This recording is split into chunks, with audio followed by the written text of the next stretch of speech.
Welcome to Deep Sleep, the first and best YouTube channel for gangster stories for sleep. With your support, we are about to reach 10,000 members. Please show your support by subscribing, sharing our stories with your circle, liking the video, and leaving your thoughts about our channel, stories, or the gangster whom we are telling the story of. You can also support us via Patreon or by becoming a member on YouTube, where you can access exclusive Deep Sleep content. We also have great news from our team. We are excited to announce that we have launched a brand new channel. Our new baby's name is Richie Rich Stories. You can access Richie Rich Stories on youtube.com, add Richie Rich Stories. Richie Rich Stories is the channel where you can find soothing narrations about billionaires from different times and industries. On each story, we dig into a billionaire's life and create a deep sleep-style biographical audiobook. We are sure you will love Richie Rich Stories too. Please subscribe to Richie Rich Stories by visiting youtube.com, add Richie Rich Stories by our channel's main page, and by searching Add Richie Rich Stories on YouTube search. Tonight's mobster is Aniello Dellacroce. Aniello Dellacroce, known as Neil on the streets of Little Italy, was one of the most influential and feared Mafia underbosses of the 20th century. From his humble beginnings in Manhattan's tenements to becoming Carlo Gambino's right-hand man, Dellacroce's iron grip on New York's underworld lasted decades, balancing old-world discipline with ruthless efficiency. His death in December 1985 triggered a power vacuum that led directly to the infamous Sparks Steakhouse assassination of Paul Castellano, forever altering the American Mafia landscape. Born in 1914 and raised amid poverty, Dellacroce rose through waterfront rackets to become Albert Anastasia's protégé before surviving multiple leadership transitions. His Ravenite social club on Mulberry Street served as the nerve center for operations spanning from dockworker unions to Times Square pornography, while mentoring ambitious figures like John Gotti. Though revered for his old-school values and loyalty, Dellacroce's empire was built on violence, extortion, and the suffering of countless victims. Despite his fearsome reputation, it was cancer that finally claimed the underboss. Yet his absence unleashed forces that would ultimately expose the Mafia to unprecedented legal scrutiny and public examination. Now pick your sweetest spot and enjoy tonight's story. This audiobook is based on true stories, but some events, characters, places, and conversations are fictionalized for dramatic purposes.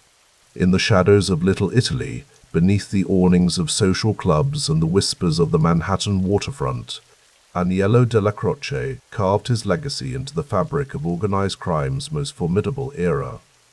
Born in 1914 as America stood on the precipice of global conflict, he would navigate the treacherous waters between old-world traditions and new-world opportunities, becoming one of the most feared and respected figures in the history of the American Mafia. Dellacroce's story reflects the complex duality that defined many crime figures of his generation: a ruthless enforcer whose violence was tempered by a strict adherence to underworld codes, a street-hardened survivor whose loyalty to friends was matched only by his capability for brutality toward enemies. From the tenements of Mulberry Street to the storied Ravenite social club that served as his throne room, his influence stretched across decades, shaping the fortunes and failures of the Gambino crime family through turbulent transitions of power. What makes Dellacroce's narrative particularly compelling is not merely the violence that punctuated his career, but rather how he embodied an era now vanished. A time when organized crime operated with a certain twisted stability, before RICO prosecutions and informants permanently altered its landscape. The havoc his operations wreaked upon legitimate businesses, the fear instilled in communities, and the corruption fostered within institutions remind us of the real human cost behind romanticized tales of honor among thieves. As we trace his rise from dockside enforcer to powerful underboss, we witness the delicate balance of terror and respect that sustained his position until cancer claimed what law enforcement could not.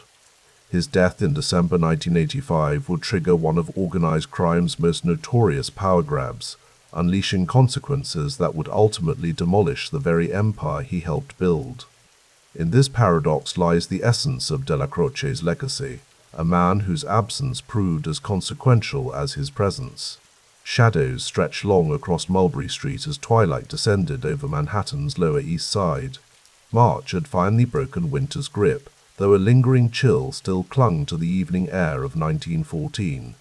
In a modest tenement apartment at 23 Mulberry, Francesco Dellacroce paced the worn floorboards outside the bedroom door, the muffled sounds of his wife's labor punctuating the otherwise quiet evening.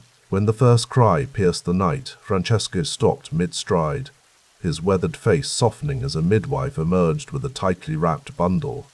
"A boy," she announced simply, placing the infant in his father's trembling hands. Francesco looked down at his son's face features still red and pinched from the effort of entering the world, and whispered the name they had chosen, Aniello. Across the street, the windows of the Alto Night Social Club glowed amber, silhouettes of men moving behind translucent curtains, TT. Air voices occasionally rising in laughter or heated discussion.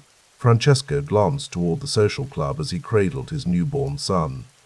Those men represented a world apart from the honest labor he had imagined for his children when he and Antoinette had left Italy for America's promise. Yet the reality of immigrant life in Little Italy had quickly taught Francesco that dreams and necessities often walked separate paths. "He will have better," Francesco whispered to the infant, who had already fallen asleep against his chest. "Better than what we left behind, better than what waits outside our door."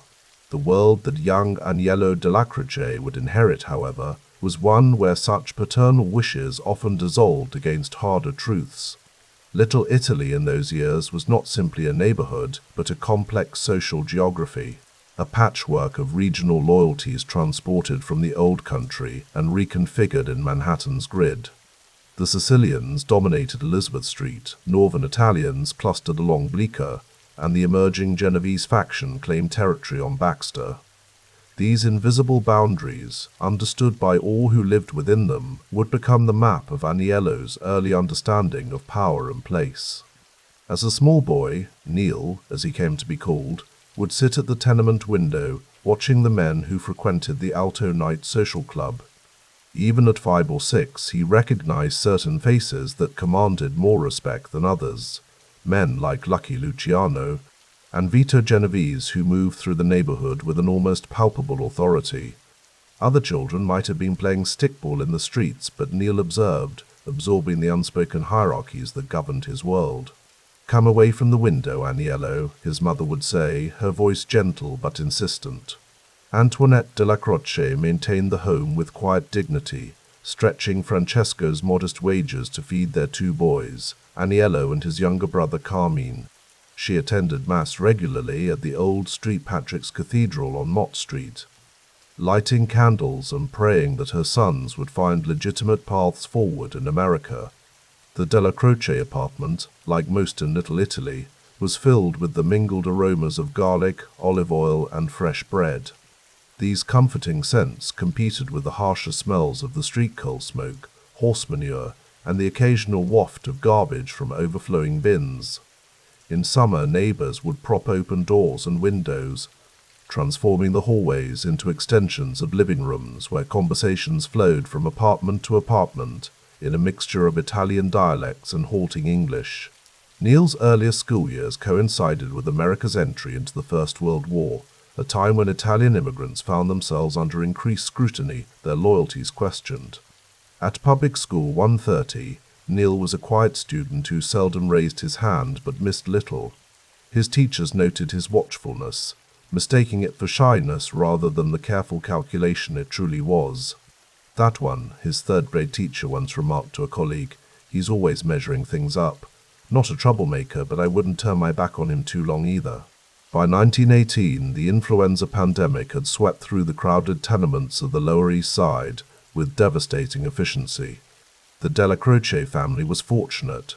They survived intact while other families along Mulberry Street lost mothers, fathers, children. Neil, just 4 when the pandemic began, remembered the street's eerie quiet, the drawn curtains, the small coffins carried down narrow staircases. Death comes for who it wants, his grandmother told him in Italian, making the sign of the cross, not for who deserves it. This early familiarity with mortality's arbitrary nature settled into Neil's developing worldview like silt in still water, unnoticed but foundational.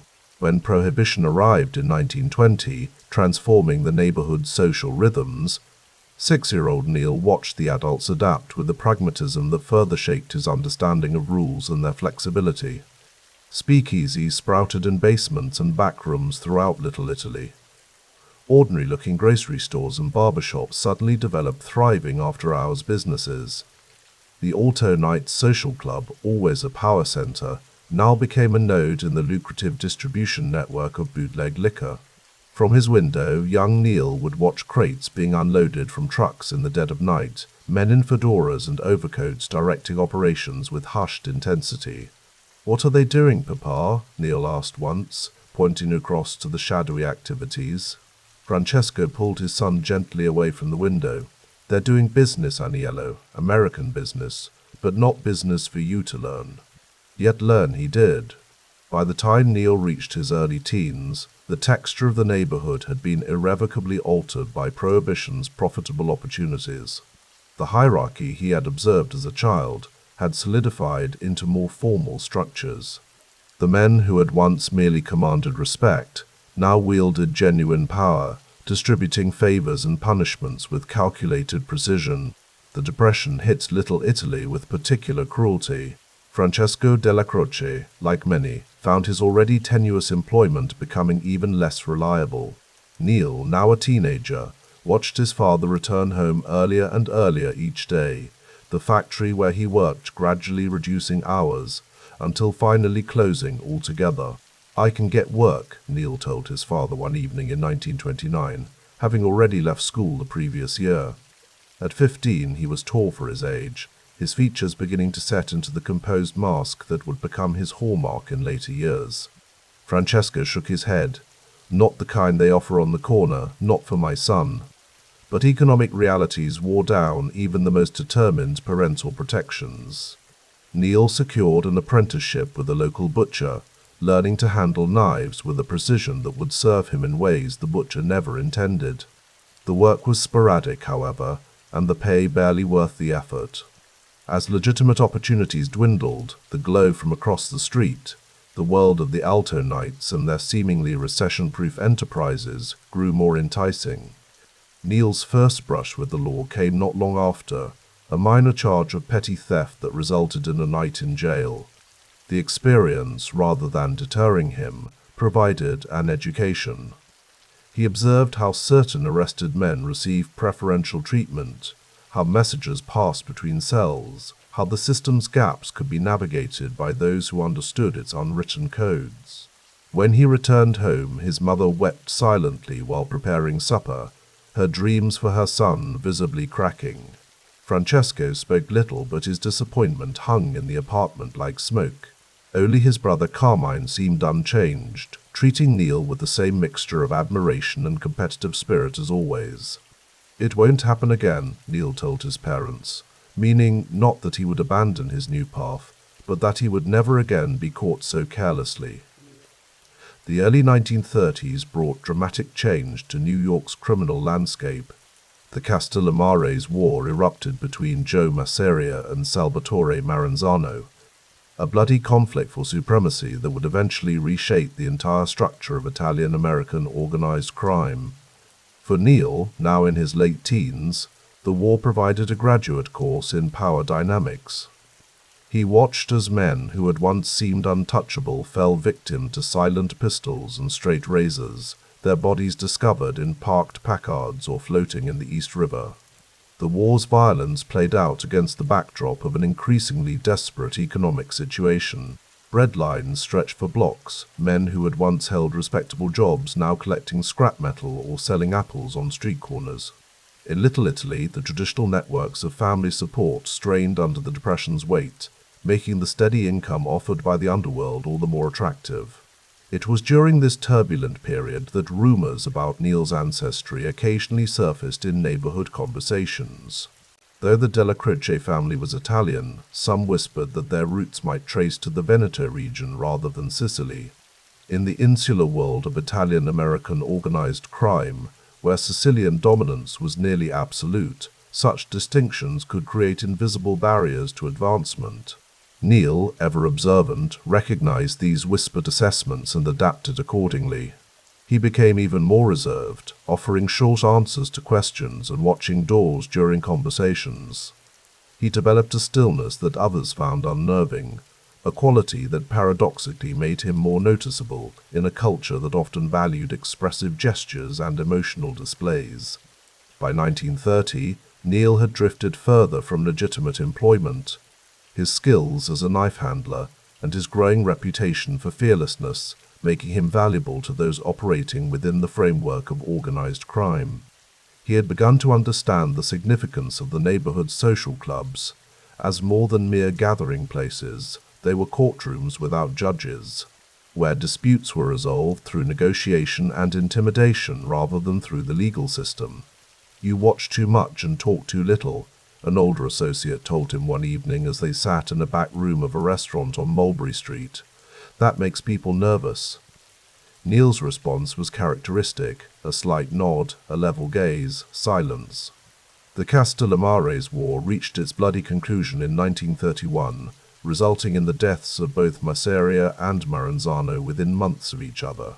From the ashes of this conflict emerged a new organizational structure, orchestrated by Lucky Luciano and Meyer Lansky, that would govern New York's underworld for decades to come.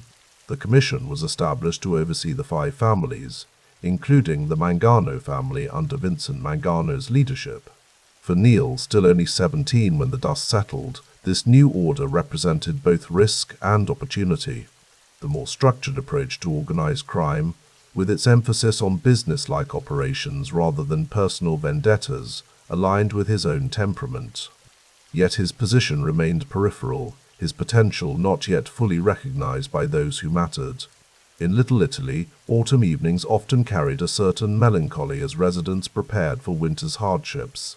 On one such evening in 1931, Neil stood smoking a cigarette in the shadow of a tenement entrance, watching patrons enter and exit the social club across the street. The neighborhood had changed substantially in his 17 years. Fewer pushcarts now, more automobiles, different faces behind some of the storefront windows, but the underlying currents of power remained constant. A black sedan pulled to a stop in front of the Alto Knights. The rear door opened, and a figure emerged whom Neil recognized immediately, Vincent Mangano, now one of the most powerful men in New York's reorganized underworld. Mangano paused on the sidewalk, buttoning his overcoat against the chill, then glanced across the street. For a moment his eyes met Neil's. There was no acknowledgement, no gesture of recognition, merely an assessment. The kind of look one might give an interesting but not yet valuable object. Then Mangano turned and entered the club, leaving Neil in the growing darkness.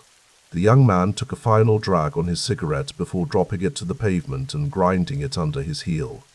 He understood what that look had meant. He had been noticed, but not yet deemed worthy of approach. That would require more time, more proof of his utility.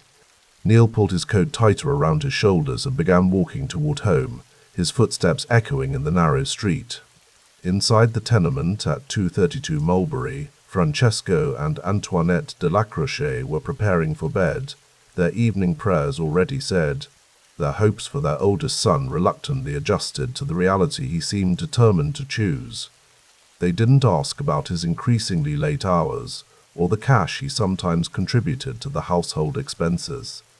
Some questions were safer left unasked, some answers better left unspoken. As Neil climbed the worn stairs to the apartment, he carried with him not just the weight of his parents' unvoiced disappointment, but also the calculation of his next moves in the neighborhood's complex game of status and survival. The world was changing rapidly, prohibition would end soon, the Depression showed no signs of lifting, and the power structures of organized crime were still settling into their new configurations. For a young man who had learned to read faces more thoroughly than books, who had absorbed the nuances of authority by watching from windows rather than studying in classrooms. These changes represented not chaos, but opportunity. Neil Dellacroce, not yet 20 but already marked by a distinctive stillness and focus, stood at the threshold of a life that would eventually earn him both fear and respect. But in 1931 he was still just a shadow at the edge of power, watching, waiting, learning the lessons that would shape his rise through ranks not yet fully formed. The door to the Dellacroce apartment opened before he could reach for the handle, his mother's silhouette framed in the dim light from within. "Aniello," she said softly, neither question nor accusation in her voice, merely the acknowledgement of his return. Neil stepped inside, leaving the street and its possibilities behind for another night, moving between worlds with the quiet assurance that would become his trademark in the decades to come. The Manhattan docks never truly slept. Even now, in the hushed pre-dawn hours of 1938, Aniello Dellacroce could detect the slow, persistent pulse of commerce beneath his feet as he stood on the edge of the Hudson River. Cargo ships loomed like slumbering giants, their dark silhouettes cutting jagged lines against the navy sky. Neil, as he was known to those who mattered, pulled his wool coat tighter against the biting February wind that swept across the water. He was 24 now, no longer the uncertain youth who had wandered these same piers searching for day work during the worst years of the Depression. The harbor had changed him, like it changed all men who stayed long enough. The salt air could preserve or corrode, it depended on what you were made of. Cold enough for you, Neil. The gravelly voice belonged to Tommy Ricci, a union delegate who controlled which men worked the morning shape-up.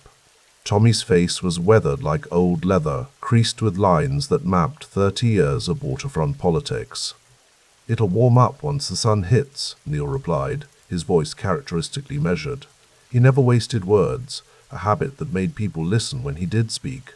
Tommy nodded toward a stevedore supervisor counting cash by the light of a cigarette. "Bianco's short again this week, third time this month." Neil didn't immediately respond. Instead, he studied the nervous man's movements, the way his fingers trembled slightly as they moved through the bills, how his eyes darted toward the street every few seconds. "I'll talk to him," Neil finally said. "Talk's cheap," Tommy muttered, "but effective when done right." The exchange required no further elaboration. Both men understood that Dellacroce's talks had earned him a particular reputation along the waterfront. It wasn't his size that intimidated. Though at 5'9" with broad shoulders, he was solidly built. Rather, it was something in his eyes, a coolness that suggested calculations being made, assessments of exactly how much pressure a man could withstand. By 1938, Neil had refined his approach to collection work. His earlier arrests had taught him valuable lessons about the legal system, how cases collapsed when witnesses developed sudden memory problems, how police procedures could be exploited, how certain officers could be approached. His criminal record already included several arrests for assault and gambling violations, but convictions were scarce. The previous year's 6-month sentence for assault had been an anomaly, an error in judgment he'd resolved not to repeat. Prison hadn't broken him. It had educated him. He'd returned to the streets with a sharper understanding of risk management. The waterfront provided perfect terrain for applying these lessons. The International Longshoremen's Association was less a labor union than an elaborate extraction mechanism. Dues flowed up, kickbacks flowed down, and everyone with a hand in between took their cut. Companies paid for labor peace. Workers paid for jobs. Loan sharks circled the desperate, and men like Dellacroce ensured the machinery ran smoothly. "I heard LaGuardia's people were sniffing around Pier 42 yesterday," Tommy said, interrupting Neil's thoughts. "The mayor makes noise," Neil replied. "It keeps the newspapers happy." This felt different. Some new commission or something. Neil allowed himself a small smile. "Commissions come and go, Tommy. The docks stay the same." Dawn was breaking now, painting the water with streaks of orange and pink. The first workers were beginning to gather for the morning shape-up men with calloused hands and hollow eyes, hoping to be chosen for a day's labor. Neil watched them without sentiment. He had been one of them once, before he'd understood how the world truly worked. I should get back, Tommy said, checking his watch. The Scandinavian ship needs unloading by noon. Tell Bianco I'll see him tonight. Usual place. As Tommy walked away, Neil remained at the water's edge for a moment longer. Across the river, New Jersey's factories were coming to life, their smokestacks belching dark plumes into the brightening sky. The New Deal had brought some relief to the city. WPA crews working on public buildings, fresh paint on municipal offices. But here on the docks, older systems prevailed. Here, a man's worth was measured by what he could take, what he could protect, and what he could make others fear losing. The back room of Salvatore's cafe on Mulberry Street was Neil's preferred meeting place for certain types of business discussions. The walls were thick, the waiters discreet, and the owner appropriately grateful for past favors.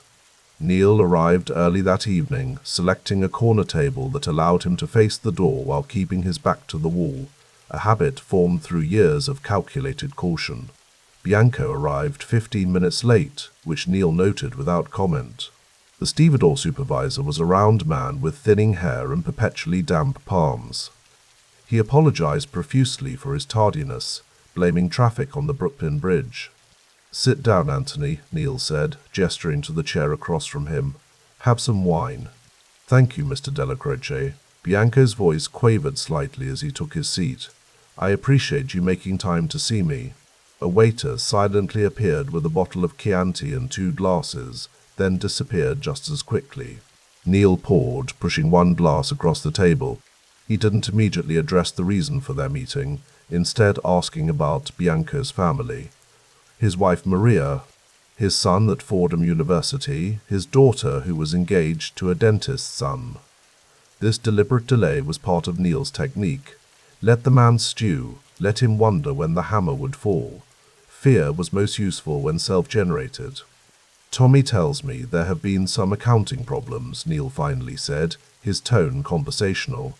Bianco's glass trembled slightly as he set it down. "It's been a difficult month. The shipping company cut rates again and—" Neil raised a hand, stopping the excuses. "Anthony, we have an arrangement. Your company pays for certain considerations. Labor peace, priority unloading, protection from theft. In return, you ensure the envelope is correct every week." "Yes, of course, Mr. Dellacroce." 3 short envelopes suggest either a misunderstanding of our arrangement or a deliberate testing of boundaries. "Which is it?" Bianco's face had grown pale. "Neither, I swear. It's just temporary cash flow problems. The company." "Your company's problems are not my concern," Neil interrupted, his voice remaining even. "My concern is maintaining order on the waterfront. When agreements aren't honored, order breaks down." He leaned forward slightly, his dark eyes fixed on Bianco's. "Do you understand what happens when order breaks down, Anthony?" The question hung in the air between them. Neil didn't raise his voice or make explicit threats. He didn't need to. His reputation did the work for him. Stories of collections that ended with men in hospital beds or, occasionally, disappeared altogether. "I understand," Bianco whispered. "Good. Then we'll expect the full amount on Friday, plus the shortfall from the past 3 weeks." "That's impossible. I can't possibly." Neil's expression didn't change, but something shifted in his eyes, a coldness that made Bianco's protests die in his throat. "Friday," Neil repeated. "Full amount plus shortfall." He rose from the table, placing a few bills beneath his untouched wine glass. "Give my best to Mariah. I hear her brother's restaurant is doing well these days. Beautiful place on Arthur Avenue, isn't it? Those plate glass windows must have cost a fortune." The implied threat was as precise as a surgeon's scalpel, specific enough to demonstrate knowledge, vague enough to maintain deniability. Neil left without waiting for a response. Bianco would find the money. They always did. By 1939, Dellacroce had expanded his operations beyond simple collection work.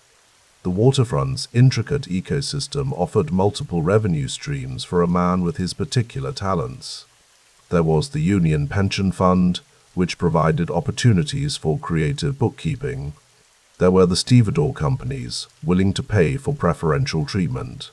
There was cargo theft, selective and strategic, targeting shipments unlikely to attract serious investigation.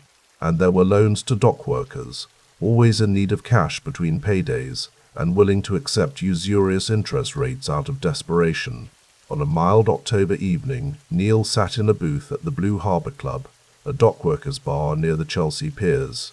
Across from him was Frank Scalise, a made man in the Mangano crime family, and someone who had taken notice of Neil's effective methods. "You've made quite a name for yourself," Scalise remarked, lighting a cigarette. He was a dapper man in his 40s, with silver threading through his dark hair and a diamond pinky ring that caught the light when he gestured. "People respect you down here." Neil accepted the compliment with a slight nod. "I do my job. That's exactly what interests me. You do your job without complications. No headlines, no witnesses, no problems that can't be solved."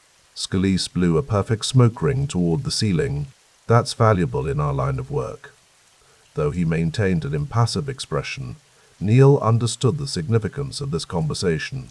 Frank Scalise wasn't just any soldier. He was connected directly to Albert Anastasia, the feared enforcer who controlled much of the waterfront's criminal activity. An endorsement from Scalise could open doors that had previously been closed to him. "I believe in efficiency," Neil replied carefully. "So I've heard. They say you have a particular way of looking at a man that makes him decide cooperation is his best option." Scalise smiled. "A useful talent. Most men just need to understand consequences clearly." A waitress approached their table, but Scalise waved her away before she could speak. When she was out of earshot, he leaned forward slightly. "There's a situation developing on the North River docks. A foreman named Sullivan is talking to the wrong people. Federal agents asking about certain shipments that went missing last month." Neil took a sip of his whiskey, his face revealing nothing. "Unfortunate. Very. Sullivan needs to reconsider his position. Tonight preferably, before his meeting tomorrow morning." "I don't know Sullivan," Neil pointed out. "But you know the docks. You know how to have a conversation that changes a man's perspective." Scalise tapped ash from his cigarette. "I'd consider it a personal favor." In the criminal hierarchy Neil had been navigating, personal favors created bonds of obligation more binding than any legal contract. A favor owed by Frank Scalise was currency in itself, a potential investment in his future. "What time does Sullivan finish his shift?" Neil asked. Scalise smiled. "At 11. He usually stops at O'Malley's for a nightcap before catching the last ferry to Staten Island." He slid a folded slip of paper across the table. "His address, in case he changes his routine." Neil pocketed the paper without looking at it. "I'll talk to him. I have complete confidence in your persuasive abilities." Scalise finished his drink and stood to leave. "We'll speak again soon." After Scalise departed, Neil remained at the table, considering the assignment. It wasn't the first time he'd been asked to discourage cooperation with authorities, but it was the first such request from someone at Scalise's level. The stakes were higher, but so were the potential rewards. By 11:30 that night, Neil was seated at the bar in O'Malley's, nursing a beer he had no intention of finishing. The place was typical of waterfront establishments. Sawdust on the floor, a haze of cigarette smoke hanging in the air, the mingled smells of beer, sweat, and desperation. When Sullivan entered at 1:45, Neil recognized him immediately from the description Scalise had provided, tall, red-faced, with a pronounced limp from an old docking accident. He watched as Sullivan took his usual corner table and ordered a whiskey. The foreman looked nervous, his eyes constantly moving to the door, his fingers drumming restlessly on the tabletop. Neil gave him time to settle in, to take the edge off with alcohol before making his approach. "Mind if I join you?" Neil asked, standing beside Sullivan's table with his beer in hand. Sullivan looked up, confusion evident on his face. "Do I know you?" "Not yet." Neil sat without waiting for permission. "But I know you, Mr. Sullivan. I know about your meeting tomorrow." The color drained from Sullivan's face. "I don't know what you're talking about." "We both know that's not true." Neil's voice remained soft, almost gentle, but his eyes held Sullivan's with an intensity that made the larger man shrink back. "You have a choice to make tonight. A simple one. Sullivan glanced toward the door, calculating his chances of leaving. Neil noticed the movement and smiled slightly. You could try to walk out, but that would be a poor decision. Right now, we're just having a friendly conversation. What do you want? Sullivan whispered. I want you to forget what you think you saw. I want you to develop memory problems when certain questions are asked. I want you to consider the implications of cooperation not just for yourself, but for your family. Sullivan's hand trembled as he reached for his glass. They said they could protect me. Neil's laugh was soft and without humor. They say many things, Mr. Sullivan, but they go home at night to safe neighborhoods while you return to Staten Island, to that nice house on Bedford Avenue, where your wife Margaret tends those beautiful roses, where your daughter practices piano every afternoon. The specificity of the details had the intended effect. Sullivan's eyes widened in terror. You're watching my family? His voice cracked. Nobody is watching anyone, Neil replied smoothly. I'm simply making an observation about how difficult it would be for federal agents to provide round-the-clock protection indefinitely, whereas our mutual friends have a permanent presence in your community. He leaned forward, his voice dropping to a near whisper. The choice is simple. Forget what you saw, and life continues as normal. Your job remains secure. Your family remains safe. The alternative, Neil let the sentence hang unfinished. Sullivan drained his whiskey in a single gulp. What do I tell the agents? Tell them you were mistaken. Tell them you were confused about dates, about faces. Tell them whatever you need to, but make it clear you have nothing of value to share. Neil stood, placing a hand briefly on Sullivan's shoulder, a touch that could be interpreted as friendly by any observers, but that made the foreman flinch. Have a good night, Mr. Sullivan. Give my regards to Margaret. The following evening, Frank Scalise's car pulled alongside Neil as he walked down West Street. The window rolled down, and Scalise gestured for him to get in. Once seated in the plush interior, Neil noticed another man in the back seat, Albert Anastasia himself. Though he had never met Anastasia personally, there was no mistaking the feared enforcer known as the Lord High Executioner. Sullivan had a remarkable change of heart this morning, Anastasia said, his accent still heavy despite decades in America. Told the federal men he had confused shipments, dates, everything. Said he had nothing to tell them. Neil nodded but said nothing, aware that he was being evaluated. No marks on him, Anastasia continued. No complaints filed, just a man who suddenly remembered where his true interest lay. A smile spread across his broad face. Very clean work. Minimal force, maximum effect, Scalise added. Just as I told you, Albert. Anastasia studied Neil with undisguised interest. Frank speaks highly of your methods, young man. Says you understand that our business requires both discipline and intelligence. I believe in being effective, Neil replied. Violence is a tool, not an end in itself. Anastasia laughed. A philosopher, but a practical one it seems. He exchanged a glance with Scalise before continuing. We may have additional opportunities for someone with your particular skills. The waterfront is important to our interests, and men who can maintain order without attracting attention are valuable. I'd be interested in discussing those opportunities, Neil said carefully. Good. Anastasia handed him a business card for an import company. Come to this address on Thursday, 2 o'clock. We'll talk more specifically then. As Neil exited the car, he understood that his life had just shifted course. The arrest record he had accumulated, the assaults, the gambling charges, the 6 months served in 1937, had not been obstacles but qualifications for advancement. His reputation for effective intimidation had brought him to the attention of men who controlled not just segments of the waterfront, but entire criminal enterprises throughout the city. By 1941, Aniello Dellacroce had established himself as more than just another waterfront enforcer.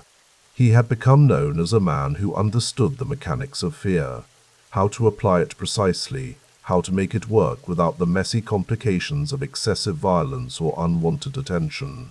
On the docks, his name was spoken with a mixture of respect and apprehension. Among the criminal hierarchy, he was increasingly viewed as an asset worth cultivating. On a rainy April night, Neil stood at the window of his modest apartment on Elizabeth Street, watching droplets trace patterns down the glass. The radio played softly in the background, news of the war in Europe, of American preparations for what seemed an inevitable entry into the conflict. The world was changing rapidly, but the fundamental principles that had guided his rise remained constant: control, calculation, and the careful application of pressure. He thought of the journey that had brought him here, from struggling dock worker to respected enforcer, from street criminal to the threshold of something greater. The waterfront had been his proving ground, the place where he had learned to translate violence into authority, where he had refined his understanding of power's true nature. Tomorrow he would meet again with Anastasia, whose interest in him had grown over the preceding months. There were rumors of a formal induction being considered, an honor reserved for men who had demonstrated both loyalty and capability. Neil allowed himself a rare moment of satisfaction at the thought. He had come far from those early arrests, those first tentative steps into a world defined by different rules than those that governed ordinary citizens. Outside, the rain continued to fall, washing the streets clean for another day of commerce, of calculation, of the endless exchange of power and tribute that kept the harbor's hidden economy functioning. Whatever tomorrow brought, Neil knew that the lessons of the waterfront, precision, and the quiet certainty of consequences would serve him well in the expanding circles of influence that awaited him. The year 1945 drew to its conclusion with the sharp December air cutting across New York Harbor like the edge of a straight razor. The war had officially ended, but its presence lingered in the weary faces of returning servicemen and the scars left on the city itself. Aniello Dellacroce stood on the docks, breathing in the cold that burned his lungs, watching stevedores unload cargo from a merchant vessel. His breath formed small clouds that dissipated in the wind coming off the water, each one carrying away another fragment of his former life. In the months since VJ Day, the city had begun its transformation. The blackout curtains came down, lights blazed again on Broadway, and families welcomed home their sons. But for men like Neil, as his associates called him, the real work continued uninterrupted beneath the jubilation. "They say we won the war," remarked Vincent, a dock worker who kicked back a percentage to Neil each week for the privilege of skimming cargo.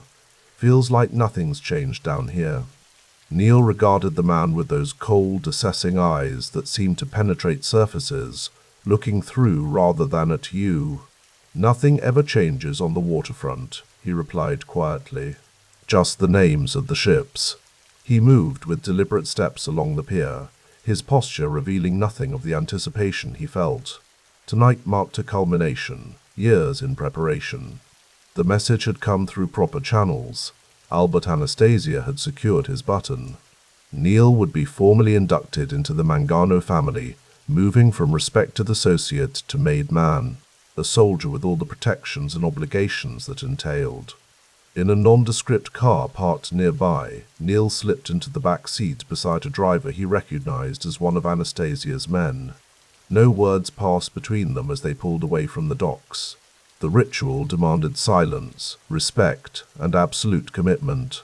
The safe house in Brooklyn sat on a quiet street, windows covered, a small gathering of cars parked nearby. Neil noticed each vehicle, mentally cataloguing who might be present inside. He had spent years learning the organization's structure, the personalities, the alliances. Tonight he would become part of that formal hierarchy. Albert Anastasia met him at the door, his broad face revealing a rare smile. The man they called the executioner had taken a personal interest in Neil's career, recognizing in the younger man a quality that most lacked: the ability to compartmentalize violence, to use it precisely like a surgeon's scalpel rather than wield it recklessly. "Tonight you become family," Anastasia said, his voice surprisingly soft for a man whose reputation inspired such terror throughout the underworld. "Are you ready?" Neil nodded once. "I've been ready." The room inside held the quiet solemnity of a church. A table covered with a white cloth stood in the center, Around it sat several men Neil recognized as captains in the Mangano organization. Vincent Mangano himself was not present, no surprise, as tensions between him and his underboss Anastasia had grown increasingly apparent to those with eyes to see. A single candle burned on the table, its flame casting elongated shadows across the faces of the men.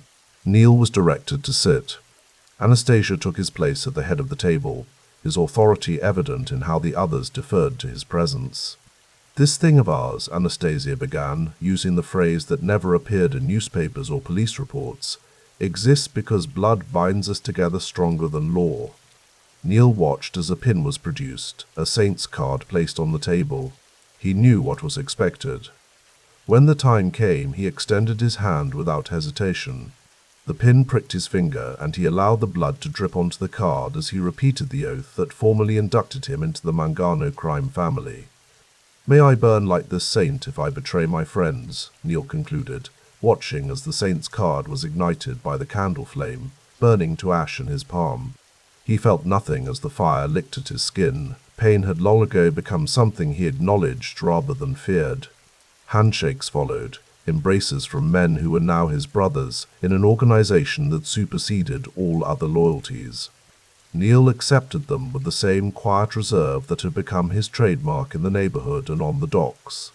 A man who said little, observed everything, and executed orders with meticulous precision.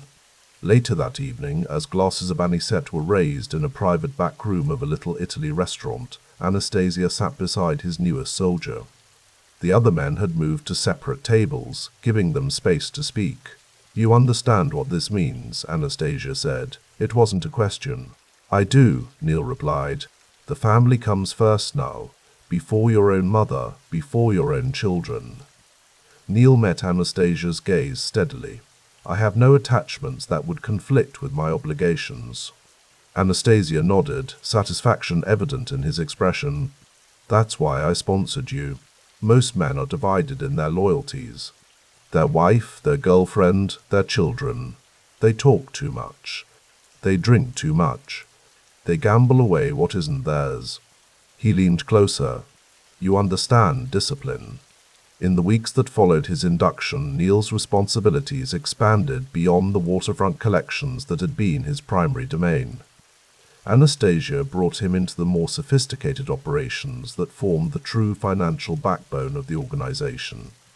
Gambling operations that extended through neighborhoods across Brooklyn and Manhattan. Loan sharking networks that trapped desperate men in cycles of debt and servitude. Labor rackets that extracted tribute from businesses seeking peace with the dockworkers' union. These enterprises operated like tributaries feeding into a river of cash that flowed upward through the family's hierarchy. Neil learned each operation methodically, understanding not just how money moved, but how men did. Who could be trusted with collection, who required supervision, who talked too much when drinking. On a rainy Tuesday in March 1946, Neil waited in a car outside the social club in Brooklyn, where Anastasia held court. The underboss had summoned him for what he described as an education. When Anastasia emerged from the club, he slid into the passenger seat beside Neil. "Drive to the pier," he instructed. They rode in silence, windshield wipers beating a steady rhythm against the spring downpour. At the waterfront, Anastasia pointed toward a cargo ship being unloaded despite the weather. "Look carefully," he said. "What do you see?" Neil studied the scene, noting the pace of the work, the supervisors, the manifests being checked off. They're unloading electrical equipment. GE products looks like, radios, maybe refrigerators. And the count is off. They're pulling extra crates that aren't being logged. Anastasia's smile was thin but appreciative. "You see it right away. That's good. Those extra crates represent $15,000 in merchandise that officially never arrived in New York. By tomorrow, they'll be in warehouses in Queens, and by the end of the week, they'll be sold to retailers at 70 cents on the dollar." Neil watched the operation with new understanding. Clean money. Exactly. This is the future. Not just protection rackets and dice games. Real business. The war taught America to consume. and we're going to help supply what they want at prices that move product. Over the following months, Anastasia methodically introduced Neil to each component of his expanding domain. Unlike some maidmen who treated their status as license for excess, Neil approached his new position with the same disciplined focus that had caught Anastasia's attention years earlier. He cultivated his own network of reliable associates, men who understood that reliability meant both discretion and punctuality. Tributes flowed upward on schedule. Problems were resolved without drawing attention. When violence proved necessary, it was applied precisely, like a chisel to stone rather than a sledgehammer. By early 1947, Neil had established himself as one of Anastasia's most valued men. His reputation within the family grew not through boasting or conspicuous displays, but through consistent performance and absolute loyalty to his patron. On a cold February evening, Neil sat across from Anastasia in the quiet corner of a restaurant on Mulberry Street. The remains of their dinner had been cleared, and espresso steamed in small cups between them. "There's talk in Washington," Anastasia said quietly. "New legislation about the unions. Taft-Hartley. They want to limit what we've built on the docks." Neil nodded. Such information came through their lawyers, politicians on the payroll, friendly ears in positions to know which way the winds were blowing. "How do we adjust?" Neil asked, always focused on execution rather than complaint. "That's the right question," Anastasia approved. "We diversify further. The waterfront remains important, but we need stronger positions in construction, trucking, waste management. The city's going to grow after the war. Building contracts, renovation projects. Thousands of GIs wanting homes, furniture, appliances. I can develop those connections," Neil offered, "through the unions we already control." Anastasia studied him for a long moment. "You think beyond the immediate problem. That's rare." He sipped his espresso. "There's another matter. Vincent Mangano has been asking questions about our operations, about the arrangements we've made directly with certain businesses. The implications hung in the air between them. Vincent Mangano, as head of the family, theoretically stood above Anastasia in the hierarchy. But for years, Anastasia had operated with significant autonomy, building his own power base. The tension between boss and underboss had become an open secret among the higher ranks. "What do you need me to do?" Neil asked simply. For now, nothing. Keep building your crew. Make sure the men you bring in understand loyalty. Real loyalty, not just to the family, but to the way we do business." Anastasia leaned forward. "There may come a time when positions change. When that happens, I need to know who stands where." Neil understood perfectly. Anastasia was preparing for a potential conflict with Mangano, positioning his pieces on the board like a chess master thinking several moves ahead. "You know where I stand," Neil replied. "I do. That's why we're having this conversation."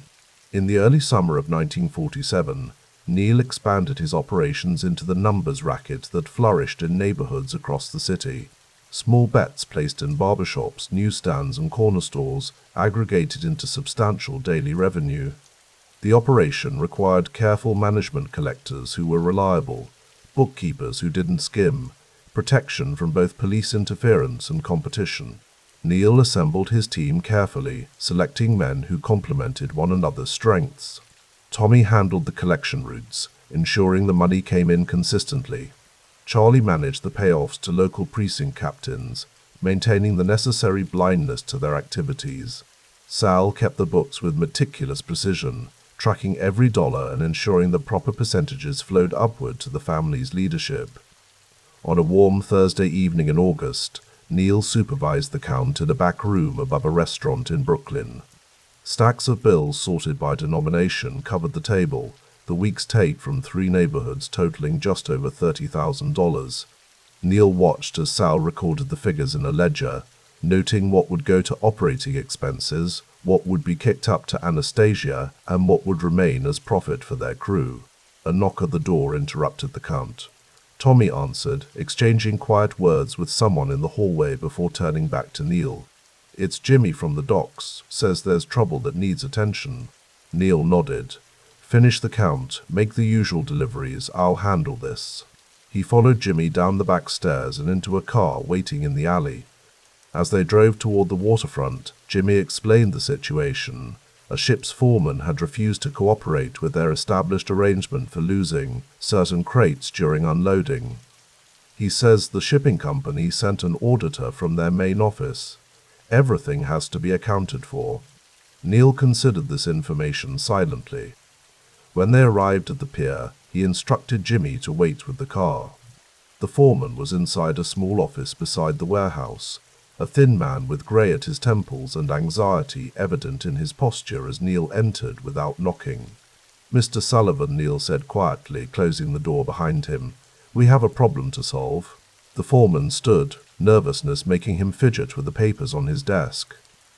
"Mr. Dellacroce, I explained to your man, there's an auditor watching the unload.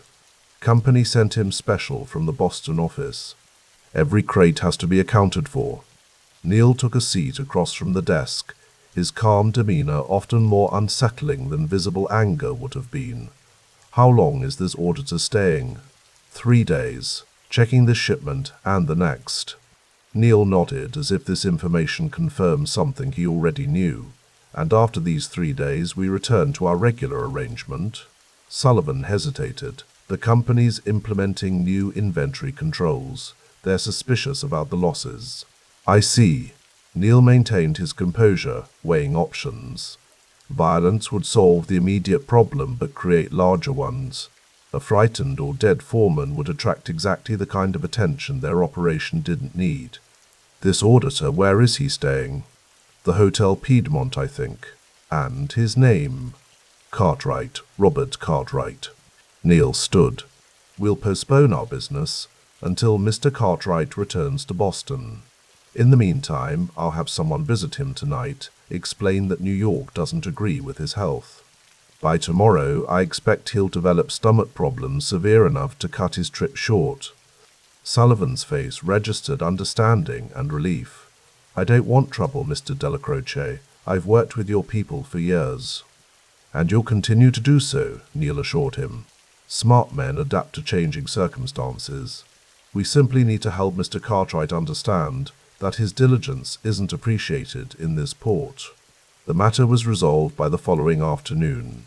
The auditor received a nighttime visitor who offered a choice between a sudden illness that required his immediate return to Boston or a more permanent solution to his interference. Wisely choosing the former, Cartwright was on a train north by noon, leaving Sullivan to resume the arrangements that had proven mutually beneficial for years. Neil reported the resolution to Anastasia, who received the news with characteristic pragmatism. "The shipping companies are getting more careful," Anastasia observed. "We'll need to be more sophisticated. Perhaps our friends at the union headquarters can help create paperwork that satisfies these auditors while still allowing our merchandise to disappear properly." "I'll speak with O'Malley tomorrow," Neil promised, referring to a union official on their payroll. "He can arrange the necessary documentation." Anastasia nodded, satisfied with the solution. "This is why you continue to advance, Neil. You solve problems with your head first, your hand second." Throughout the autumn of 1947, Neil solidified his position within the Mangano family, building a reputation for effective management and absolute loyalty to Anastasia. His crew expanded, taking on additional territories in Brooklyn and parts of Queens, diversifying their operations beyond the waterfront into construction and waste hauling. The tension between Anastasia and Vincent Mangano remained a constant undercurrent, felt by those in the higher echelons of the family. Mangano, increasingly suspicious of his underboss's autonomous operations, demanded more detailed accounting of revenues. Anastasia, while maintaining outward respect for the formal hierarchy, continued to build his own power base, preparing for what many sensed was an inevitable confrontation. Neil understood his role in this delicate balance. As Anastasia's protege, he represented the underboss's extending influence, a capable lieutenant who could be trusted to maintain operations and command respect. He navigated this position carefully, showing appropriate deference to the family's leadership structure while remaining unquestionably loyal to his sponsor. On a crisp November evening, Neil supervised a high-stakes card game in a secure location above a legitimate business owned by family associates. Such games generated substantial revenue, not just from the house percentage taken from each pot, but from the loan sharking opportunities that inevitably arose. When players extended beyond their means, the clientele included businessmen, politicians, lawyers, men of means and influence who preferred the excitement of illegal games to the more restrained legal options available elsewhere. Neil moved through the room quietly, observing rather than participating, ensuring the operation ran smoothly and that any disputes were resolved without disruption to the night's profit. A young associate named Marco approached him discreetly. "Mr. Dellacroce, there's a call for you downstairs. Mr. Anastasia." Neil nodded and made his way to the private office on the floor below. He picked up the receiver, recognizing Anastasia's voice immediately. "There's a meeting tomorrow night," Anastasia said without preamble. "Mangano wants to discuss the construction contracts for the new developments in Queens." The real subject remained unspoken. Mangano was questioning Anastasia's independent arrangements with the construction unions, arrangements that diverted substantial revenue away from the family's traditional channels. "Should I attend?" Neil asked. "No. I need you to handle something else. There's a shipment coming in at midnight, special merchandise. Meet with Franco at the usual place. He'll explain the details." "I'll take care of it," Neil assured him. After replacing the receiver, Neil stood for a moment, considering the implications. Anastasia was keeping him deliberately separated from the confrontation with Mangano, protecting both Neil and the special operations they had developed over the past year. The following night, while Anastasia faced questions from Vincent Mangano about his expanding autonomy, Neil oversaw the delivery of a shipment of untaxed liquor that moved smoothly from the docks to warehouses in Queens. Such operations had become increasingly profitable since the end of Prohibition, with high liquor taxes creating opportunity for substantial profit in untaxed merchandise. The efficiency with which the operation proceeded reflected Neil's methodical approach to organization. Trucks arrived on schedule, workers unloaded the cargo with practiced speed, and the warehouse security ensured no unwelcome attention from law enforcement.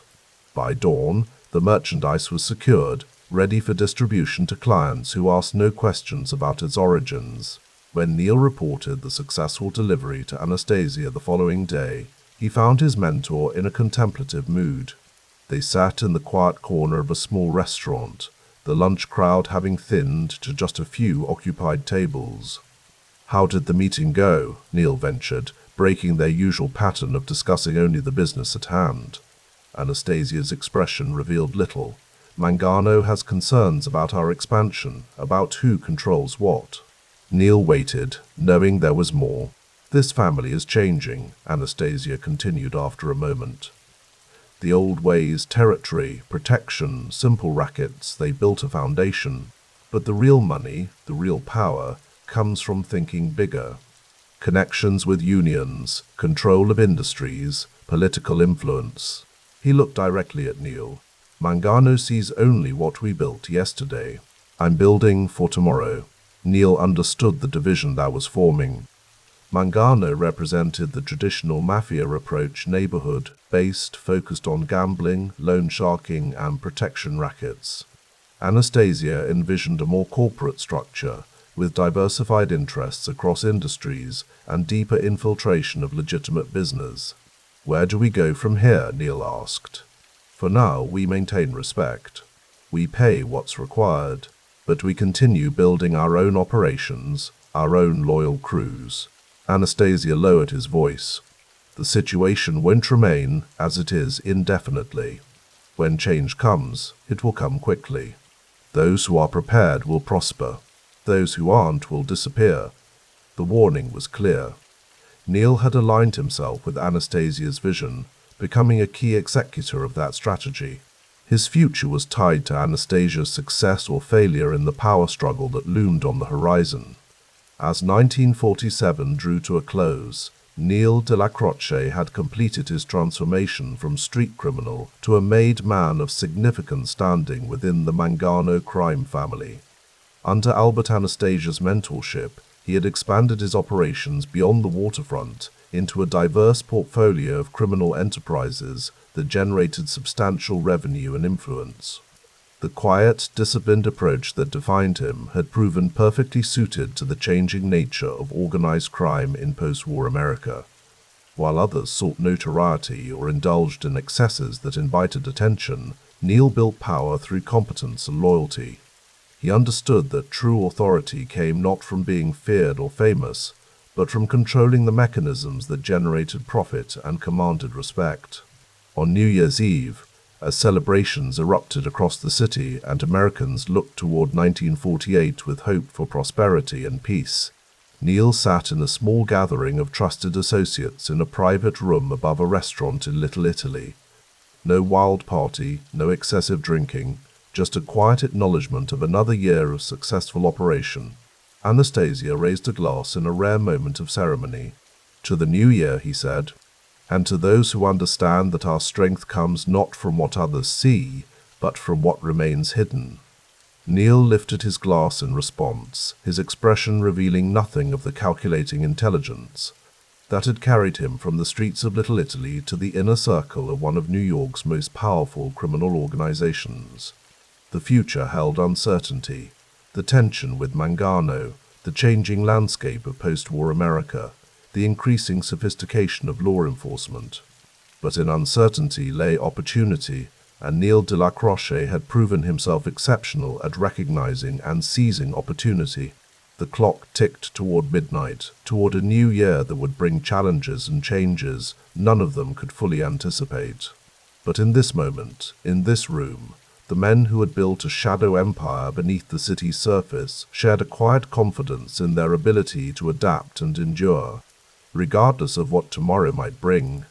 The October air had a peculiar sharpness to it that night in 1951, a cutting edge that seemed to warn Manhattan's more careful inhabitants to stay indoors. Aniello Dellacroce paid it no mind as he stepped out of the social club on Mulberry Street, buttoning his overcoat against the autumn chill. The streets were quieter than usual, which should have been his first indication that something wasn't right. The second indication came as a car's headlights swept across the wet pavement, moving too slowly for the hour.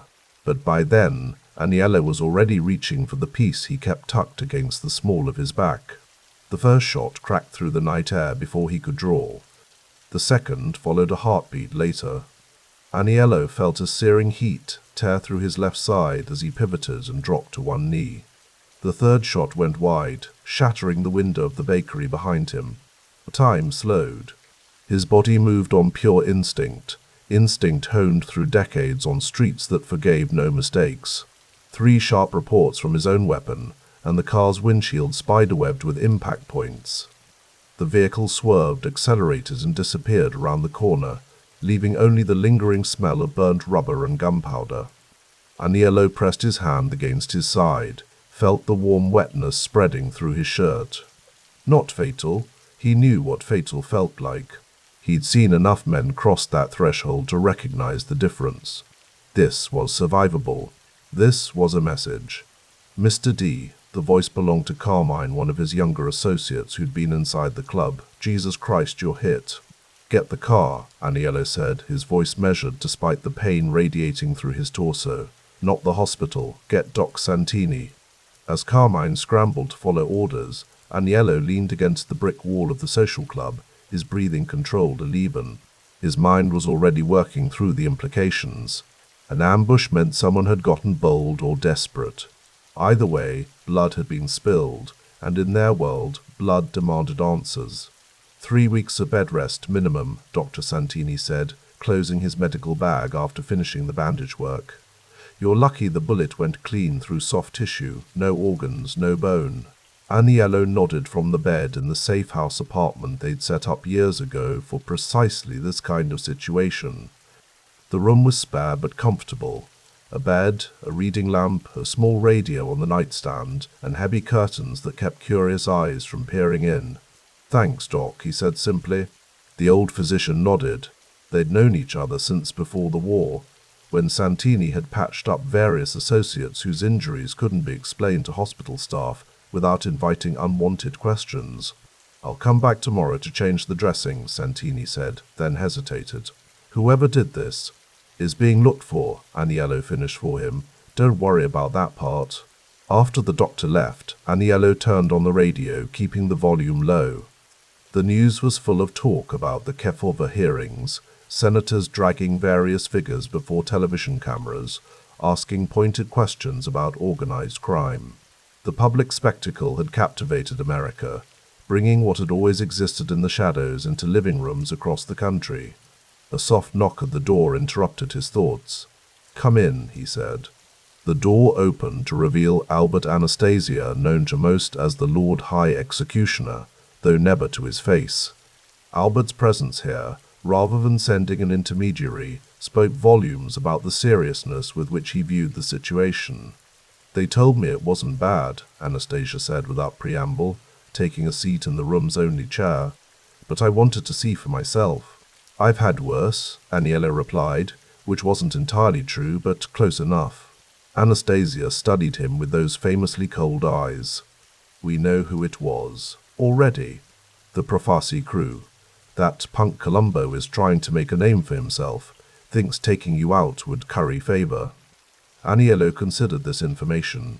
Joe Colombo was ambitious, and the Profasi family had been testing boundaries for months. But an outright hit attempt on someone of Aniello's standing, that wasn't just ambition. That was either stupidity or part of something larger. "We need to respond," Anastasia continued, "but carefully.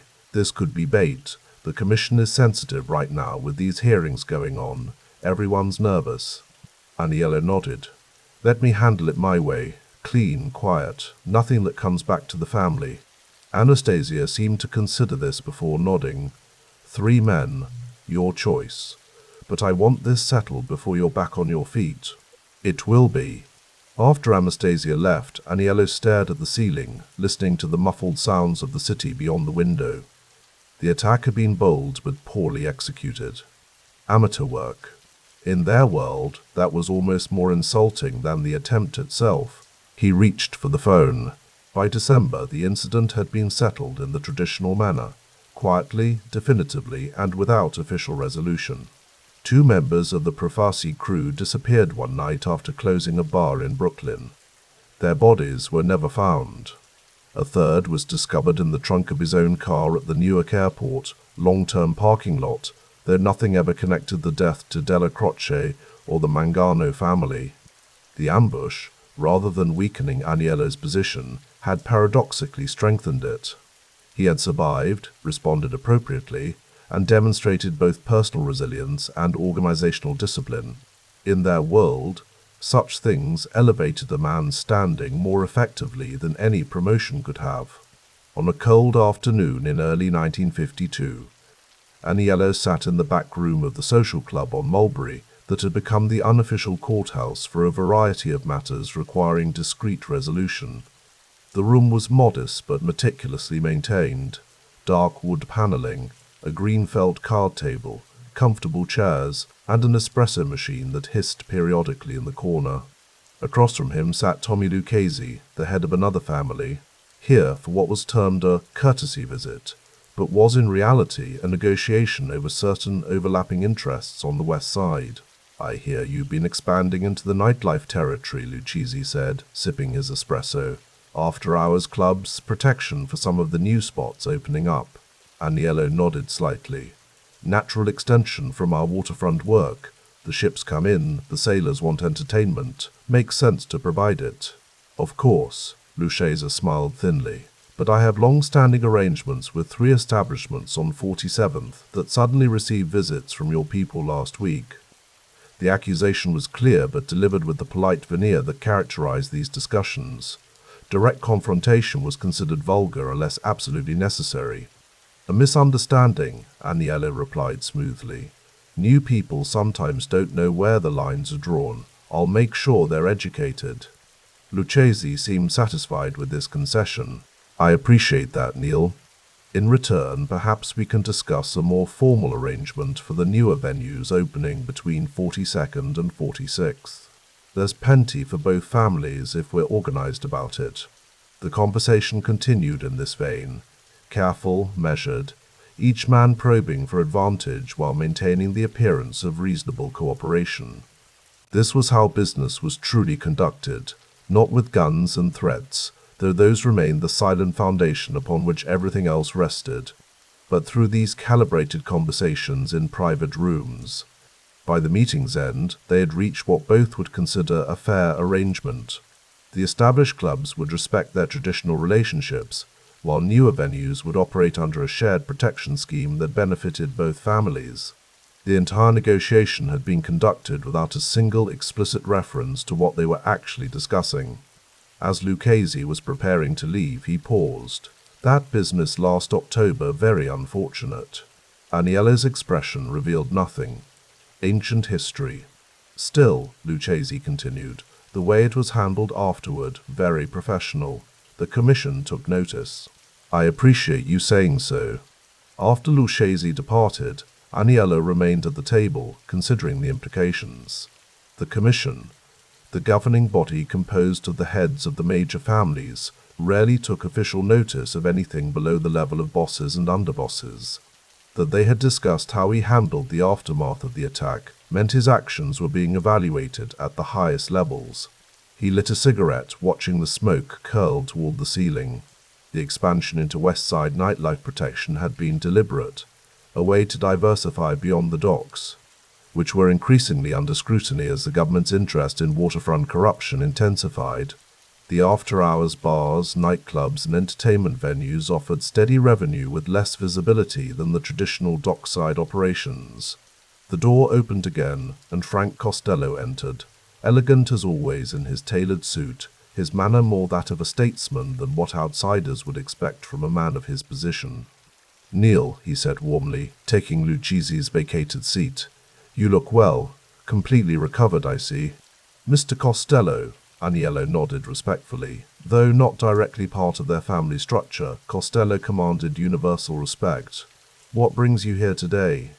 "I was in the neighborhood," Costello replied, which both men knew was a pleasantry rather than an explanation. Men like Costello didn't simply find themselves in the neighborhood by accident. "I wanted to discuss this waterfront commission business that's brewing." Aniello's eyes narrowed slightly. The New York State Crime Commission had been making noise about establishing a permanent waterfront commission to oversee hiring practices and eliminate corruption on the docks, a direct threat to operations that had run smoothly for decades. "What have you heard?" Aniello asked.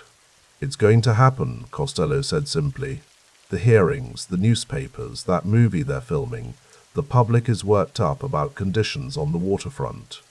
The politicians need to show they're doing something." Aniello nodded slowly. Costello had always been prescient about which way political winds were blowing. If he said the commission was inevitable, it almost certainly was. "We need to adapt," Costello continued. "New systems, new people. The old shape-up method is finished. They'll bring in registration, hiring halls, oversight. And our interests." Costello smiled slightly. "We'll continue, but differently. We'll need men who can pass scrutiny, clean records, respectability. The tribute will flow through different channels, but it will still flow." They spent the next hour discussing the practicalities of this transition, which operations needed to be modified, which abandoned entirely, which could continue under new arrangements. Throughout, Aniello was struck by Costello's pragmatism. Unlike some of the old guard who resisted any change to established methods, Costello understood that survival required adaptation. "One last thing," Costello said as he prepared to leave. "Albert speaks highly of you, says you've built something reliable on the street, a system that works regardless of who's watching." Aniello inclined his head slightly, accepting the compliment without comment. "That's valuable," Costello continued, "especially now. Remember that." After Costello departed, Aniello remained alone in the back room. Through the wall, he could hear the muffled sounds of the social club men talking, laughing, the click of billiard balls, the rhythmic thumping of cards being shuffled. Normal sounds that masked the complex calculations being made in rooms like this one. He thought about what Costello had said about the Waterfront Commission. Change was coming, and with it, both challenges and opportunities. The key would be positioning themselves ahead of these changes rather than reacting to them after the fact. By the spring of 1953, the transformation was well underway. The Waterfront Commission had been established, with officers, staff, and a mandate to clean up the corruption that had defined dock operations for generations. On the surface, much appeared to be changing. Beneath that surface, however, the essential dynamics remained largely intact. Aniello sat in a car parked near Pier 42, watching as the new registration process unfolded. Longshoremen now carried cards, signed in at official hiring halls, and worked under the ostensible protection of oversight that was supposed to eliminate the old abuses. Beside him sat Rocco, one of his most trusted lieutenants. "The new system working out?" Aniello asked, his eyes still on the dock workers moving in and out of the hiring hall. "Different faces, same business," Rocco replied with a slight shrug. "The envelopes are thinner but more regular. We've got 3 men inside the commission office now, clerks, who can lose paperwork when needed." Aniello nodded, satisfied. The adjustment had been smoother than anticipated. The reformers had changed the structures but failed to address the underlying economic realities that made their system possible. Men still needed work, foremen still controlled who got that work, and the incentives for both sides to maintain certain arrangements remained compelling. "And the West Side operations?" he asked, shifting focus. "Growing steady. We've got 14 clubs paying regular tribute now, 6 more coming online next month. The after-hours places are especially profitable. Less oversight, cash business, clientele that doesn't want attention." This diversification had been Aniello's priority over the past 2 years, extending their protection operations beyond the docks into nightlife, gaming, and other entertainment venues across Manhattan. The strategy was proving sound, particularly as the waterfront came under increased scrutiny. They drove from the docks to the West Side, where Aniello had a scheduled meeting with the owner of a new jazz club that had opened on 52nd Street. The place was still closed to the public at this hour, the chairs upturned on tables, while a cleaning crew worked methodically through the space. The owner, a nervous man named Gianelli, met them in his office, a cramped space filled with music posters and cluttered with invoices. "Mr. Dellacroce, an honor," Gianelli said, clearly uncomfortable. "Can I offer you anything? Coffee? Something stronger?" "Coffee's fine," Aniello replied, taking a seat. "I understand business has been good since you opened." "Yes, very good. We've had full houses almost every night. The Williams Quartet brings in a solid crowd, and the bar receipts have been excellent." Aniello nodded, accepting the coffee that was hurriedly prepared for him. "And you've had no problems? No disturbances, no issues with suppliers, no unwanted visitors?" Gianelli understood the subtext perfectly. "None at all. Your associates have been very professional. The monthly arrangement we discussed has been working well for everyone. I'm glad to hear it." Aniello sipped his coffee. "We're expanding the services we offer. Not just protection, but assistance with liquor licensing, relationships with the right distributors, even talent booking if you're interested." The conversation continued in this vein, the formal dance of extending a business relationship while maintaining plausible deniability about its exact nature. By the end, Gianelli had agreed to an increased monthly payment in exchange for the expanded consulting services being offered. Back in the car, Rocco seemed pleased. "That's the 3rd one this week to accept the new arrangement." Aniello nodded. "People understand value when they see it. We're not just taking, we're providing something they need." This had always been his approach, even dating back to his earliest days in the organization. The most sustainable operations weren't those based purely on fear, but those that created mutual benefit, where the tribute flowed because all parties recognized that the system worked better with their participation than without it. Later that evening, Aniello returned to the social club on Mulberry Street. The place had become increasingly central to operations, a secure location where business could be conducted, disputes resolved, and information exchanged without fear of surveillance or interruption. The main room was moderately busy. with several card games in progress and a few men gathered around the small bar in the corner. Aniello acknowledged various greetings with slight nods as he made his way to the back room. Inside, he found Albert Anastasia waiting for him. "I didn't expect to see you tonight," Aniello said, closing the door behind him. Anastasia gestured to the chair across from him. "I wanted to discuss this union situation personally. Things are moving quickly." Aniello took the offered seat. The union situation referred to their operations within several key locals of the Longshoremen's and Teamsters unions operations that generated significant revenue but were increasingly under federal scrutiny. "The Justice Department is building a case," Anastasia continued. "They've got witnesses willing to testify about the kickback system on the piers. Anyone important.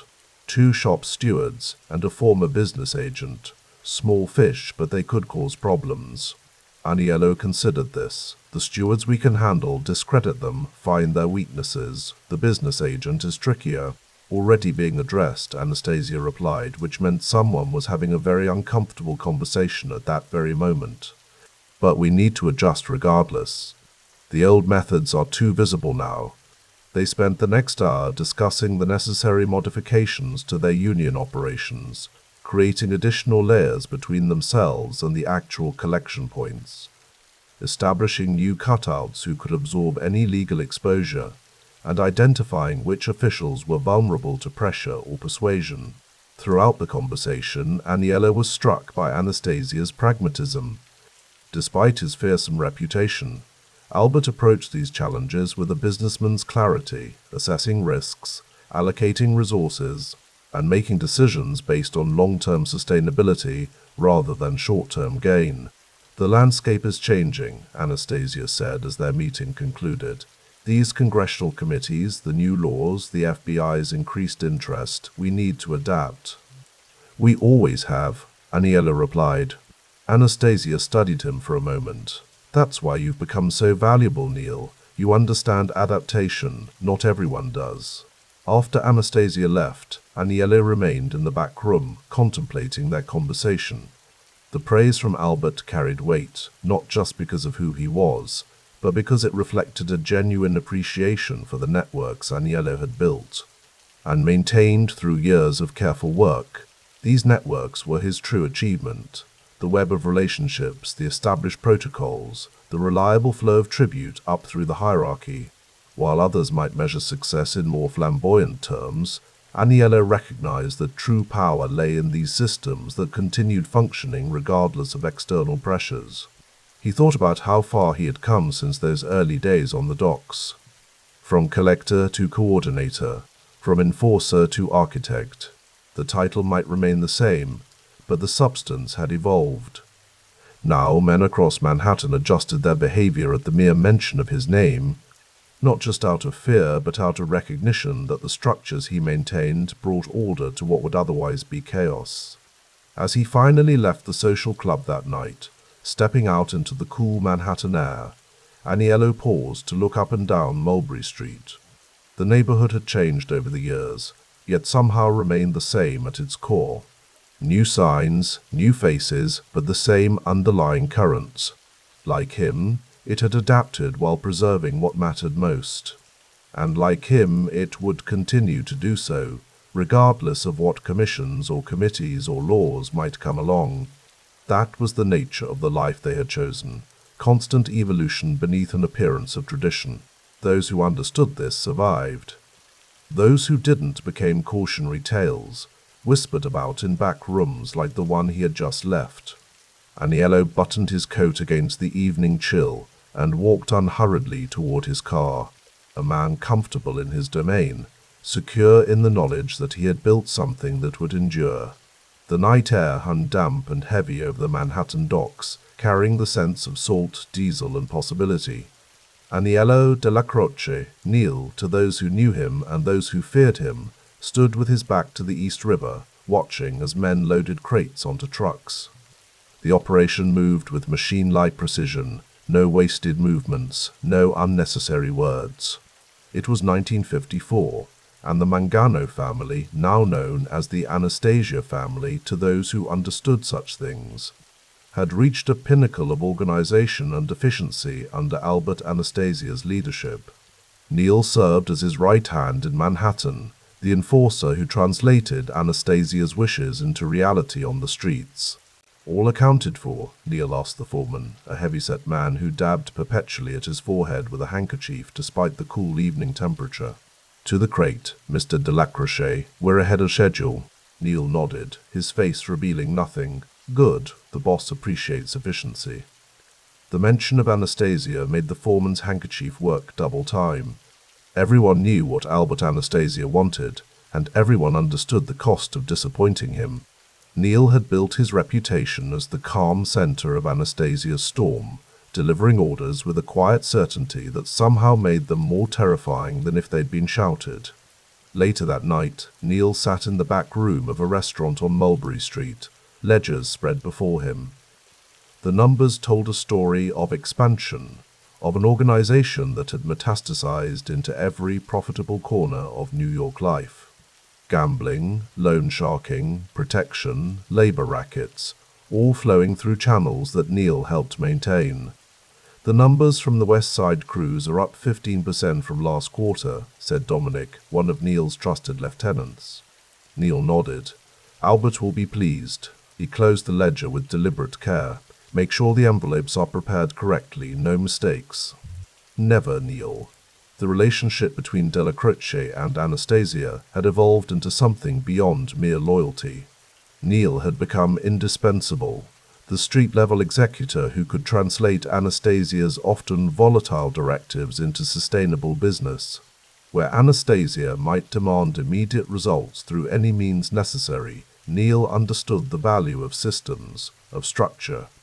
In the summer of 1955, Neil stood at the window of the social club on Mulberry Street, watching pedestrians navigate the busy sidewalks. Behind him, a radio played softly, Perry Como, smooth and unthreatening. The contrast between the music and the conversation taking place was stark.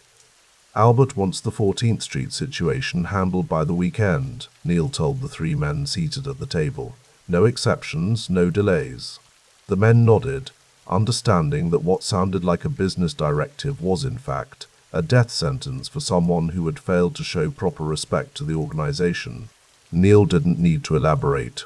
His reputation for precision in such matters was well established. "It'll be clean," promised one of the men, a scar-faced individual named Vincent. "It needs to be more than clean," Neil corrected, his voice soft but cutting. "It needs to be understood. The message matters as much as the action." This was Neil's particular genius, understanding that each act of enforcement was communication, a paragraph in the ongoing story the family told about itself. Violence was punctuation, not the narrative. As 1956 dawned, the Anastasia regime reached its zenith. The organization's tendrils reached into the garment district, the docks, construction, gambling, and countless other enterprises. Neil's role had expanded accordingly.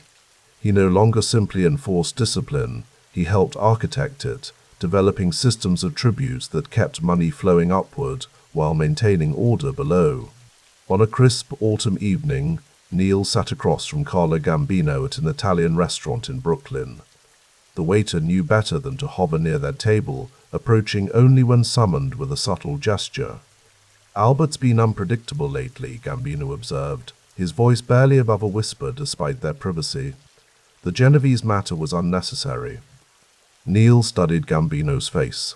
Carlo was Sicilian to his core patient, calculating, revealing little.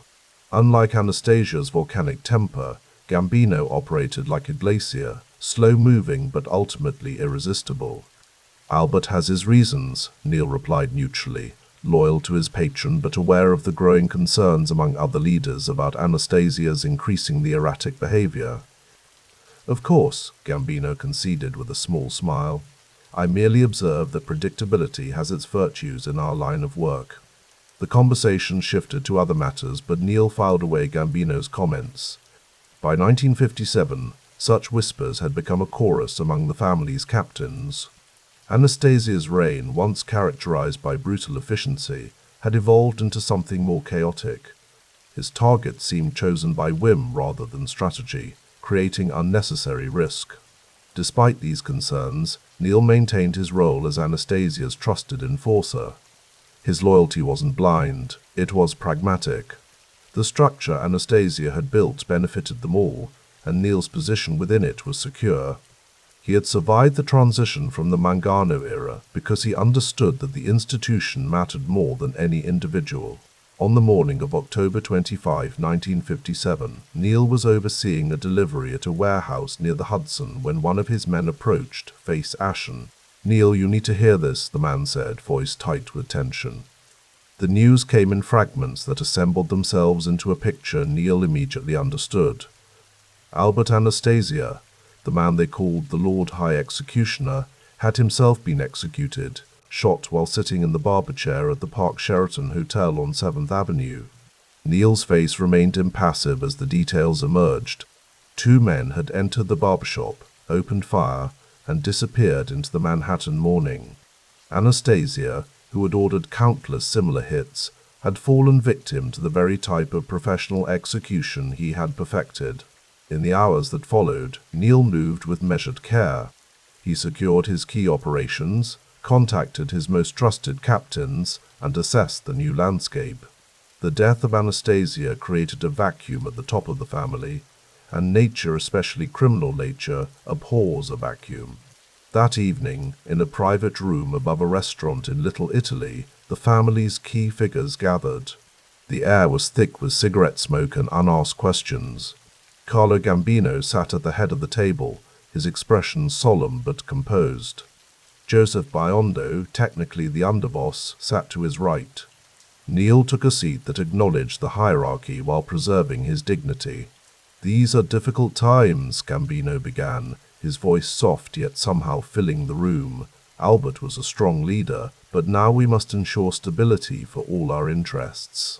Neil watched the faces around the table, reading the currents of ambition and fear. He could have made a play for leadership himself. He had the street credentials, the respect of the soldiers, the operational knowledge. But such a move would trigger conflict, potentially civil war within the family. Instead, Neil made a calculation that would define his role for years to come. When his turn came to speak, he directed his words to Gambino. "Carlo has the experience and the judgment to lead us forward," Neil said, his endorsement carrying particular weight given his closeness to Anastasia. "I pledge my support to ensure a smooth transition." The relief in the room was palpable. Many had expected Dellacroce, with his formidable reputation and loyal crews, to contest Gambino's ascension. Instead, his strategic subordination prevented a potentially destructive power struggle. After the meeting, Gambino asked Neil to stay behind. When they were alone, the older man studied Neil with shrewd eyes. "Your support means a great deal," Gambino said. "Albert valued your loyalty." "My loyalty is to this thing of ours," Neil replied carefully. Albert understood that the organization must survive any individual. Gambino nodded slowly. "You control significant interests in Manhattan. I would like you to continue overseeing those territories." The offer represented both acknowledgement and containment, recognizing Neil's power base while keeping him firmly within the new hierarchy. "I appreciate your confidence, Carlo," Neil responded, accepting the arrangement without appearing too eager. Within days, the contours of the new reality became clear. Joseph Biondo would remain underboss, at least officially, but Neil would retain operational control of his Manhattan crews and territories. Gambino, understanding that Neil's street muscle and enforcement capabilities were essential to his own consolidation of power, crafted the partnership that gave each man what he needed. The assassination of Anastasia proved to be only the first shock in a season of upheaval for American organized crime. Just 2 weeks later, on November 14, 1957, police raided a gathering of major crime figures at the estate of Joseph Barbara in Appalachian, New York. The resulting publicity forced J. Edgar Hoover and the FBI to acknowledge what they had long denied, the existence of a national criminal syndicate.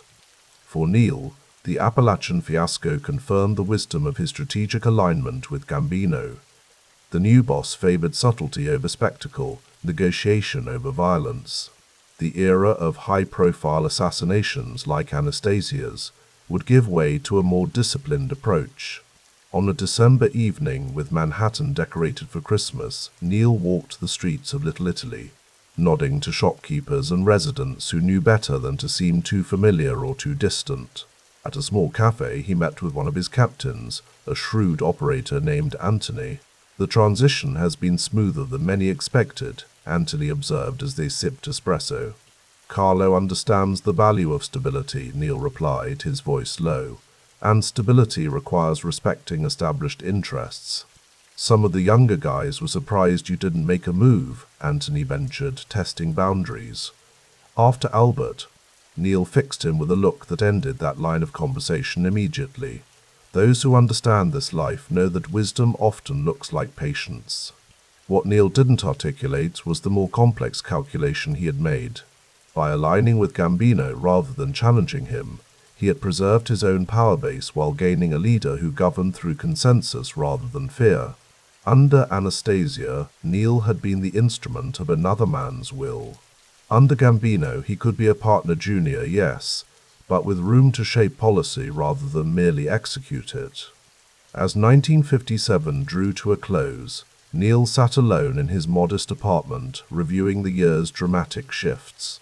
The death of Anastasia had removed his patron and protector, but his response had secured his position in the new order. By choosing the organization over personal ambition or vendetta, he had demonstrated the pragmatism that would become his hallmark. The question of who had ordered Anastasia's hit remained officially unanswered, though the streets had their theories. Many believed Gambino himself had authorized it, perhaps in coordination with Vito Genovese and other family leaders concerned about Anastasia's erratic behavior. Neil harbored his own suspicions, but he kept them private. In his world, knowledge was currency best saved for necessary transactions. On New Year's Eve, as the city prepared to welcome 1958, Neil attended a celebration at a restaurant owned by a family associate. Gambino was there, holding court at the center table, accepting good wishes from captains and soldiers. Neil paid his respects, exchanged the appropriate pleasantries, then found a quiet corner to observe. Joseph Biondo approached, offering a glass of anisette. "To a prosperous new year, Neil." "Prosperity and peace," Neil replied, accepting the drink with a slight nod. Biondo studied him for a moment. "You know, many thought you would resent my position after Albert's passing." Neil sipped his drink before answering. "Titles matter less than function, Joseph. We each serve the family in our own way." "Carlo values your practical approach," Biondo said. "He tells me you understand the streets in ways others don't." "The streets are where our strength begins," Neil observed. "Policy without enforcement is just suggestion." This pragmatic philosophy would define Dellacroce's approach in the coming years. While Gambino crafted strategy, Neil ensured that the machinery of enforcement and tribute collection operated smoothly. His Manhattan operations became a model of efficiency, profitable, disciplined, and largely invisible to law enforcement. As midnight approached, Neil stepped outside for air. The cold December night cleared his head as he contemplated the year ahead. The Gambino era, for that was what the family was already being called, would be different. Less volatile, more strategic. Neil's role would evolve accordingly, from enforcer to administrator. He thought briefly of Anastasia, the man whose patronage had elevated him and whose death had necessitated his greatest political calculation. There was no room for sentimentality in their world, but there was a place for memory. Anastasia had understood power in its rawest form. Gambino understood it as a system of relationships and incentives. Neil had learned from both. When he returned to the celebration, the clock was approaching midnight. Glasses were raised, toasts were made. Neil participated with appropriate enthusiasm, but his mind was already focused on the future. The events of 1957, Anastasia's assassination, the Appalachian disaster, Gambino's ascension, had redrawn the map of power in their world. For Aniello Dellacroce, the path forward was clear. He would continue to build his base in Manhattan, maintain the discipline and loyalty of his crews, and adapt to the more subtle leadership style of Carlo Gambino. The foundation he established in these transitional months would support decades of influence in the family's affairs. As the new year began, Neil understood something that many of his contemporaries missed. In their world, survival often depended not on being the strongest, but on being the most adaptable.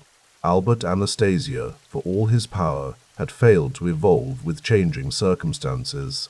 Carlo Gambino, with his preference for whispers over gunshots, represented the future. And Neil Dellacroce, the quiet enforcer who had transformed himself into an essential component of the new regime, would ensure that the streets remained aligned with that future. One collection, one decision, one strategic compromise at a time. The snow began to fall as the celebration continued, covering the city in a clean white blanket that concealed, for a moment, the complex machinery of power and profit operating beneath. Tomorrow the tracks would be visible again, but tonight, even for men like Neil, there was a momentary illusion of peace. The last traces of winter lingered stubbornly along Mulberry Street as February 1958 drew to a close. The late afternoon sun, weak and tentative, cast long shadows across the storefronts. Aniello Dellacroce stood motionless at the threshold of 247 Mulberry Street, his eyes momentarily drifting to the tenement building directly opposite number 23 and 2, where he had spent his childhood. The symmetry wasn't lost on him. The boy who had once watched the neighborhood from that window now controlled the view from across the street. The Ravenite social club had operated under different names and different management over the years, but now it belonged to him. He had quietly purchased it in 1956, though only in recent months had he begun transforming it into something more substantial, a nerve center, a courthouse without robes, the physical manifestation of his authority within the Gambino organization. He stepped inside, the familiar scent of espresso, cigarettes, and floor polish greeting him. Giuseppe, the elderly barista who had somehow survived every change of management, nodded respectfully from behind the counter. The club was nearly empty at this hour by design. Dellacroce had called for no meetings, scheduled no appointments. He wanted this moment of quiet contemplation before the space fully became what he intended. The interior was modest but meticulously maintained. Dark wood panels lined the walls, interrupted occasionally by framed photographs of Italian landscapes and a few tasteful paintings. Small tables dotted the floor space, each draped with a checkered cloth. A jukebox stood silent in the corner, its selection carefully curated to include Sinatra, Dean Martin, and a handful of Italian favorites. "Will you take coffee, Mr. Dellacroce?" Giuseppe asked, already reaching for a cup. Neil nodded. "Strong," he said simply. While the old man prepared the espresso, Dellacroce moved toward the back room. This was the true heart of the operation, a private space where real business would be conducted, where men would come to pay tribute, seek permission, or face judgment. He had furnished it sparingly, a heavy oak desk, several comfortable chairs, and a cabinet for liquor and glasses. Nothing ostentatious, nothing that spoke of insecurity or the need to impress. Power, real power, had no use for such displays. Giuseppe appeared at his elbow, setting the espresso on the desk. "Will there be anything else, Mr. Dellacroce?" "That's all for now. Leave the front door unlocked. Joseph Gallo will be arriving shortly." The old man nodded and disappeared. Dellacroce sat at the desk, sipping the bitter coffee. Joseph N. Gallo, not to be confused with Crazy Joe from the Colombo family, was the Gambino consigliere, the legal mind, the translator of street instinct into family policy. Their working relationship had grown increasingly important since Carlo Gambino had assumed leadership following Albert Anastasia's assassination. In the Park Sheraton Hotel barbershop less than 5 months earlier. The transition had not been without its complications. Dellacroce had been Anastasia's man, his loyal lieutenant. His grief at Anastasia's murder had been genuine, as had his initial impulse toward vengeance. But Neil was, above all else, a pragmatist. The commission had recognized Gambino's claim to leadership. To resist would have meant war, and war was bad for business. So he had accepted the new reality. channeling his formidable talents into securing his position within the reorganized family. Gambino, for his part, recognized Dellacroce's value. Neil commanded respect on the streets. Men feared him not because he was volatile, quite the opposite. They feared him because he was utterly predictable. He did exactly what he said he would do, no more and no less. If he promised punishment, it came. If he offered protection, it held. In the uncertain world of their business, such consistency was rare and valuable. The front door opened and closed. Footsteps approached, measured and unhurried. "Neil," Gallo greeted him, appearing in the doorway. A slender man in his 50s, the consigliere was impeccably dressed in a tailored grey suit, his silver hair combed perfectly, his manner reserved and professional. "Joseph," Dellacroce responded, gesturing to a chair. "Coffee?" "Yes, please." Dellacroce called out to Giuseppe, then returned his attention to Gallo. "Carlo approves of what we're doing here." Gallo's lips curled into the faintest suggestion of a smile. "Carlo appreciates order, Neil. You provide that. The Ravenite will serve as an effective headquarters for the street operations. It keeps things compartmentalized." The word hung in the air between them. Both men understood its significance. Carlo Gambino was increasingly interested in legitimate businesses, in political connections, in the more sophisticated avenues of profit. He needed someone to manage the traditional rackets, the day-to-day operations that remained the family's bread and butter. Dellacroce would be that someone, and the Ravenite would be his base of operations. "The captains need to understand the new expectations," Dellacroce said after a moment. "Punctuality with payments, regular reporting, discipline." Gallo nodded. "I've prepared some guidelines, nothing written of course, but clear principles we can communicate verbally. The key is consistency." "Consistency," Dellacroce echoed. "That's what's been missing. Different captains operating under different rules, some paying on time, others whenever they feel like it. That ends now. And if someone resists?" Dellacroce's expression didn't change. "They won't, not twice." The conversation paused as Giuseppe delivered Gallo's coffee, then resumed once they were alone again. For the next hour, they discussed the practical aspects of establishing the Ravenite as the center of Dellacroce's authority. Which captains would report directly to him, which disputes he would handle personally, how information would flow up to Gambino without creating unnecessary exposure. "What about Biondo?" Dellacroce asked eventually. Joseph Biondo had been named Underboss after Gambino's ascension, a position that technically placed him above Dellacroce in the family hierarchy. Both men knew, however, that the reality was more complicated. "Biondo understands his role," Gallo replied carefully. "Carlo values his counsel, but the street operations, the enforcement, the collections, the day-to-day management of the soldiers and captains, that falls to you. In practice, if not in title." Dellacroce nodded, satisfied. Titles mattered less than actual authority, and in the areas that concerned him most, his authority would be unquestioned. "Then we begin tomorrow," he said. "Spread the word. All captains report here for a meeting, 3 o'clock sharp." The following afternoon, the Ravenite hummed with tense energy as captains and key soldiers filed in. The main room, usually sparsely populated, now contained nearly 20 men, each dressed immaculately, each careful to show proper respect as they entered. Dellacroce observed them from his position near the backroom door, noting who spoke to whom, who seemed nervous, who projected confidence. At precisely 3 o'clock he straightened his tie and stepped forward. The room fell silent immediately. "Gentlemen," he began, his voice quiet but carrying clearly, "thank you for coming. Some of you I know well, others not so much. That will change. From now on, this is where you'll bring your concerns, your disputes, and your envelopes." He paused, looking directly at each man in turn. "Carlo has entrusted me with overseeing our street operations. That means I'm responsible to him for everything you do and everything you don't do. I take that responsibility seriously." The captains listened intently, understanding that they were witnessing the formal establishment of a new power structure. "There will be rules."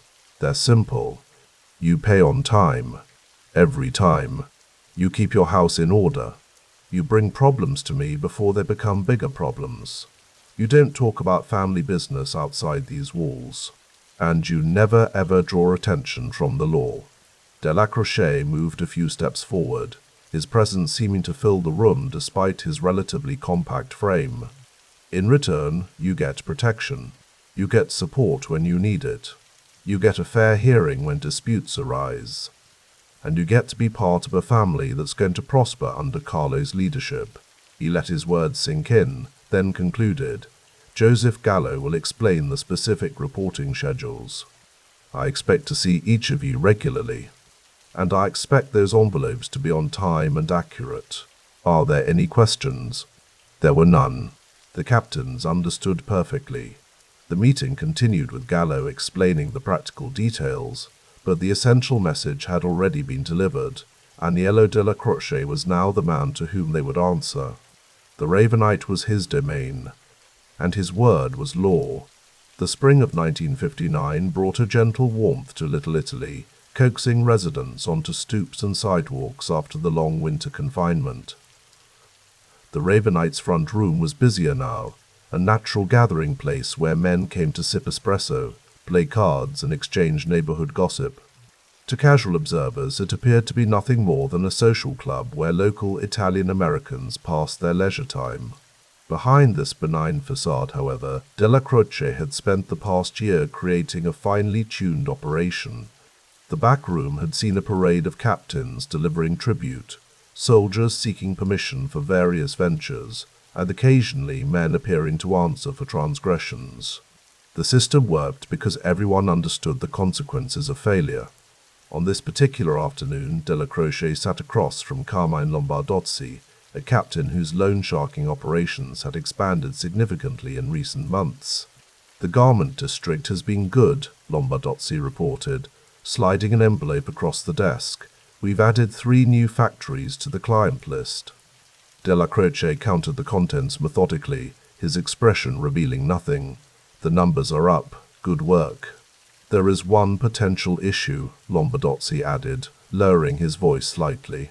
The Lucchese family has a factory owner on 38th Street who's behind on payments.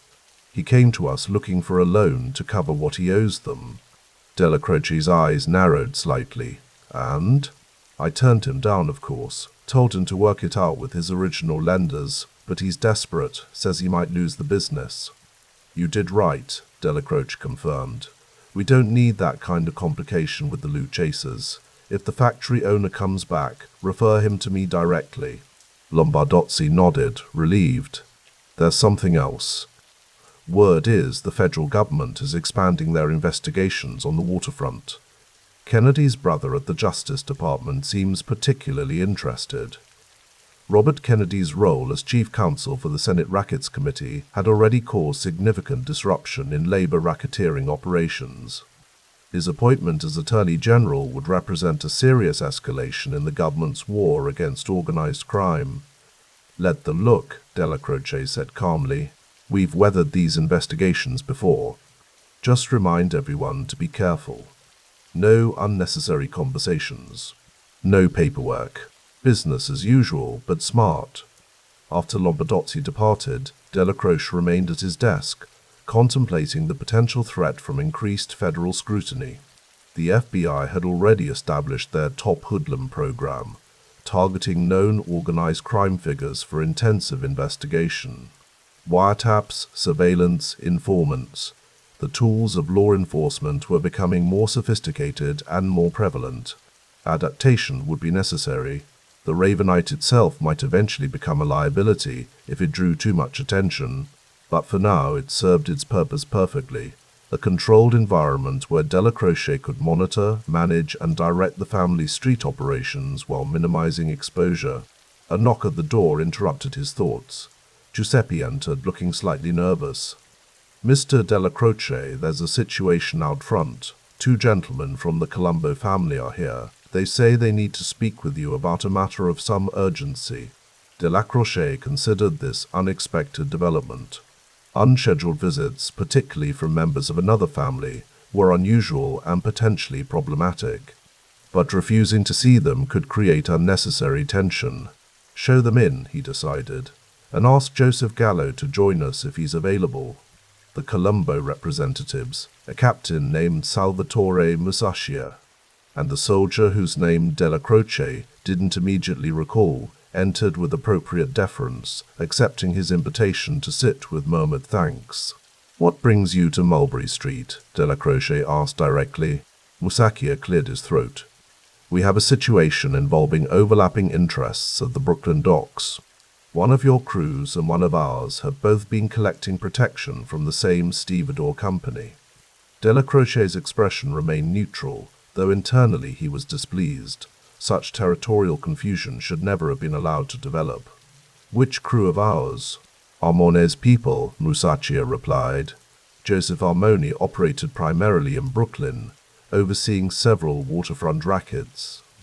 If his soldiers had expanded their collection territory without proper coordination, it represented both a protocol violation and a potential flashpoint between families. "I understand your concern," Dellacroce said evenly. "This kind of misunderstanding benefits nobody. I'll speak with Armone today and ensure the situation is clarified. In the meantime, I suggest both crews maintain their current collections, but initiate no new ones in the disputed area." Musacchia nodded, visibly relieved at the reasonable response.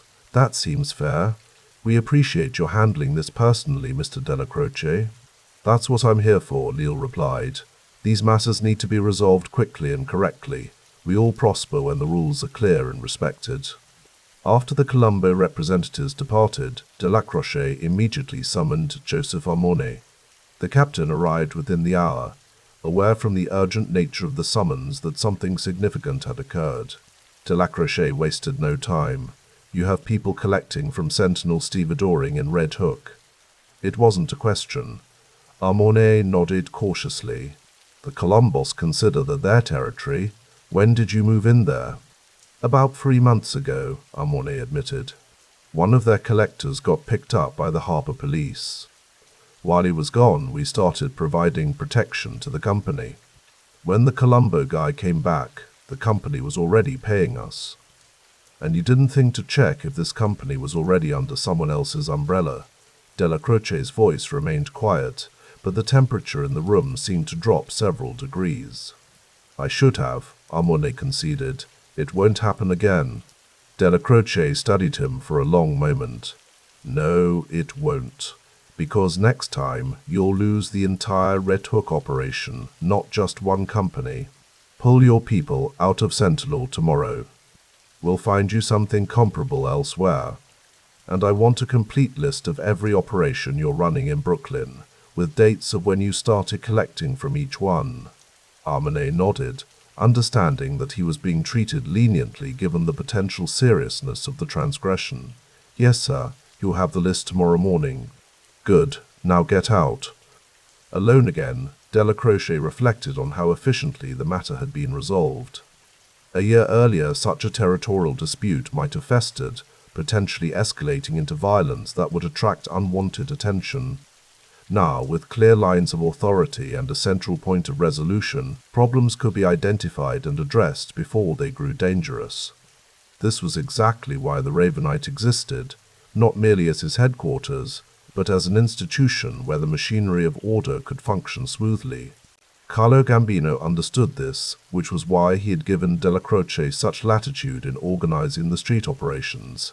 While Carlo focused on expanding the family's legitimate interests and cultivating political connections, Neil ensured that the traditional rackets continued to generate steady profits with minimal disruption.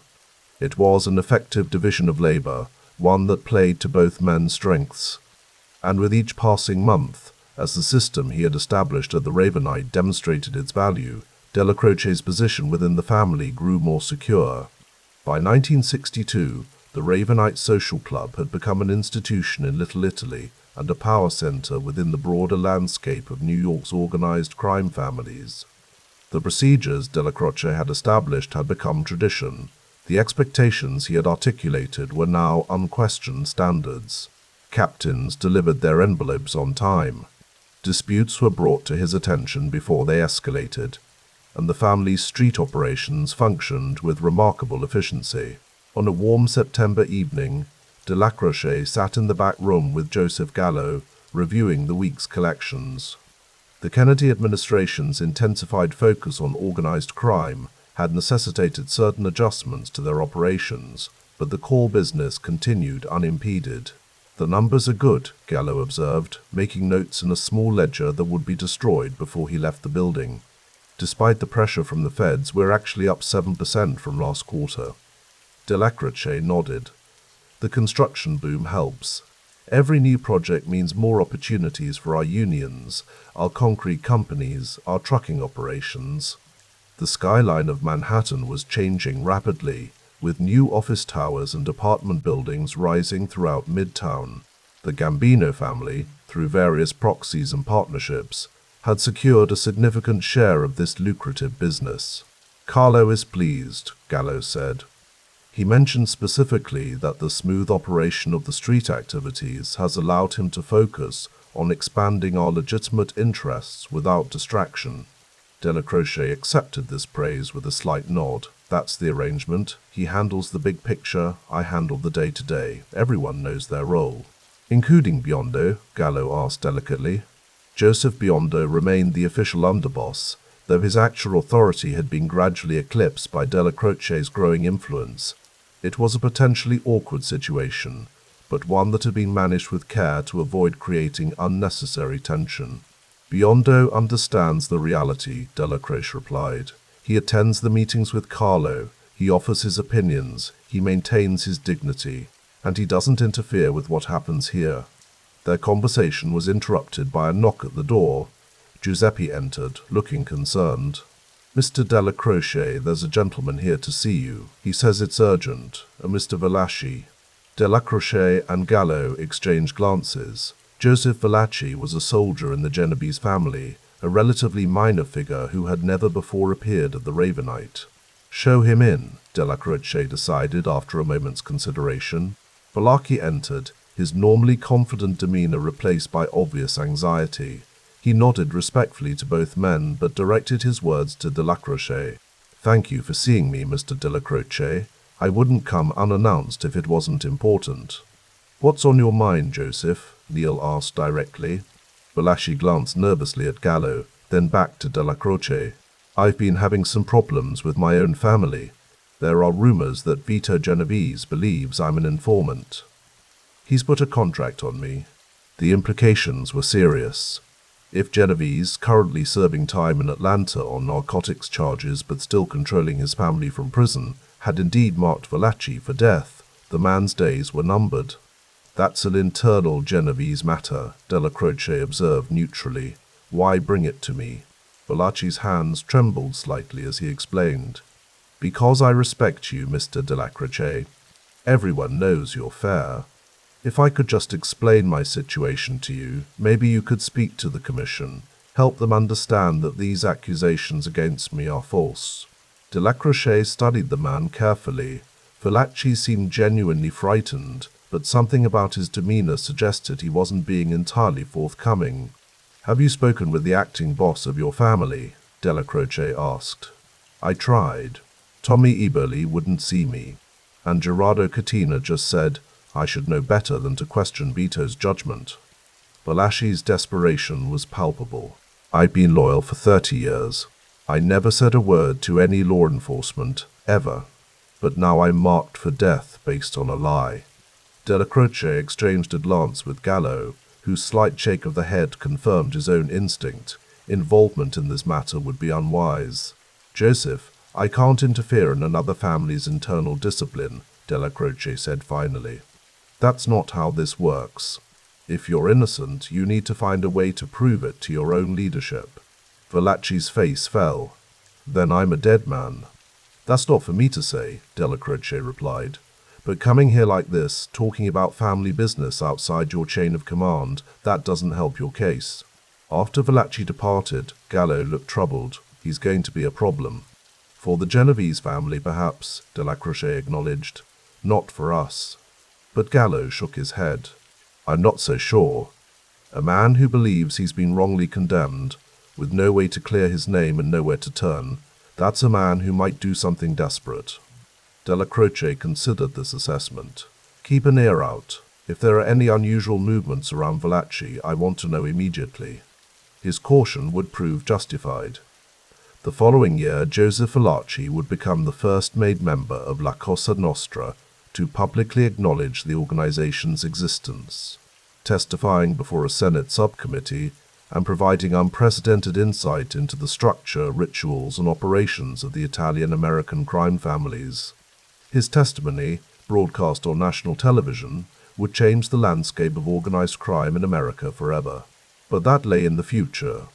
For now, Dellacroce could only manage the present, maintaining order, resolving disputes, and ensuring that the street operations continued to generate the steady flow of income that sustained the Gambino family's power and influence. The summer of 1964 brought both opportunity and challenge. Construction of the Verrazano Narrows Bridge, connecting Brooklyn to Staten Island, was nearing completion. The massive project had provided lucrative opportunities for Gambino-controlled construction companies, trucking firms, and union locals. It also represented the physical link between the family's traditional Brooklyn strongholds and the Staten Island neighborhoods where Carlo Gambino had established his personal residence, and was gradually expanding the family's presence. Dellacroce stood at the window of the Ravenite's back room, watching the afternoon traffic on Mulberry Street.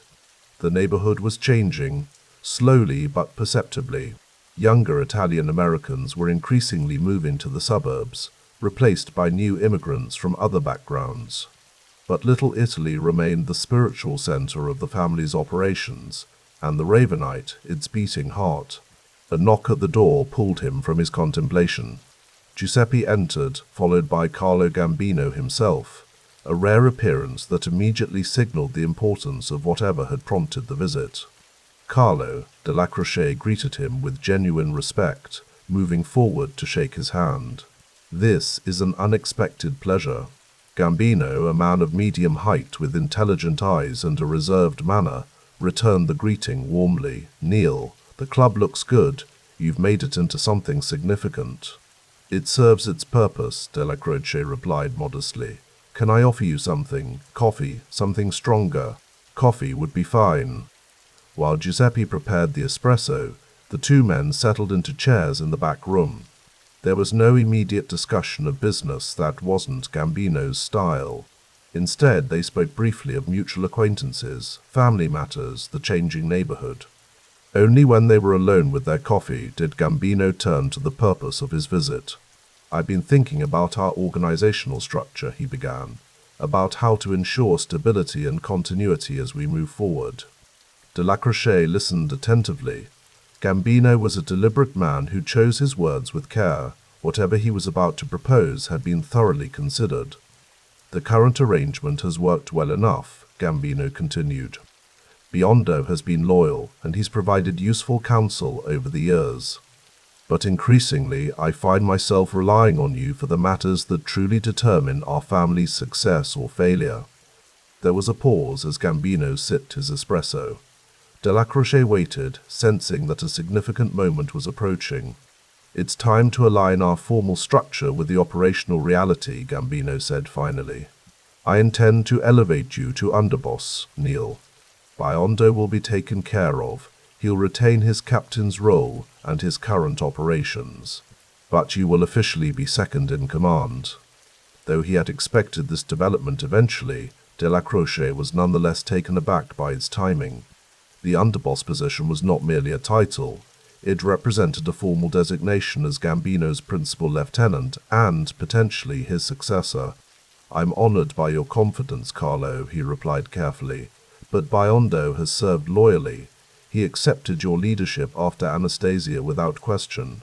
Gambino nodded, acknowledging the point. "And he'll be treated with respect. But a family functions best when its leadership structure reflects its actual operations. You've built something important here, Neil. The captains look to you. The soldiers respect you. The other families know that when you speak with my voice."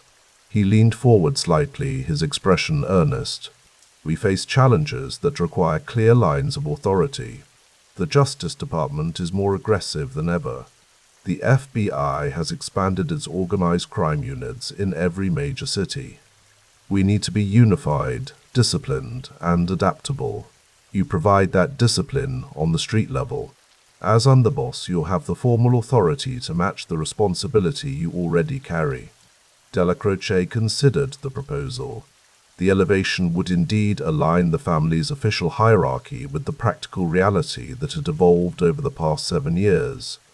It would strengthen his hand in dealing with captains and with representatives of other families. And it would cement his position as the key figure in the family's street operations. "If you believe this is best for the family, Carlo, then I accept," he said simply. Gambino smiled, satisfied. "Good. We'll make the announcement at the next gathering of captains, early next year, I think. Give everyone time to adjust to the idea." The conversation shifted to more immediate concerns: ongoing operations, relationships with the other families, potential threats from law enforcement. Throughout, Dellacroce was struck by Gambino's strategic vision, his ability to see beyond the immediate profit to the long-term sustainability of their enterprise. It was this quality, more than any other, that had enabled him to transform the family into the most powerful and stable criminal organization in the country. As Gambino prepared to leave, he paused, looking around the back room of the Ravenite with evident appreciation. "You've created something valuable here, Neil. A place where our business can be conducted safely and efficiently. The street operations have never run more smoothly. That's why you're the right choice for Underboss. You understand that our strength comes not from fear alone, but from order." After Gambino's departure, Dellacroce remained at his desk, contemplating the implications of his impending elevation. The path from Mulberry Street enforcer to underboss of the Gambino family had been long and occasionally treacherous. He had navigated the transition from Anastasia to Gambino, established his authority at the Ravenite, and built a system that turned the family's street operations into a model of efficient, profitable criminality. 65. Now, with formal recognition of his position coming, Dellacroce found himself at the pinnacle of the world he had entered as a young man. The Ravenite, situated across from his childhood home, had become the physical embodiment of his authority, a place where respect was mandatory, where rules were clear, and where the machinery of organized crime operated with meticulous precision. As the shadows lengthened across Mulberry Street, Aniello Dellacroce allowed himself a rare moment of satisfaction. The system he had built worked. The family prospered, and his place within it was secure. In January 1965, Carlo Gambino made good on his promise. At a gathering of family captains in a private room at a Brooklyn restaurant, he formally announced Dellacroce's elevation to underboss. Joseph Biondo, as arranged, accepted the change with dignity, publicly endorsing Neil as the right man for the position. The transition, carefully managed, occurred without disruption or dissent. The elevation changed little in Dellacroce's daily routine. He continued to operate from the Ravenite, overseeing the family's street activities with the same methodical attention that had become his trademark. But the formal recognition of his authority reinforced what everyone already knew. When it came to the traditional rackets, gambling, loan sharking, protection, labor extortion, Aniello Dellacroce was the man who made the decisions. On a crisp March evening, Dellacroce sat in the back room of the Ravenite, listening as Joseph Gallo outlined a potential expansion of their interests in the garment industry. "The manufacturers are desperate," Gallo explained. "Rising costs, foreign competition, labor disputes, they're vulnerable. With the right approach, we could significantly increase our influence in the industry." Dellacroce considered the proposal. "The unions are key. If we control the trucking and the labor, we control the industry." "Exactly. And with Carlo's connections to certain legitimate businessmen in the sector, we can approach this from multiple angles." Their discussion was interrupted by a knock at the door.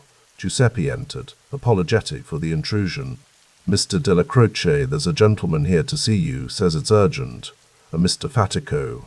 Carmine Fatico was a capo who ran operations in Queens, primarily out of the Bergen Hunt and Fish Club. His presence at the Ravenite, unscheduled and described as urgent, suggested a significant development. Send him in, Dellacroce decided.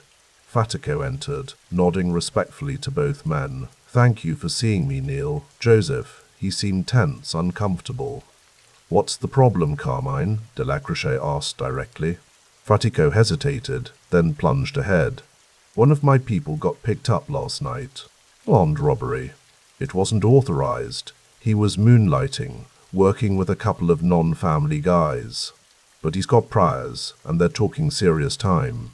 Who? Gallo asked. John Gotti. Dellacroce's expression remained neutral, though the name was familiar. Gotti was a young associate who had been working with Fatico's crew for several years. He had a reputation for being effective but occasionally impulsive. What exactly happened? Dellacroce asked. He and two others hit a warehouse in New Jersey. Electronics. They got caught on the way out. The others got away, but John got pinched. Dellacroce's displeasure was evident. Unauthorized operations, working with outsiders, crossing state lines, all for what? Some televisions. Fatico looked down. He's young, Neil, aggressive, but he's loyal, and he's good at what he does. When he follows the rules, Dellacroce corrected. This kind of amateur nonsense brings heat on all of us. Especially now, with the feds looking for any excuse to come after our legitimate businesses. Gallo interjected. What's he saying to the authorities?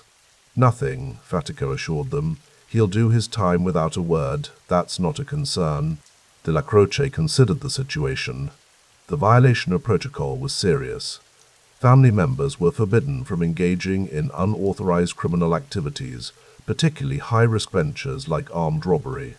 But Fatico clearly valued this young associate, and good earners who maintained silence under pressure were assets worth preserving. He does his time, Dellacroce decided. All of it. No lawyers paid for by the family, no special treatment. When he gets out, he comes here to me and explains why he should be allowed to continue working with us. Fatico nodded, relieved that the punishment wasn't more severe. Thank you, Neil. I'll make sure he understands how fortunate he is. After Fatico departed, Gallo raised an eyebrow.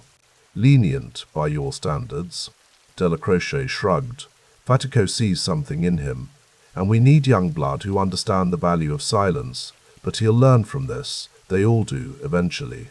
The incident, though minor in the grand scheme of the family's operations, exemplified Dellacroce's approach to leadership. Clear standards, predictable consequences, but also a pragmatic recognition that human capital was the family's most valuable resource. A young associate who made a mistake but remained loyal could be rehabilitated.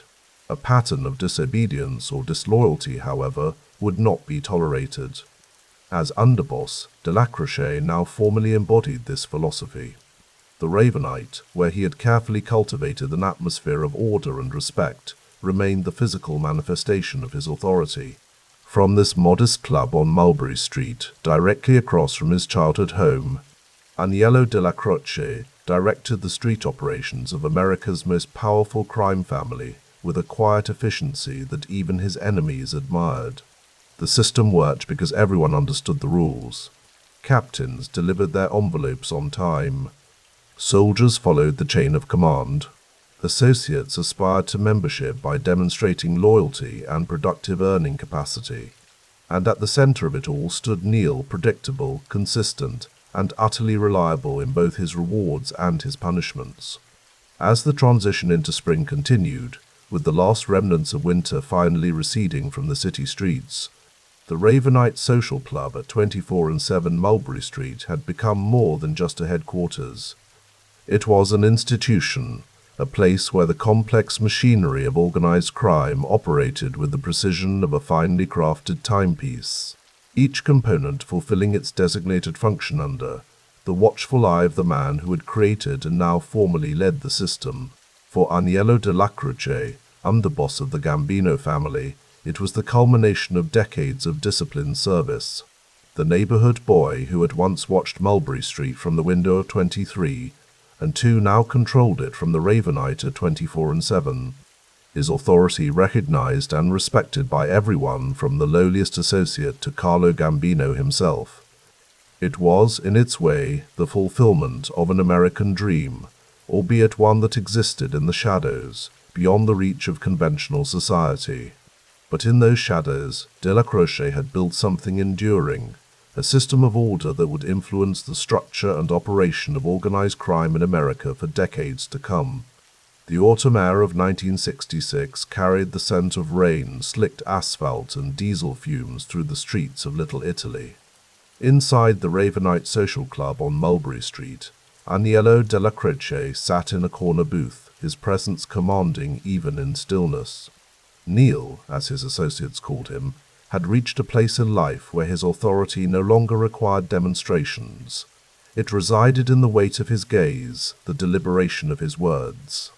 The television mounted in the corner murmured news from Vietnam, images of helicopters and jungle warfare flickering across the screen. Neil paid it minimal attention.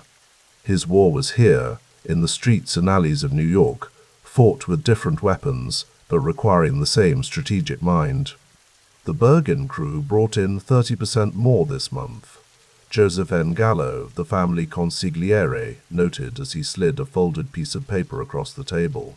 Neil nodded once, his eyes scanning the neat columns of numbers. "Carmine's got a good operation out there," he said, his voice low and measured, like distant thunder.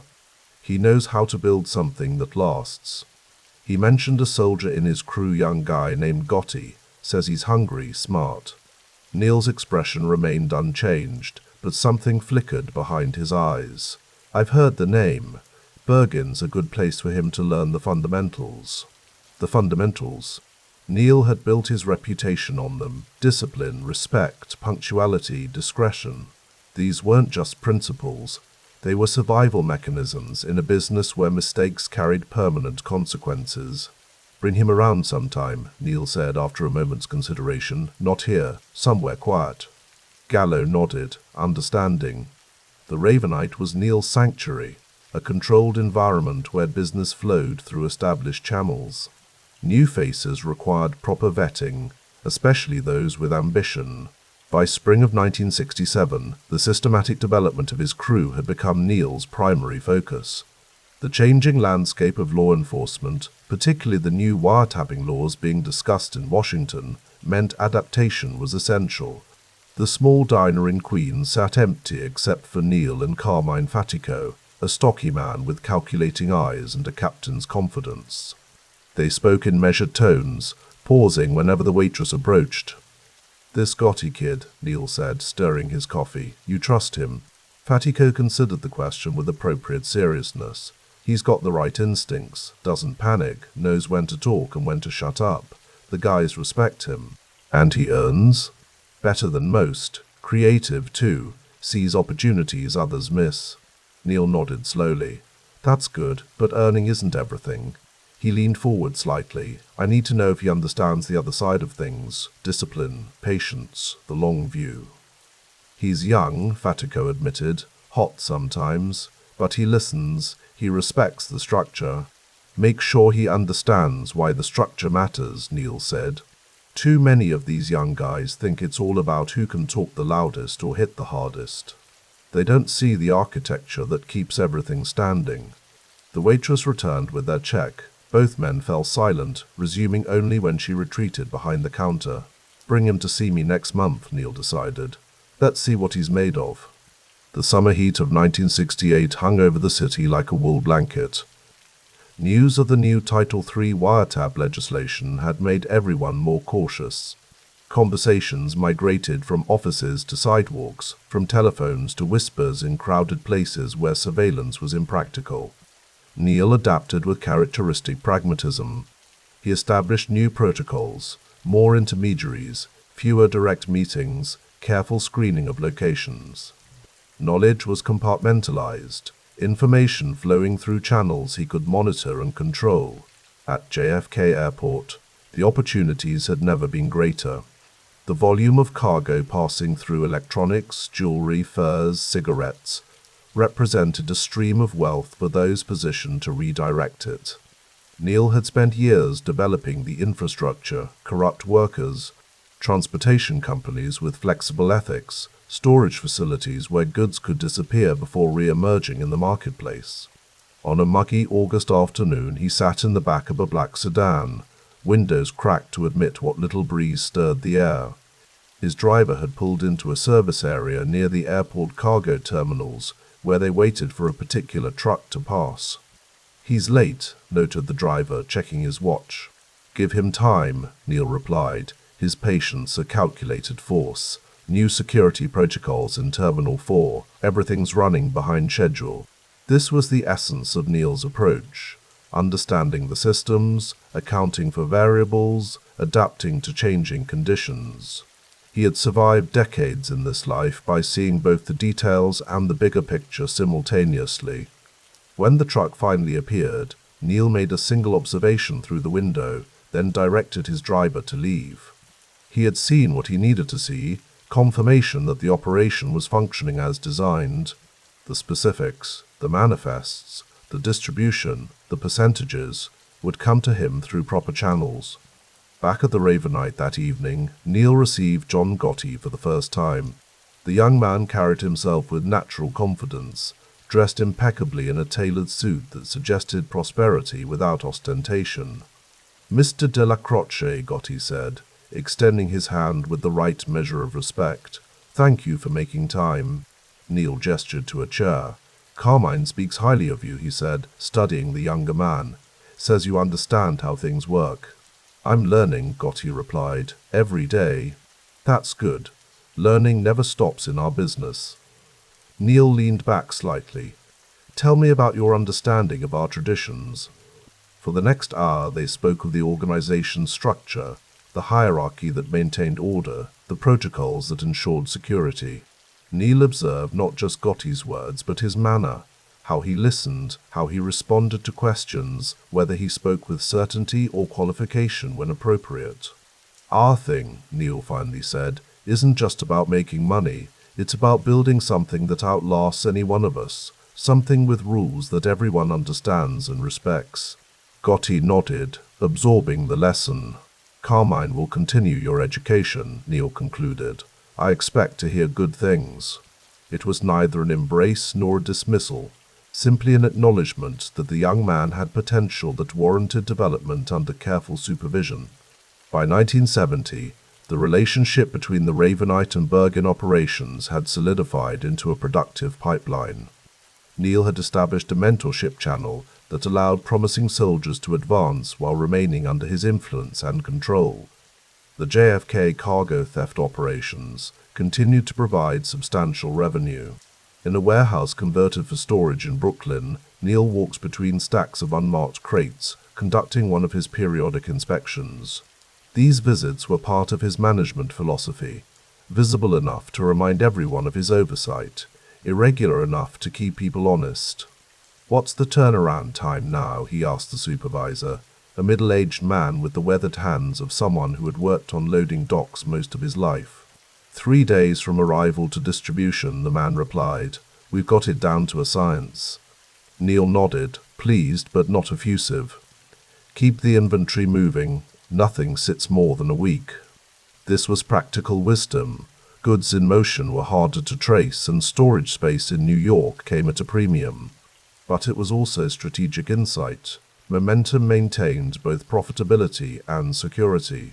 Later that week, Neil received troubling news.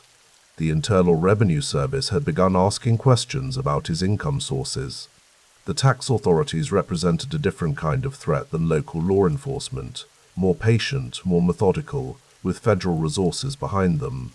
In the back room of a restaurant he trusted, Neil met with his accountant and attorney. Both men wore expressions of professional concern as they laid out the situation.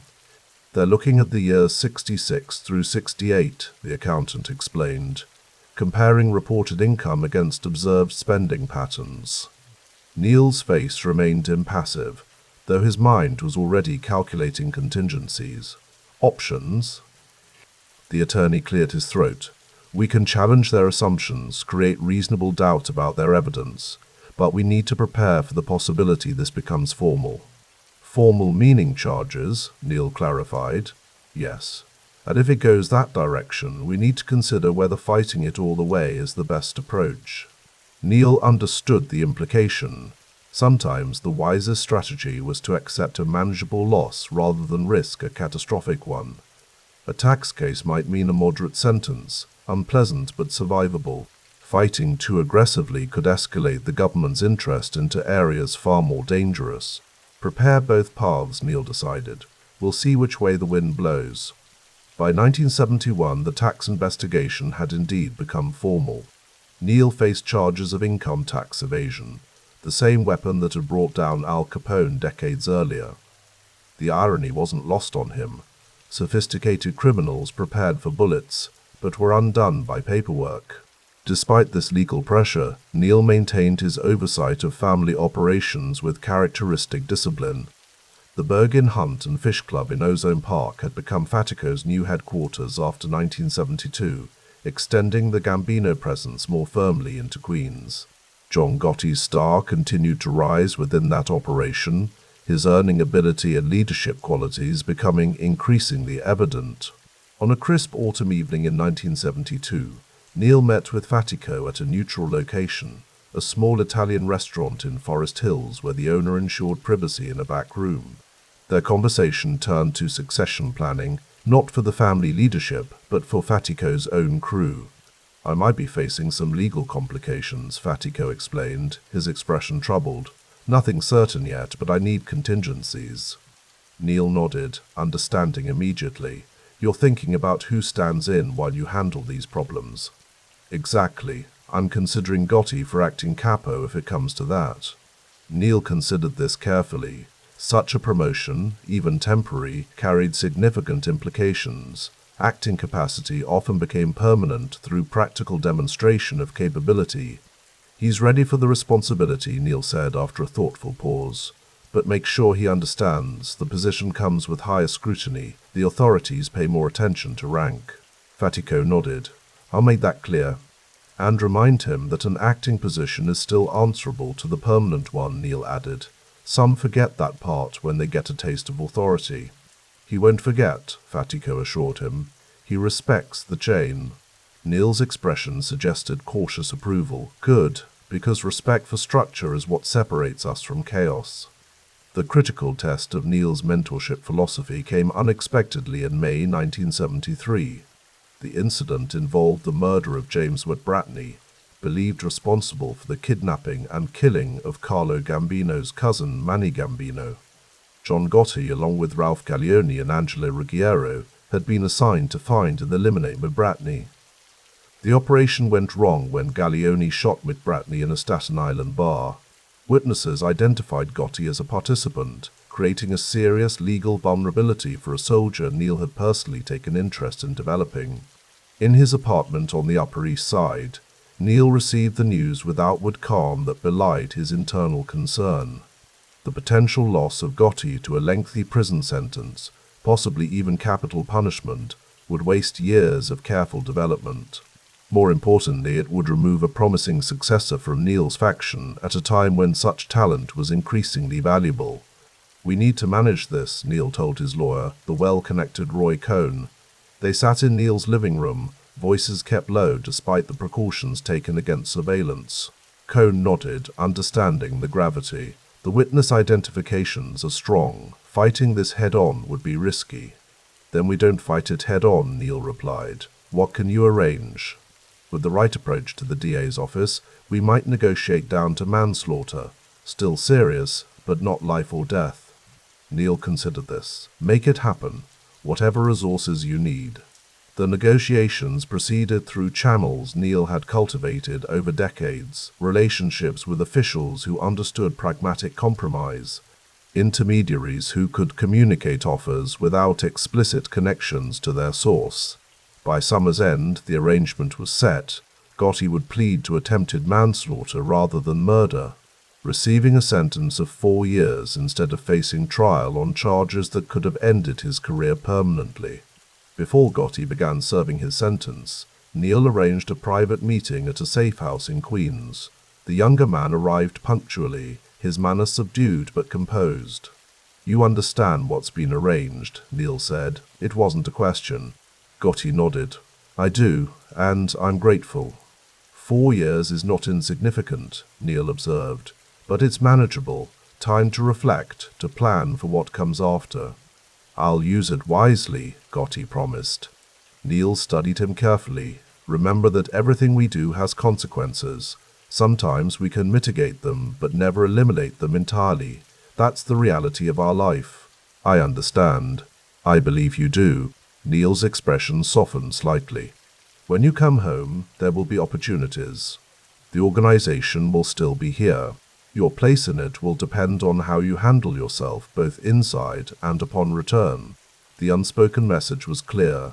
This intervention had created a debt of loyalty, an expectation of future alignment with Neil's faction within the family. Such bonds, forged in moments of crisis, often proved more durable than any formal oath. By late 1973, as Gotti began serving his sentence, Neil faced his own legal reckoning. The tax case had proceeded to conviction, and he too would spend time away from the operations he had so carefully structured. On his last evening of freedom before reporting to prison, Neil sat alone in the Ravenite, the club closed to regular visitors. The room held the lingering scent of cigarette smoke and espresso, the familiar environment he had transformed into the nerve center of his operations. He had spent the previous weeks establishing protocols for his absence, communication channels, decision-making hierarchies, contingency plans.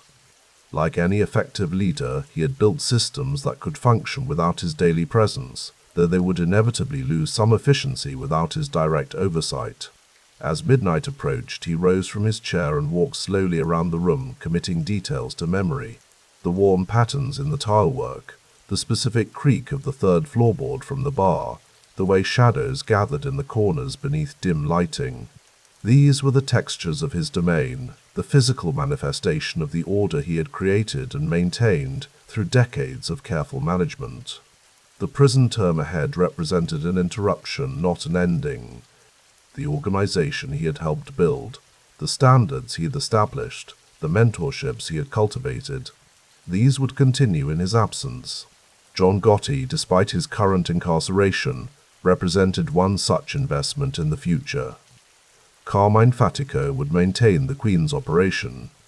Other captains would keep their crews productive and disciplined.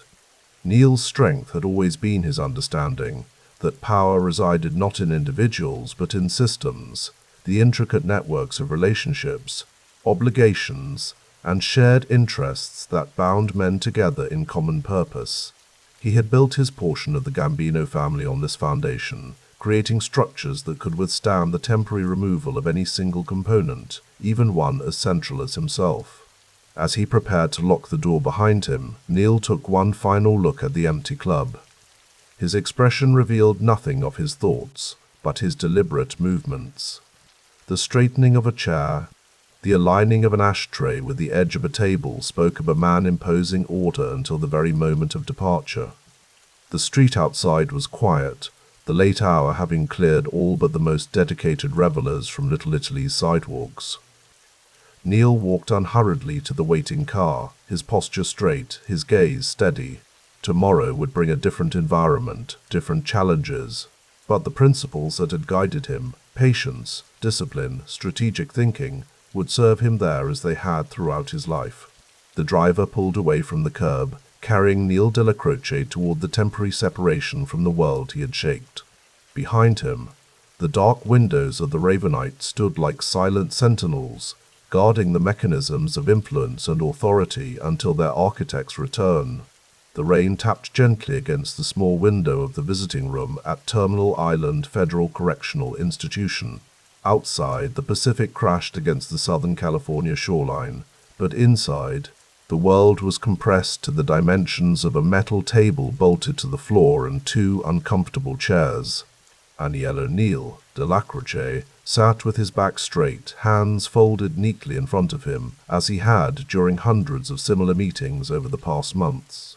His attorney, a slender man with thinning hair and expensive cufflinks, closed his briefcase with a soft click. "So they upheld the 5-year sentence," Dellacroce said, his voice betraying nothing. "I'm afraid so, Neil.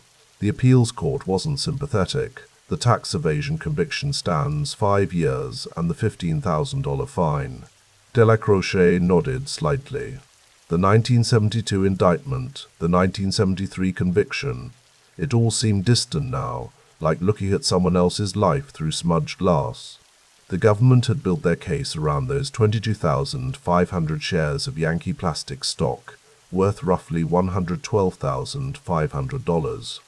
His defense that the stock had been registered to Preston Smith meant nothing in the end.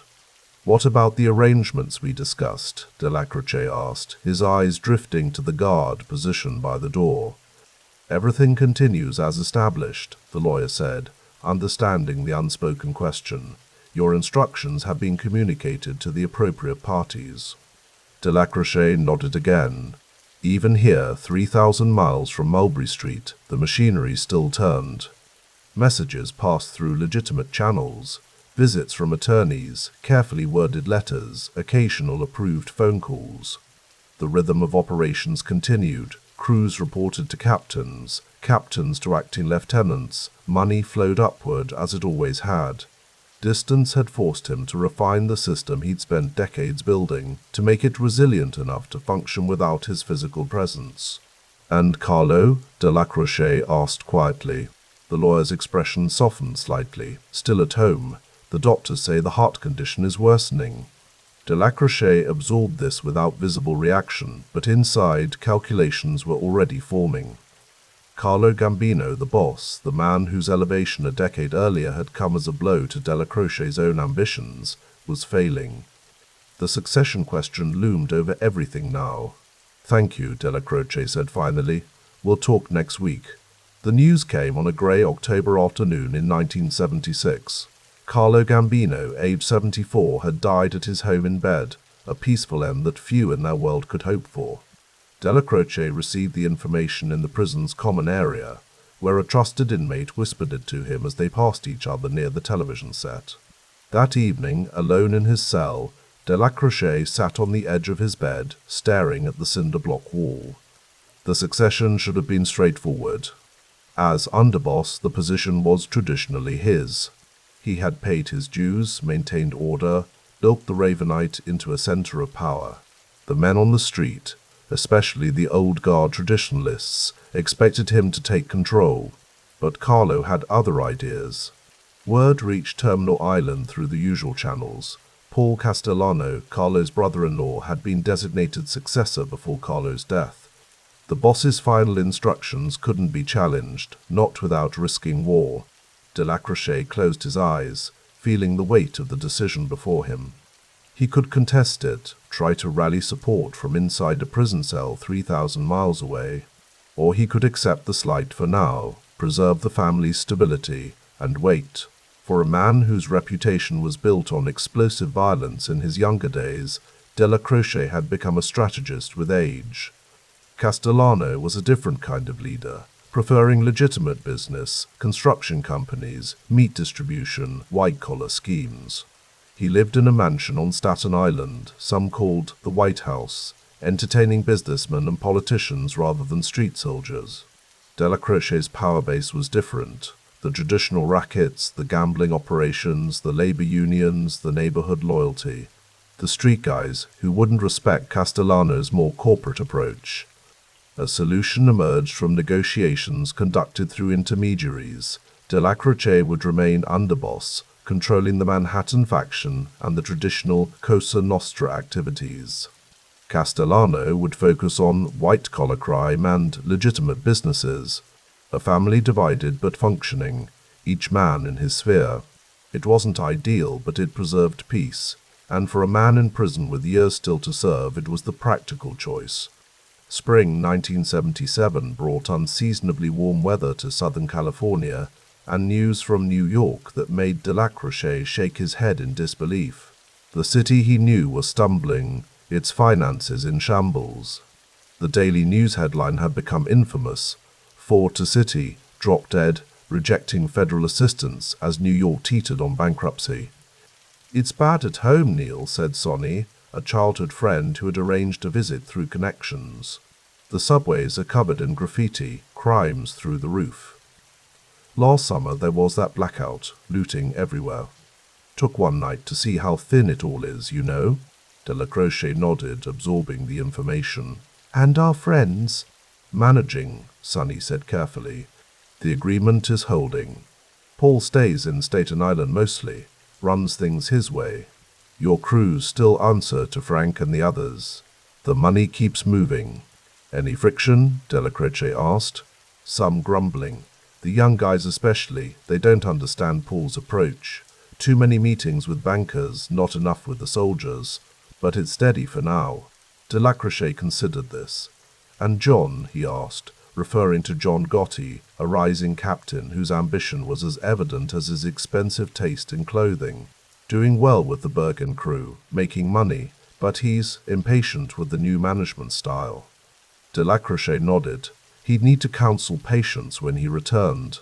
The younger men didn't always understand that timing was everything.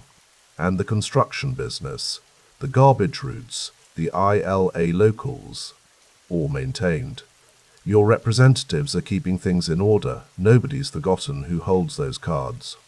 This was the reality of power in their world, not just who had official titles, but who controlled which revenue streams, who had relationships with which union officials, which police captains, which judges. Dellacroce had spent decades building these connections, and his absence hadn't unraveled them. "Good," Dellacroce said simply. "Tell them I'll be home before they know it. Tell them to keep the machine running smooth." The small transistor radio in Dellacroce's cell picked up news from the outside world in fragments. Disco had taken over New York nightlife, Studio 54 was the playground of celebrities and the connected, and a serial killer called Son of Sam had finally been captured after terrorizing the city. Through it all, Dellacroce maintained his routine exercise in the yard, carefully selected associates inside, and the steady communication with the outside. He knew which guards could be trusted to look the other way for small favors, which fellow inmates to avoid, which ones might be useful. Prison was just another ecosystem with its own rules, and Dellacroce had always been good at adapting to rules while finding the spaces between them. His attorney visited monthly, bringing updates disguised as legal discussions. "The FBI has a new focus on labor racketeering," the lawyer said during one visit. "They're looking at the construction industry, particularly in Manhattan." "They've been looking for 30 years, Dellacroce replied calmly. "Tell our friends to review the usual precautions. No conversations in cars, offices, or social clubs. Meet in the open, watch for vans that stay parked too long." The lawyer nodded. "There's also this new RICO statute they're exploring, allows them to charge everyone in an organization for the actions of individuals." "Interesting approach," Dellacroce said, revealing nothing of his concern. "We'll need to adjust. Make sure everyone understands. Smaller crews, fewer connections on paper, more buffers between activities." This was how adaptation happened. Quiet conversations, new procedures implemented through trusted channels, the organization learning and evolving even with its leadership constrained. By early 1979, Dellacroce's time at Terminal Island was nearing its end. He had served most of his 5-year sentence with time off for good behavior. He was 65 now, his hair thinner and grayer, but his posture still military straight, his gaze still steady and evaluating. In his final weeks of incarceration, he received a visit from Frank DeSico, one of his most trusted captains. "Everything's prepared for your return, Neil," DeSico said after the initial greetings. "The apartment above the Ravenite is ready. The books are in order."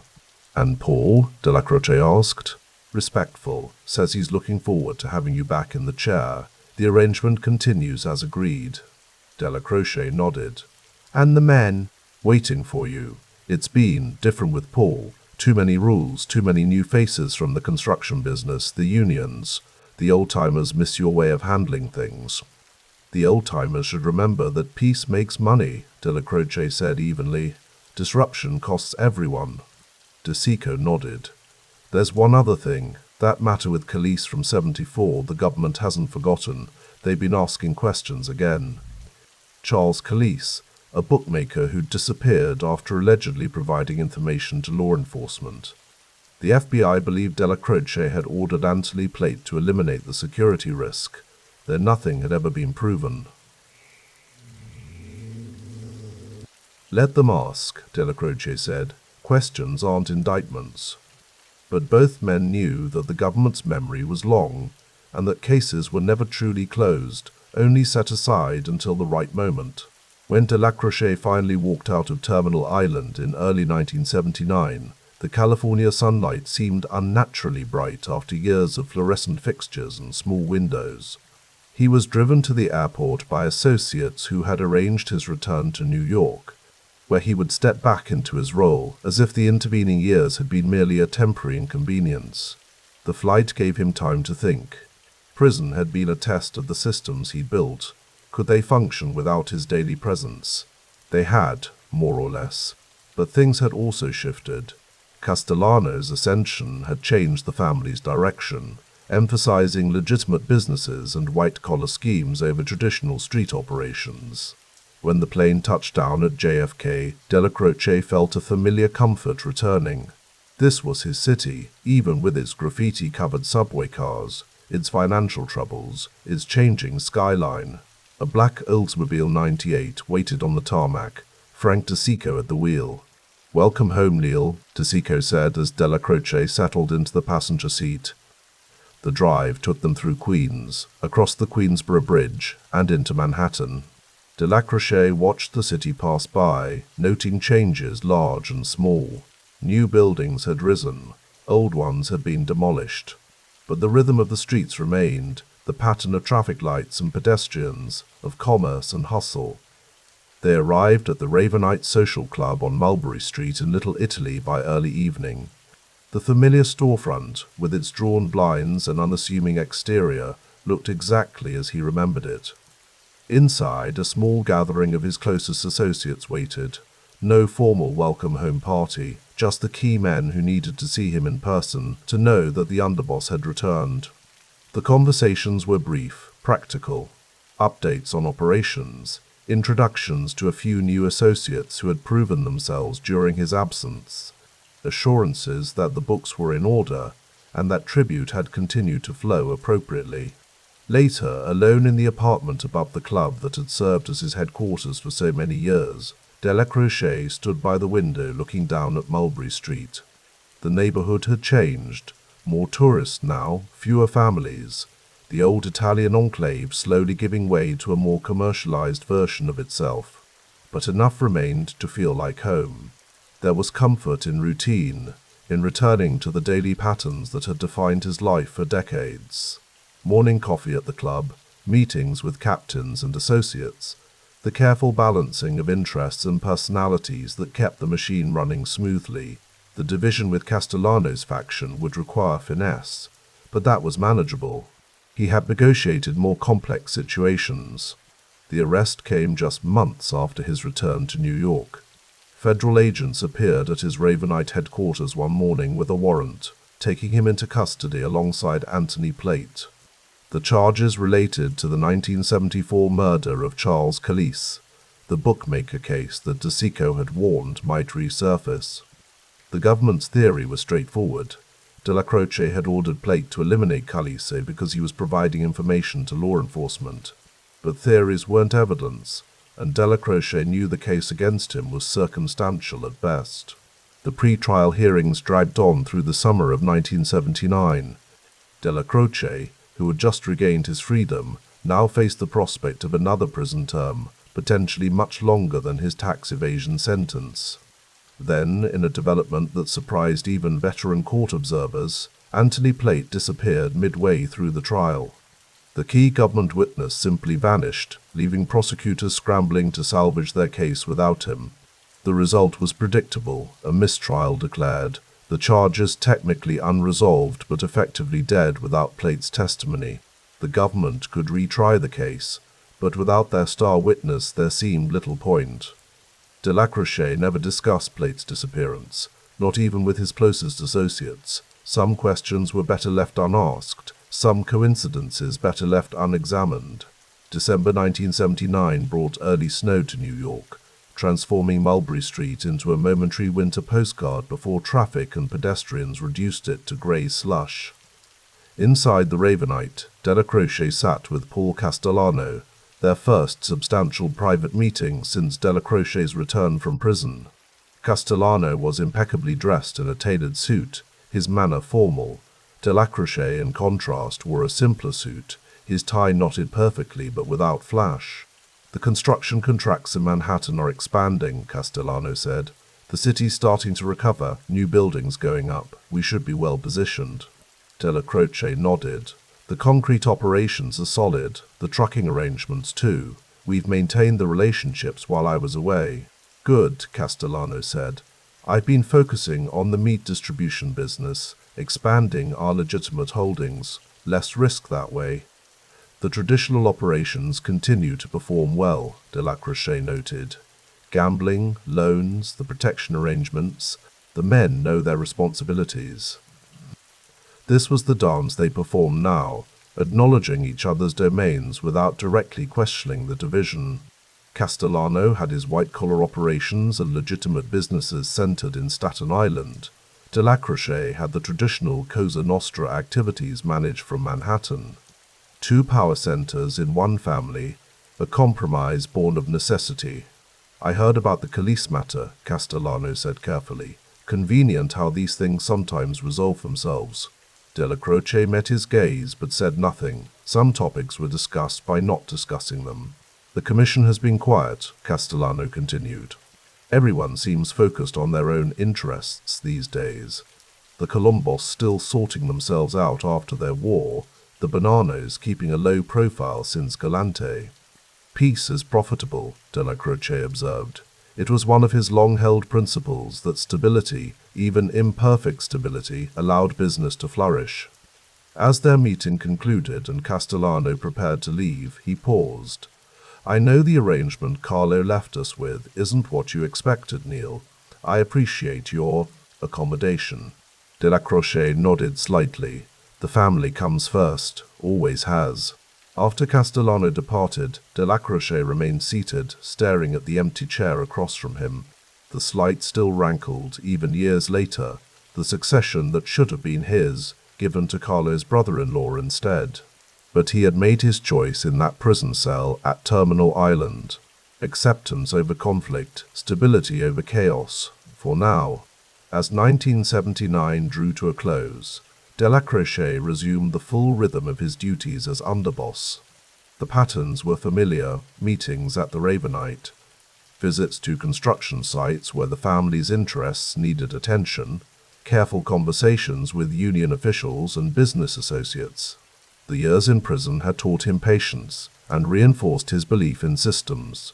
The organization had continued functioning during his absence because he had built it to survive without his daily presence. Captains knew their territories and responsibilities. Money flowed upward through established channels. Disputes were settled according to recognized procedures. Yet he also recognized the seeds of future conflict. The division between Castellano's white-collar faction and his own street operations was manageable for now, but tensions simmered beneath the surface. The younger captains, particularly John Gotti and his crew, chafed under Castellano's more corporate approach and his seeming distance from traditional operations. Dellacroce found himself in the position of peacekeeper, counseling patience to ambitious younger men while maintaining the formal respect due to Castellano as boss. It was a delicate balance, made more complex by his own ambivalence about the arrangement. On New Year's Eve, as 1979 prepared to give way to 1980, Dellacroce stood at the window of his Ravenite apartment, watching revelers on Mulberry Street below. The decade ahead would bring challenges. He could sense it already. The FBI was becoming more sophisticated, with new tools like the RICO statute and expanded electronic surveillance. The city itself was changing, with new money flowing in and old neighborhoods transforming. But he had navigated changing tides before. From prohibition to post-war prosperity, from waterfront rackets to more diverse operations. He had adapted while maintaining the core principles that guided him: discipline, loyalty to the institution, and the understanding that power came from systems, not just individuals. Whatever the new decade might bring, Aniello Dellacroce would face it as he had faced everything else in his long career, with calculated patience, strategic thinking, and the quiet authority that had become his trademark. The tax case and prison term had been setbacks, not defeats. The arrangement with Castellano was a compromise, not a surrender. And the machine he had built continued to run, its gears meshing smoothly, ready for whatever challenges the changing world might present. In a life defined by adaptation, this was simply the next chapter. The patina of age on the wooden bar at the Ravenite social club had been earned through decades of elbows, glasses, and hushed conversations. Outside, on Mulberry Street, the evening settled over Little Italy with familiar rhythms. The clatter of plates from nearby restaurants, cars honking in the distance, pedestrians speaking in animated tones that rose and fell like music. But inside, a different cadence governed the hours. Aniello Dellacroce sat in his usual corner booth, the leather worn to a particular shine where he rested his hands. At 66, he carried his years with the dignity of a man who had survived wars both public and private. His face, creased and thoughtful, revealed little as he studied the figures on the paper before him. The early winter of 1980 had brought a certain prosperity to their operations. The numbers confirmed what Neil already knew. The street side of the Gambino family's business had never been more profitable. Loan sharking operations alone had doubled their returns from the previous year. The union leverage they maintained created a steady, predictable flow of income that arrived with the reliability of tides. "Coffee, Neil?" asked Vinny, the bartender who had been serving him for nearly 20 years. "Yeah," Dellacroce replied, his voice gravelly yet controlled. "And tell Frank I want to see him when he gets in." The social club functioned as both sanctuary and office. The wood-paneled walls absorbed secrets. The ceiling fans gently pushed smoke in lazy circles, and the payphone near the back hallway connected them to the outside world on their terms. It was a place where time moved according to its own rules. Frank DeChico arrived an hour later, shaking off the December chill and nodding respectfully to the older men playing cards near the window. At 35, DeChico had established himself as a rising figure within the organization. His connections to Teamsters Local 28 and 2, and his skill in navigating the complex relationships between construction companies, trucking operations, and union officials had made him increasingly valuable. "You wanted to see me, Neil," DeChico said, sliding into the booth opposite Dellacroce. "The Midtown project," Dellacroce began, his eyes revealing nothing. "How are we positioned?" DeChico's posture remained relaxed, but his focus sharpened. "The concrete deliveries start next week. I've spoken with the local president. The trucks will move on schedule, no delays." Dellacroce nodded slightly. The construction rackets were technically under Castellano's domain, the white-collar side of their operations, but the boundaries had always been fluid, especially where transportation and unions intersected with the street. "And our percentage?" Dellacroce asked. "Same as agreed. 5 points on the contract value, delivered weekly through the usual channels." The older man considered this information, fingers lightly drumming on the worn tabletop. The Reagan era had brought a curious prosperity to New York. Even as parts of the city struggled, development money flowed, and with it, opportunity. "Good," he finally said. "Keep it clean. No problems we don't need." This was Dellacroce's way, economical with words, precise with expectations. DeChico understood the subtext. Their arrangement with Local 282 was valuable not just for the money it generated, but for the stability it provided. Stability meant predictability, and predictability meant less heat from law enforcement. As DeChico departed, Robert DiBernardo entered the club, his cashmere overcoat and Italian leather shoes marking him as different from many of the other men who frequented the establishment. Dib, as he was known, had built a substantial business in adult entertainment and pornography distribution. Ventures that generated remarkable profits as Times Square's transformation into an adult entertainment hub continued unabated. The temperature dropped again, Dib remarked, sliding into the booth. They're saying it might snow by Thursday. Dellacroce didn't respond to the weather observation. Small talk was rarely his preference. Instead, he waited, allowing silence to do what words often couldn't. Di Bernardo understood the protocol. From his briefcase, he produced an envelope, sliding it across the table without ceremony. The numbers are good this month, up 12% from October. The protection rackets around Times Square's adult businesses had become a gold mine. Theatre operators, peep show proprietors, and magazine distributors all paid their regular tribute to ensure they could operate without interference, either from rival criminals or from overzealous law enforcement. "Any problems I should know about?" Dellacroce asked, tucking the envelope into his jacket without counting it. Trust was currency in their world, and Di Bernardo had earned his credit. Nothing unusual. Some new vice lieutenant trying to make a name for himself on 42nd Street, but I spoke with our friends at the precinct. He'll be reassigned to Staten Island by next month. Dellacroce nodded, his expression unchanged. The corruption that greased the wheels of their operations was as much a part of the city's infrastructure as its subway tunnels and water mains. "And the federal situation?" he asked. Di Bernardo's expression tightened slightly. "They're still making noise about obscenity cases. But our distribution lines are clean. Separate companies, good paperwork. Nothing connects directly back." The legal landscape around adult entertainment remained complex, with prosecutors occasionally mounting crusades that threatened their income streams. Di Bernardo had proven skilled at creating corporate labyrinths that made prosecution difficult. "Keep it that way," Dellacroce said, the simple phrase carrying the weight of command. As evening deepened into night, the social club filled with men from various corners of their world.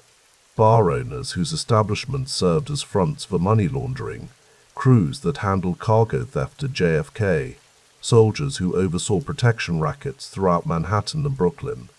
Each paid their respects to the Underboss, their deference genuine and earned. When the club emptied around midnight, Dellacroce remained, reviewing ledgers with Joseph N. Gallo, the family's consigliere. The numbers told a story of exceptional prosperity. Their street operations had never been more profitable, with weekly tribute flowing into the Ravenite from dozens of ventures across the city. "We're up 22% from last year," Gallo noted, his accountant's precision evident in the carefully maintained books. The airport crews alone brought in an extra 60,000 last quarter. The cargo theft operations had become increasingly sophisticated. Teams working at JFK and other transportation hubs identified valuable shipments, created paperwork that allowed them to be diverted, and moved goods through a network of warehouses and distributors that made recovery nearly impossible. "And Paul's side?" Dellacroce asked, referring to the operations under Castellano's direct control. Gallo's expression revealed little. "Yes, steady. The construction and meat distribution businesses are doing well, but he's still pushing for more legitimate ventures. The interest rates are hurting some of his real estate plays." The division between Castellano's white-collar orientation and Dellacroce's street operations had always created a certain tension within the family. But as long as money flowed and respect was maintained, the arrangement functioned. Yet beneath the surface, Dellacroce sensed growing pressure points, fault lines that would require careful management. The late hours found him in the back office, a small room where the real business was conducted. The space was simply furnished, a desk, filing cabinets, and a small table where he now sat with Angelo Ruggiero, one of John Gotti's closest associates. "The merchandise moved quicker than expected," Ruggiero said, keeping his voice low despite the privacy of the room. "We'll have another shipment next week." Dellacroce studied the younger man, his gaze penetrating. Merchandise was the code they used for narcotics, a business officially banned by Castellano but increasingly prevalent in portions of their operation. "I've told you before," Dellacroce said, his tone carrying warning without heat. "Be careful. Paul's position hasn't changed. Castellano had instituted a formal family ban on drug trafficking, believing it attracted too much federal attention and carried penalties that made cooperation with authorities too tempting for those arrested. But the profits were too substantial for many in their world to ignore completely. With respect, Neil, Ruggiero countered, the numbers don't lie. We're bringing in 3 times what the loan business does, with half the overhead. Dellacroce understood the economics. The narcotics trade had transformed criminal profits across the country, but he also understood the risks, not just from law enforcement, but from the internal divisions it created. I don't need to know details, he said firmly. Just make sure nothing touches the core business. And Angelo, keep your conversations private. Phones aren't safe. What Dellacroce didn't say, what he couldn't say without creating a dangerous ripple effect, was that federal investigations were intensifying. Wiretaps, surveillance, and informants had become more sophisticated tools in the government's arsenal. Ruggiero's talkative nature had always concerned him. As 1981 progressed into 1982, the prosperity continued, but so did the underlying tensions. On a rainy April evening, Dellacroce sat in his favorite booth with John Gotti, whose star continued to rise within the organization. At 41, Gotti combined street intelligence with ambition and charisma in ways that reminded many of a younger Dellacroce. The Bergin is doing record numbers, Gotti reported, referring to the Queen's Club that served as his base of operations. And the unions are solid, no problems with the collections. Dellacroce nodded approvingly. Gotti had proven himself an efficient earner and organizer, keeping his crew disciplined while maximizing profits from gambling, loan sharking, and union control. And Angelo? Dellacroce asked, the question seemingly casual but loaded with meaning. A flash of something, concern perhaps, crossed Gotti's face before his expression returned to neutral. He's doing well, keeping busy. Make sure he understands about communications, Dellacroce said, his voice dropping slightly. Some things don't need to be discussed over open lines. Gotti nodded, understanding the warning. I'll speak with him. What neither man acknowledged directly was that Ruggiero's telephone had likely been tapped by federal agents. The narcotics discussions and business dealings captured on those recordings could create serious problems. Not just legal jeopardy, but internal conflict with Castellano if he learned the extent of the drug business operating under his nominal prohibition. The balance Dellacroce maintained between loyalty to the family structure and protection of his street crews required constant attention. Castellano was the boss, and the protocols of their world demanded respect for that position. Yet the fundamental differences in their approaches to business created friction that required careful management. Late summer found Dellacroce meeting with Paul Castellano at an Italian restaurant in Manhattan's East Side, away from their usual territories. Such neutral ground meetings had become their practice for discussing sensitive matters.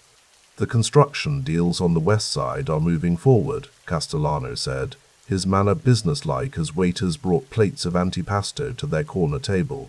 The zoning board approved the variances last week. Dellacroce nodded appreciatively. Castellano's ability to navigate legitimate business channels and political relationships had undoubtedly benefited the family's interests. The street operations are strong, Dellacroce offered in return. The airport crews had a particularly good month with those electronic shipments from Japan. They ate in companionable silence for a few minutes. 2 men who had known each other for decades and who understood the complex dance of their relationship.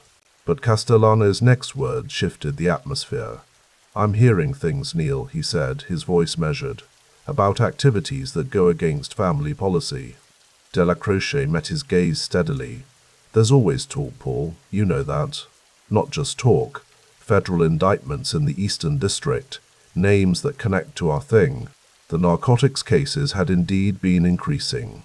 Several soldiers and associates with connections to their family had been arrested in recent months, though none were made members who reported directly to Dellacroce. I'm watching it, Dellacroce assured him. Anyone who steps out of line will be dealt with. The promise was sincere, even if its application was more nuanced than Castellano might have preferred. Dellacroce did enforce discipline, but he also recognized the economic reality of their world. The high-earning drug dealers brought in substantial revenue, and as long as they maintained proper tribute and discretion, he had allowed certain activities to continue beneath the surface. "This policy isn't negotiable, Neil," Castellano said, his tone hardening slightly. "The heat it brings affects all our interests. My legitimate businesses can't afford that kind of scrutiny." "Understood," Dellacroce replied, "neither confrontational nor subservient. I'll handle it." As they parted that evening, both men understood that their conversation had layers of meaning beneath the surface. The unity of the family remained intact, but the fault lines were becoming more apparent. Back at the Ravenite that night, Dellacroce sat alone with a glass of anisette, contemplating the complex ecosystem he helped maintain. The social club was quiet now, just a few trusted associates playing cards in the corner, the television murmuring news about Reagan's economic policies and international tensions. The years from 1980 to 1982 had indeed been remarkably profitable. Their diverse revenue streams, loan sharking, union leverage, protection rackets, cargo theft, bar and restaurant fronts, created a financial portfolio that could weather almost any storm. The weekly tribute that flowed into the Ravenite from these various enterprises had never been more substantial. Yet Dellacroce was too experienced, too attuned to the rhythms of their world, not to sense the currents of change. Federal law enforcement strategies were evolving, becoming more sophisticated in their targeting of organized crime. The narcotics trade that generated such substantial profits also created vulnerabilities that could unravel decades of carefully constructed relationships. And the philosophical divide between Castellano's corporate approach and the street-level operations that Dellacroce oversaw was widening, creating tensions that would require increasingly delicate management. As he finished his drink and prepared to leave, Dellacroce gazed around the social club that had been his anchor for so many years. The wood-paneled walls had absorbed countless conversations, agreements, and conflicts. The worn leather of the booths had witnessed the rise and fall of fortunes.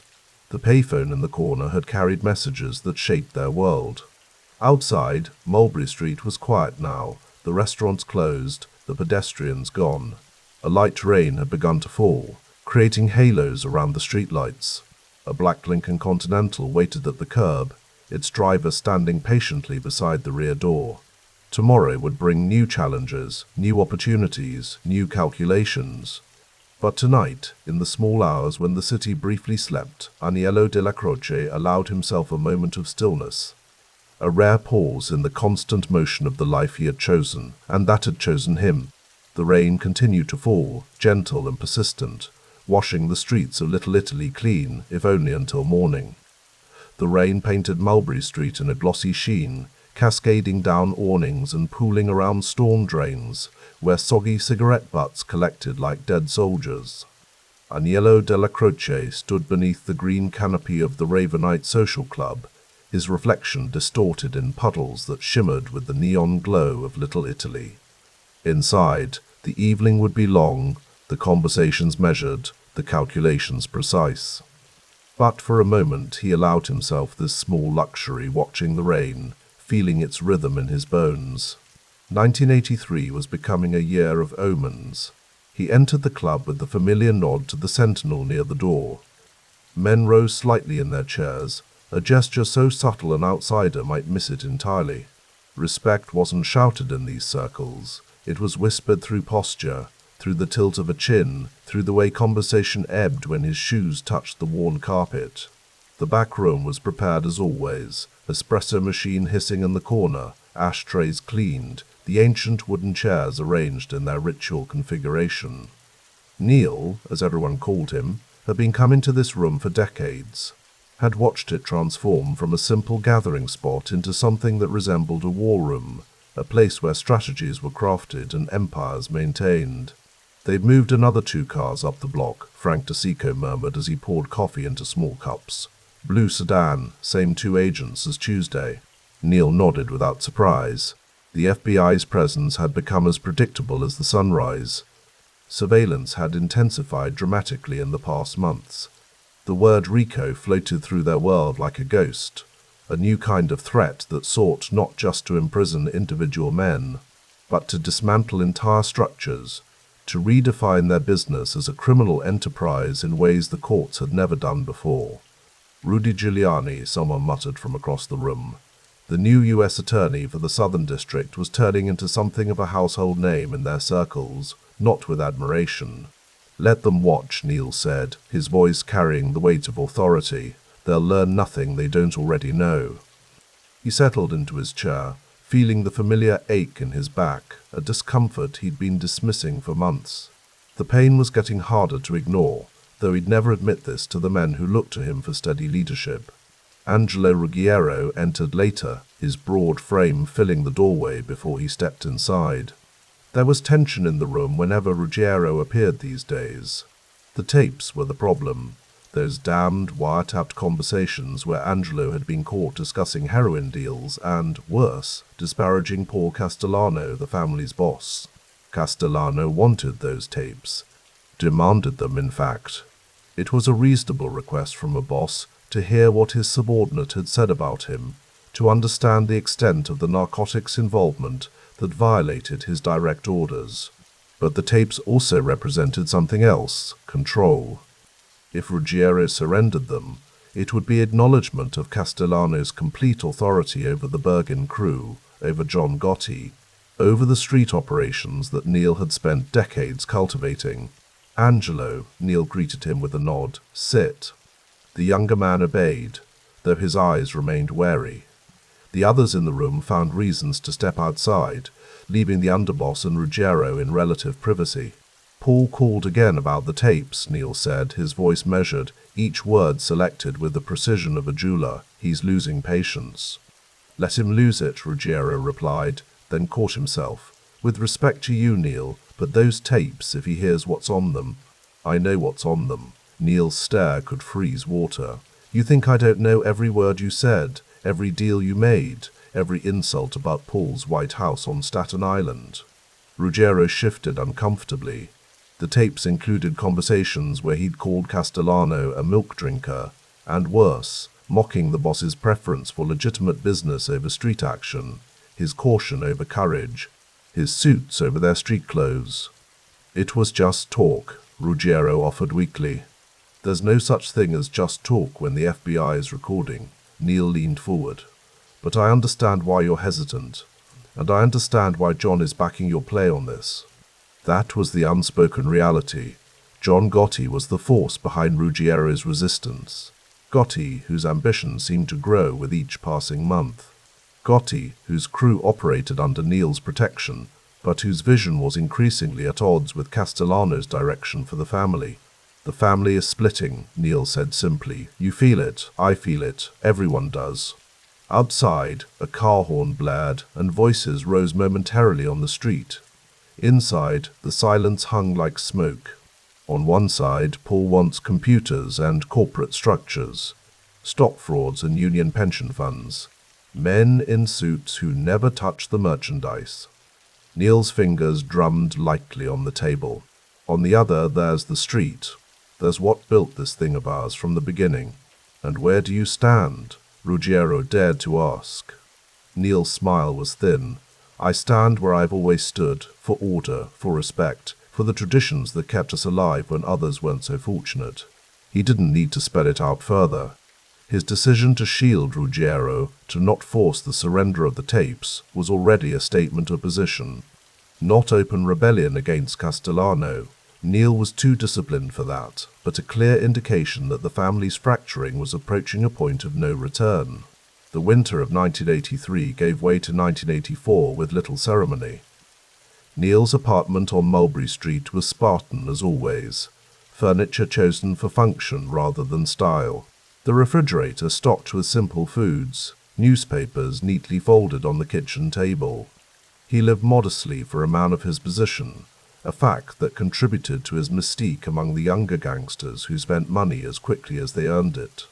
The morning ritual remained unchanged, coffee brewed strong on the stovetop, a scan of the daily news. And then the small notebook where he kept his appointments. Not names or details, just times and cryptic notations that would mean nothing to anyone but him.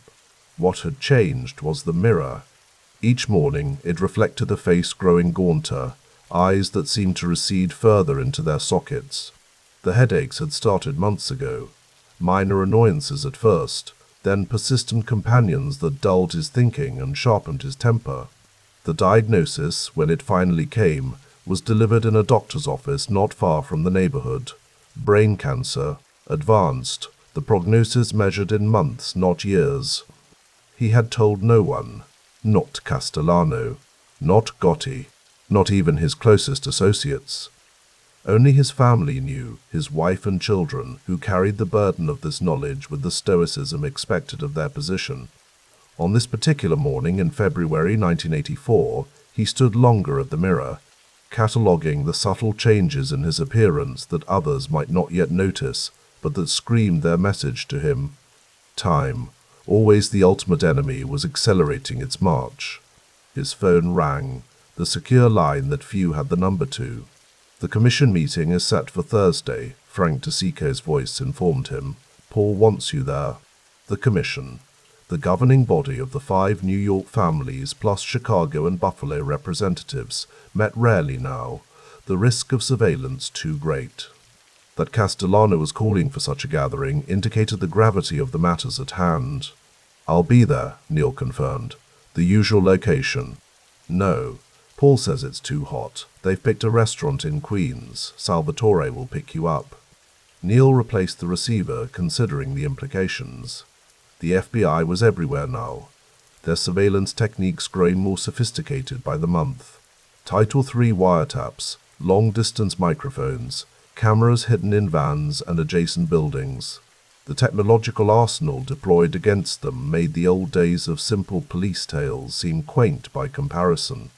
He opened his closet and selected a suit charcoal grey, conservatively cut. His hand lingered momentarily on the fabric, a small gesture of contemplation that would have seemed insignificant to anyone watching, but that contained within it a universe of thought. How many more times would he dress for these meetings?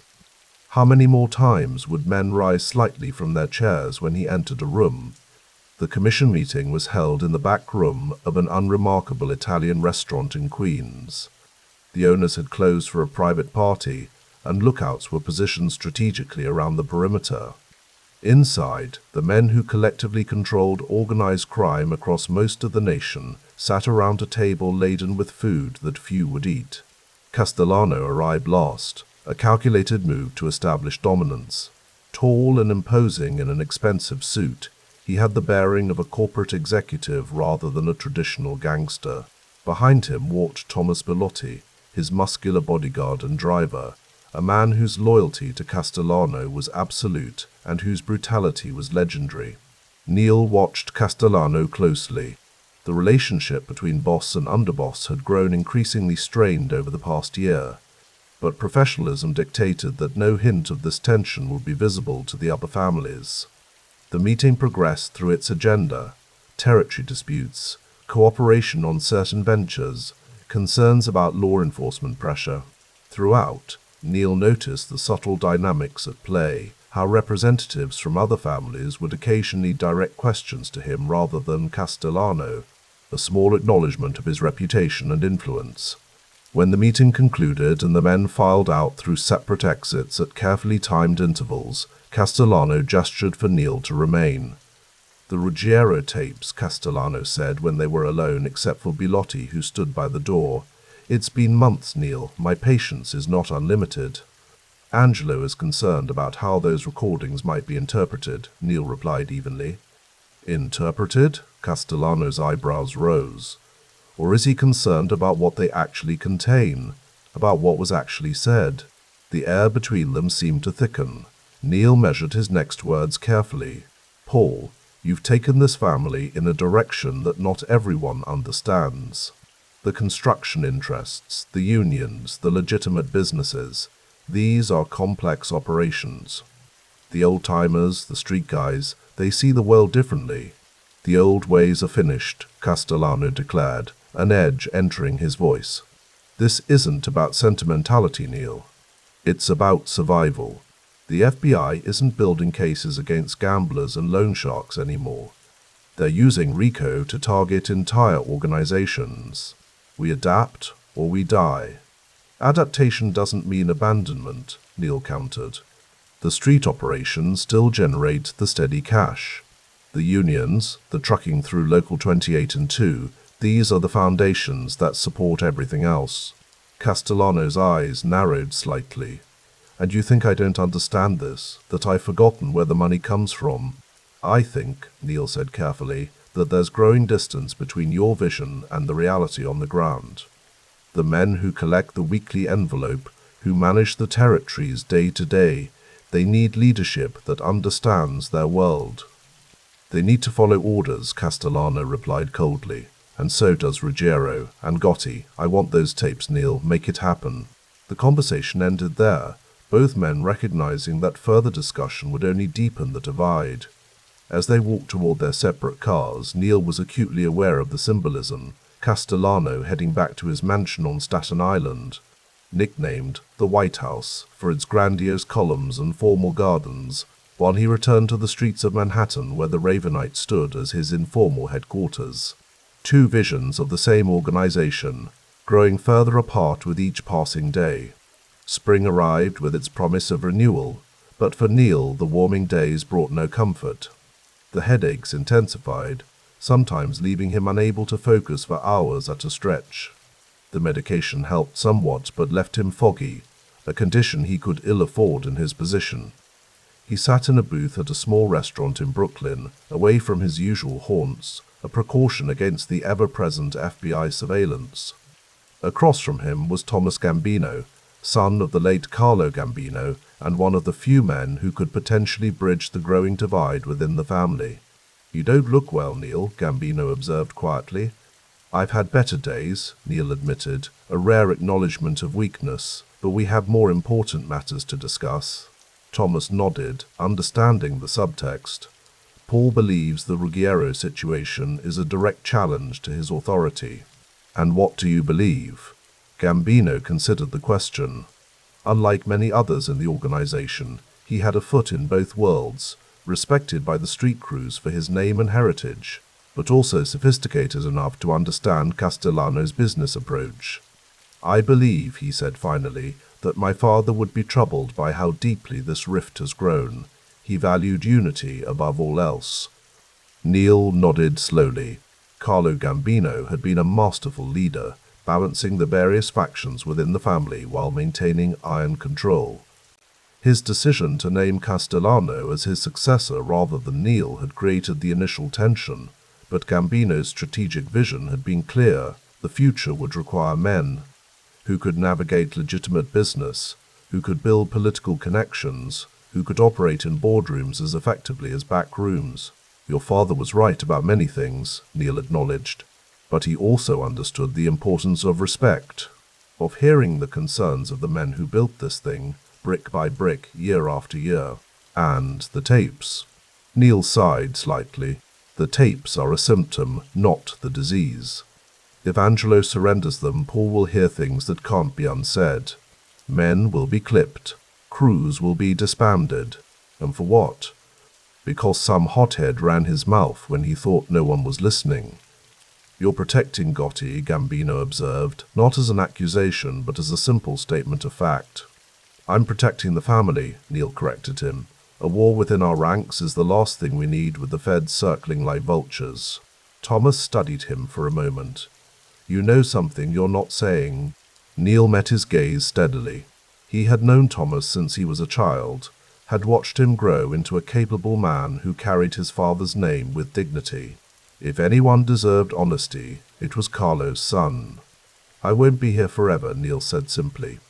"Succession matters. Stability matters. If Paul moves against Gotti's crew now, the aftermath will make the Anastasia transition look like a church picnic." The reference to Albert Anastasia's bloody removal as boss decades earlier hung in the air between them. Thomas absorbed the implications, not just of potential violence, but of Neil's oblique reference to his own mortality. "How bad is it?" Thomas asked quietly. Neil didn't pretend to misunderstand. "Bad enough. Months, they say, not years." Thomas nodded slowly, processing this information with the gravity it deserved. "Does Paul know?" "No, and it stays that way for now." Neil's tone made it clear this wasn't a request but a directive. When the time comes, there will be enough chaos without adding this to the mix. Summer in New York brought humidity that seemed to press down on the city like a wet blanket. In the neighborhoods where Neil's influence was strongest, men gathered on stoops and in small parks, seeking relief from apartments that baked like ovens. Conversations paused when certain cars drove past, the unmarked sedans that everyone recognized as FBI surveillance. The Teamsters Local 28 and 2 headquarters in Lake Success, Long Island, had become a central focus of tension between the Castellano and Dellacroce factions. Control over the construction industry's trucking operations represented enormous power and income. The ability to halt major projects with a phone call, to extract payoffs from developers desperate to meet deadlines, to place workers and extract tribute from their wages. Neil sat in a diner 2 blocks from the Union Hall, listening as Robert DiBernardo, one of his most capable captains, outlined the latest developments. Castellano's people are trying to centralize everything through Staten Island, DiBernardo explained, keeping his voice low despite the precaution of having the television turned to a baseball game at high volume. They want computerized records, documented kickbacks disguised as consulting fees, corporate structures that distance the family from day-to-day operations, and our people, pushing back. The shop stewards trust us, not Paul's accountants. They understand envelopes of cash, not wire transfers and offshore accounts. Neil nodded, absorbing the information. The construction industry had always been their domain, built on relationships with concrete suppliers, steel haulers, electricians, and plumbers. The strategic disruption of building projects through selective work stoppages was an art form they had perfected over decades. "There's more," DiBernardo continued. "The feds have intensified their investigation of the commission itself. Word is they're building toward a massive RICO indictment, not just against individuals, but against the entire governing structure." Giuliani, Neil said, the name itself now shorthand for the unprecedented legal assault they faced. Yes, his people are everywhere. Wires on phones, bugs in cars, informants wearing recorders. The traditional defenses aren't working anymore. Neil considered this sobering assessment. In the old days, law enforcement had been a manageable problem. Certain detectives could be paid, witnesses could be intimidated, jurors could be reached. But the federal approach was different. Prosecutors sequestered juries, built redundant cases that didn't rely on single witnesses, and used the RICO statutes to flip lower-level criminals by threatening them with decades in prison. "Adapt the counter-surveillance," Neil instructed. "No more regular meetings at the Ravenite. Vary the locations, use cutouts for messages, walk and talks in the park rather than sit-downs in the backs of restaurants." DiBernardo nodded, already implementing those changes.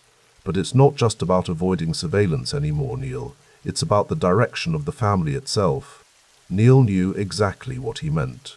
The question that hung over everything now was, what would happen after his inevitable death? The loyalty of many captains and soldiers was primarily to him, not to Castellano. His presence had been the moderating force that prevented open rebellion, the institutional memory that maintained balance between tradition and innovation. "One day at a time," Neil said finally. "We secure what's ours. We maintain discipline. We remind everyone that this thing of ours has survived because of rules, not despite them." As they rose to leave, timing their departures 5 minutes apart as a precaution, Neil felt a sharp pain behind his eyes, a reminder of the enemy that no strategy could defeat, no loyalty could deter. Autumn painted the city in russet and gold, leaves skittering along sidewalks and dancing in the wake of passing cars. Neil sat in his doctor's office, listening impassively as the physician reviewed his latest test results. "The treatment is not having the effect we hoped for," the doctor said, his tone professional but gentle. The tumor is continuing to grow. At this rate, how long? Neil asked, his voice betraying none of the emotions that churned beneath his composed exterior. A few months. Perhaps until spring, but I wouldn't count on it. The doctor hesitated. There are experimental treatments we could consider, but they would require hospitalization and the side effects. No. Neil's response was immediate and final. I'll continue with the current medication for pain, nothing more. The doctor nodded, understanding that further discussion was pointless. This patient, unlike many others, had accepted his prognosis with a stoicism that bordered on indifference. Later, walking along Mulberry Street, Neil paused to watch children playing in a small park. Their shouts and laughter carried on the crisp autumn air, a reminder of life's persistent cycle of renewal. He had grandchildren of his own, children whose futures would be shaped by decisions made in these final months of his life.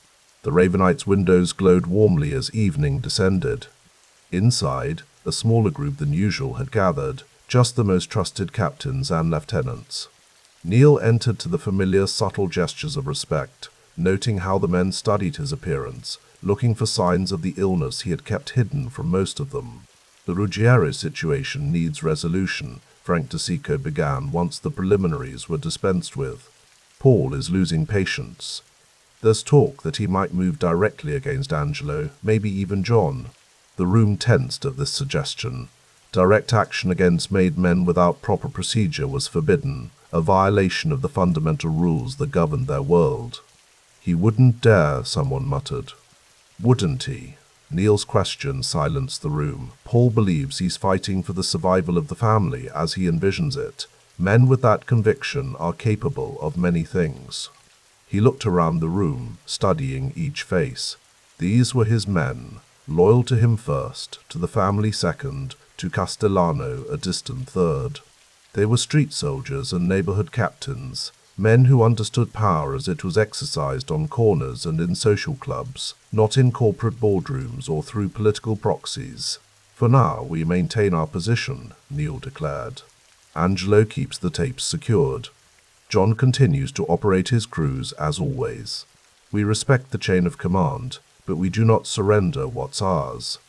The meeting continued, covering territory disputes, tribute collections, and the increasingly complex dance of avoiding FBI surveillance. Throughout, Neil was acutely aware of what remained unsaid, the questions about succession, about what would happen when he was no longer present to maintain the delicate balance between factions.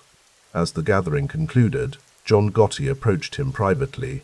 Tall, handsome, and impeccably dressed, Gotti had risen through the ranks with a combination of earning ability, strategic violence, and personal charisma. He represented a new generation of leadership, ambitious, bold, less bound by the old traditions. You don't look good, Neil, Gotti said bluntly, concern evident beneath the directness.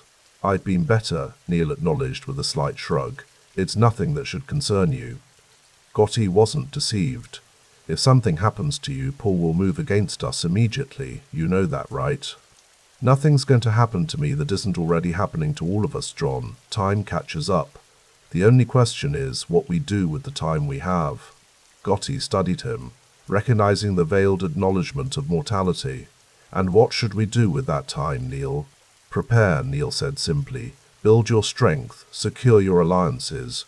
Remember who your friends are and who's been waiting for the opportunity to clip your wings.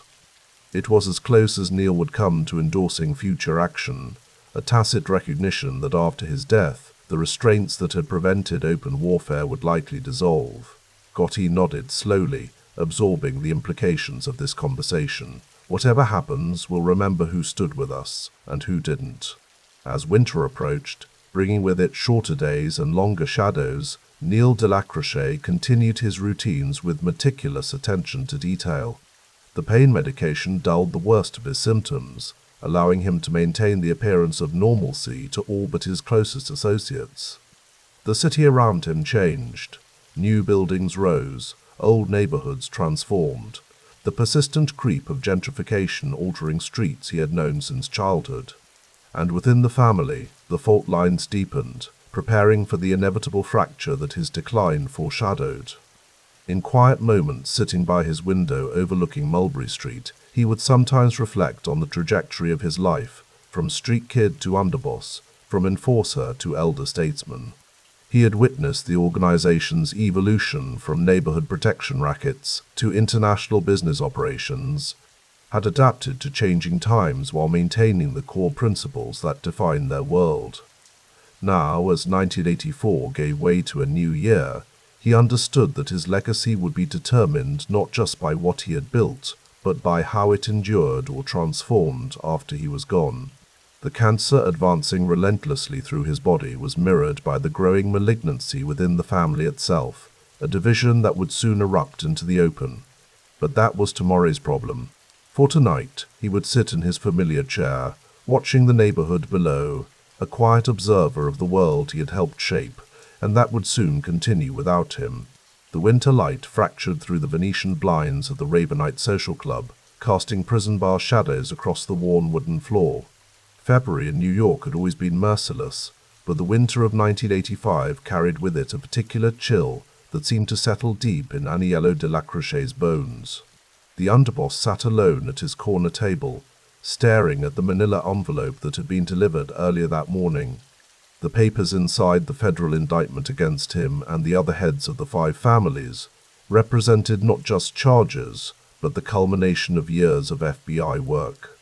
Neil, as his friends called him, ran his weathered hand across the surface of the envelope, his fingers tracing the government seal.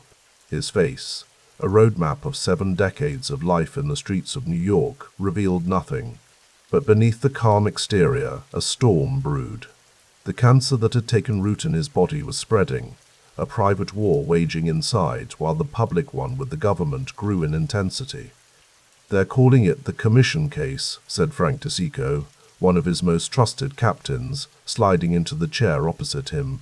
"RICO charges. They're saying 100 years if convicted." Neil nodded slowly. "They've been building this for years." "Who are taps?" "Surveillance. Informants." He coughed slightly, covering his mouth with a handkerchief. When he pulled it away, there was blood, which he quickly folded out of sight. "But that's their mistake. They waited too long." DeSico understood the implication without it needing to be said. The cancer would likely take Neil before the government ever could, but neither man acknowledged this reality aloud. Some truths were better left to silence. "Paul's worried," DeSico said, referring to Paul Castellano, the official boss of the Gambino family. "He thinks they've got enough to make it stick this time." "Paul worries about his dinner reservations," Neil replied, a rare hint of irritation coloring his voice. "Tell him I'll handle my end. The Ravenite crew knows how to keep quiet." The relationship between Neil and Castellano had always been complex, a forced marriage of convenience rather than true partnership. Castellano, with his grand house on Staten Island and his preference for legitimate business, represented everything the old guard of Mulberry Street was not. But Carlo Gambino had chosen him as successor, and Neil, ever the soldier, had accepted the decision, swallowing his pride to maintain the family's stability. "There's something else," DeSico said, lowering his voice. "They're putting together a separate indictment. Against you, your son Armand, and 8 others. Racketeering charges related to the crews in New York and Long Island." Neil's eyes narrowed slightly, the only visible reaction to the news. "When?" "End of March, they're saying." Neil nodded again, processing the information. 2 federal cases, both carrying potential life sentences, both targeting him directly. In another time, such a coordinated attack would have demanded an equally coordinated response. But time was the one commodity Neil no longer possessed in abundance. As DeSico left, John Gotti entered, snow still clinging to the shoulders of his camel hair coat. At 45, Gotti represented the new generation, ambitious, flamboyant, and increasingly impatient with Castellano's leadership. He approached Neil's table with a deference few others received. "They're watching the club again," Gotti said, taking the seat DeSico had vacated. 2 FBI cars on the corner, and I spotted a surveillance van on Hester Street." "Let them watch," Neil replied. "They've been watching for 40 years. The corner of Gotti's mouth twitched upward in a smile. Not like this. It's wall-to-wall feds out there. They're even following guys to the bathroom. Neil smiled faintly. Then we'll meet at Mary's Bakery instead. They make better cannoli anyway. The joke, slight as it was, seemed to ease the tension in Gotti's shoulders. Of all the captains under Neil's command, Gotti was perhaps the most devoted. He had risen through the ranks of the Bergen crew, proving himself as both an earner and an enforcer. And Neil had taken a personal interest in his development, seeing in him echoes of his own earlier days. "How are you feeling?" Gotti asked, a rare personal question that would have been inappropriate from almost anyone else. Neil waved the question away. "I'm still here. That's what matters." He leaned forward slightly. "John, things are going to get complicated. With these indictments, with Paul, I need you to keep a cool head." Gotti's jaw tightened slightly. The tension between him and Castellano had been escalating for months, centered primarily around the Ruggiero tapes, recordings the FBI had made of Angelo Ruggiero discussing heroin deals that potentially implicated Gotti. Castellano had demanded to hear the tapes, suspecting they contained disrespectful comments about him. Gotti and Ruggiero had refused, creating a standoff that threatened the family's stability. "I'm trying, Neil, but Paul's pushing. He's talking about breaking up the crew, about taking away what we've built." "I know," Neil replied, "but now isn't the time for internal disputes. The feds would love nothing more than to see us turn on each other." As March arrived, bringing with it the second indictment as predicted, Neil's health began a more precipitous decline. The treatments that had kept the cancer at bay were becoming less effective, and the pain more difficult to mask. Yet he continued his routine early mornings at the Ravenite, afternoons at his daughter's house in Queens, careful meetings with associates at rotating locations to avoid the ever-present FBI surveillance. On a particularly cold March evening, as rain turned to sleet against the windows of his daughter's home, Neil sat with Sammy Gravano, another trusted captain who had risen through the ranks under his guidance. "The pre-trial motions are set for summer," Gravano reported. "Our lawyers think they can delay the actual trial until late fall, maybe even push it to next year." Neil nodded, his gaze fixed on the fire crackling in the hearth. "And what do they think of our chances?" Gravano shifted uncomfortably. "They're not optimistic. The RICO statute gives the feds too much latitude. They can tie together everything we've done over the past 20 years into one criminal enterprise. It's designed specifically to take down organizations like ours." "Organizations like ours have survived worse," Neil replied, though his voice lacked its usual conviction. "We survived Prohibition ending. We survived Kefoba. We survived the Valaki hearings."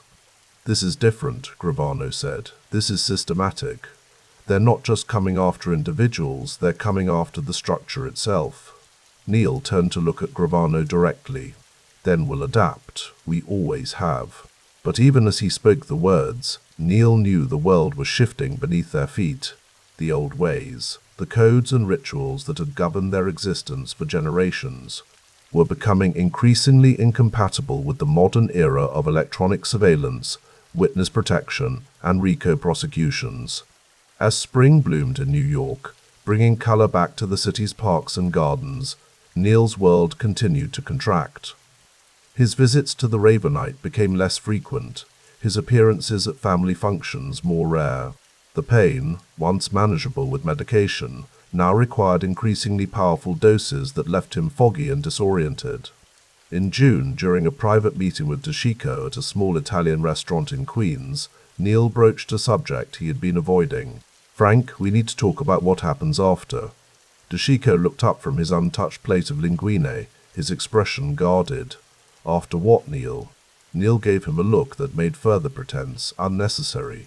"You know what. When I'm gone. The family needs stability, especially with these trials coming."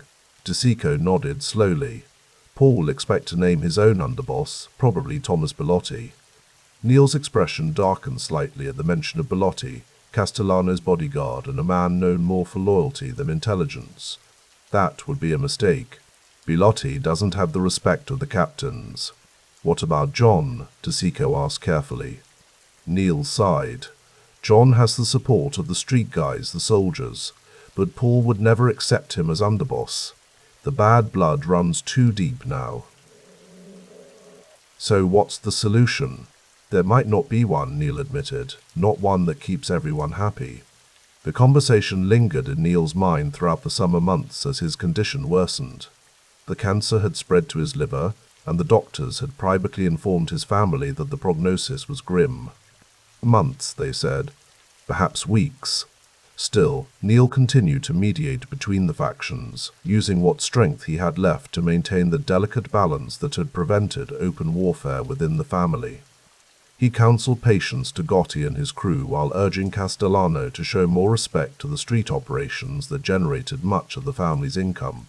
By autumn, as the leaves turned golden red in Central Park, Neil was spending more time in bed than out of it. The pre-trial motions for the commission case were underway, with the actual trial scheduled to begin in February 1986. Neil knew he would not live to see it. In late November, during a rare moment of clarity between pain medications, Neil called for Gotti to visit him at his daughter's house. The younger man arrived promptly, concern evident in his usually confident demeanor. "You wanted to see me, Neil?" Gotti asked, taking a seat beside the bed. Neil studied him for a moment, noting the expensive suit, the manicured nails, the carefully styled hair, all signs of Gotti's appreciation for the finer things that had earned him the nickname, the elegant Don, among some circles.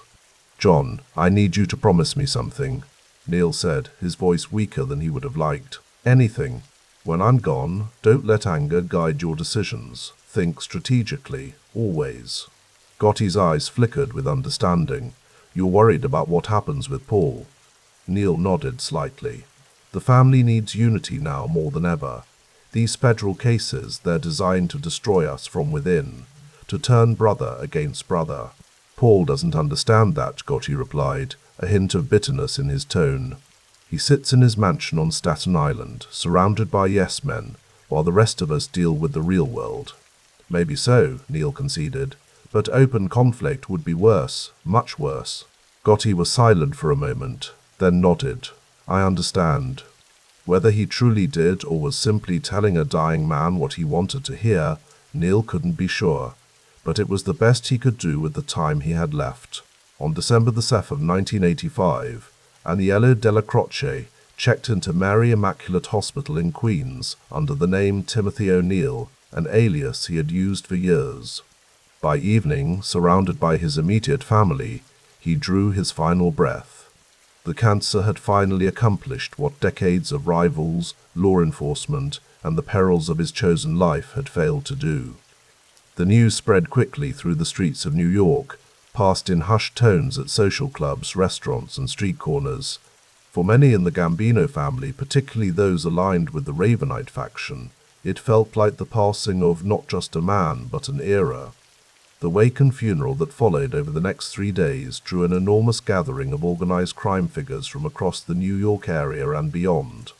FBI agents and NYPD detectives maintained a visible presence outside, photographing attendees and recording license plates, building their organizational charts and evidence files even as the mourners paid their respects. Inside the funeral home, captains and soldiers from all 5 New York families filed past the open casket, many crossing themselves and murmuring brief prayers for the man who had been a fixture in their world for over 4 decades. The atmosphere was one of genuine grief mixed with apprehension about the future, a vacuum of power that nature and criminal organizations both abhor. Conspicuously absent from the proceedings was Paul Castellano.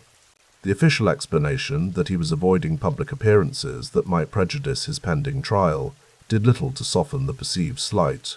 For Gotti and other Dellacroce loyalists, Castellano's failure to pay respects to his longtime underboss was an unforgivable breach of protocol, the final confirmation that he held the street operations of the family in contempt. As December progressed, the tensions that Neil had worked so diligently to contain began to surface. Castellano moved quickly to consolidate his control, appointing Thomas Bellotti as the new underboss and signaling his intention to reorganize the family structure in ways that threatened Gotti's position and influence. For Gotti, who had maintained the closest personal relationship with Neil, and who viewed himself as the rightful heir to leadership of the Ravenite faction, these moves represented not just a professional threat but a personal betrayal.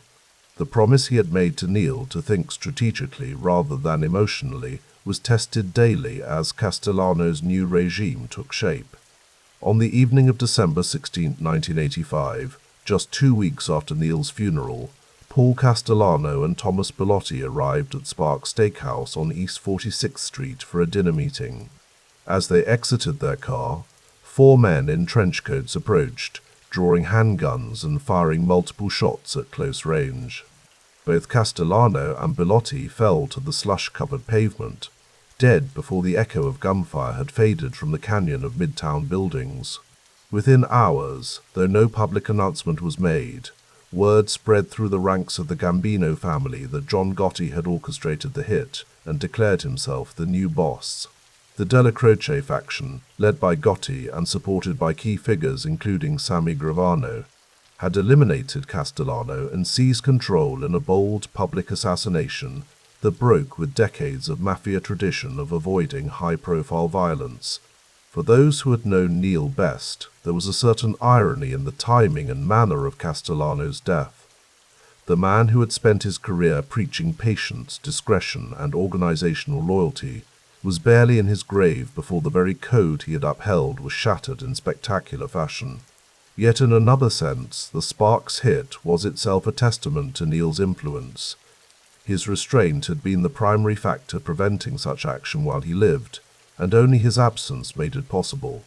As 1985 drew to a close, the shape of what would come next remained unclear.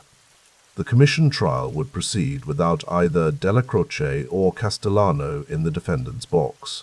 The Gambino family would enter a new phase under Gotti's flamboyant leadership. The FBI and federal prosecutors would adapt their strategies to the new organizational reality. But in the quiet corners of social clubs throughout Little Italy, and in the memories of those who had served alongside him, Aniello Dellacroce's legacy lived on, a complicated mixture of loyalty and pragmatism, tradition and adaptation that had defined an era of organized crime in America. His final year had witnessed both personal decline and organizational upheaval, culminating in a vacuum that was filled with gunfire on a cold December evening outside Spark Steakhouse. In the end, perhaps the most fitting epitaph came from an FBI agent who had spent years investigating Neil.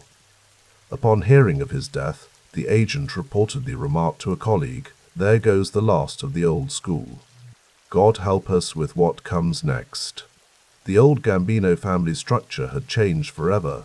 It was in the quiet moments, in the spaces left behind by the dead, that the transformation made itself most profoundly felt. The winter of 1986 dawned cold and unforgiving over New York City, 2 weeks after Neil Dellacroce had been laid to rest.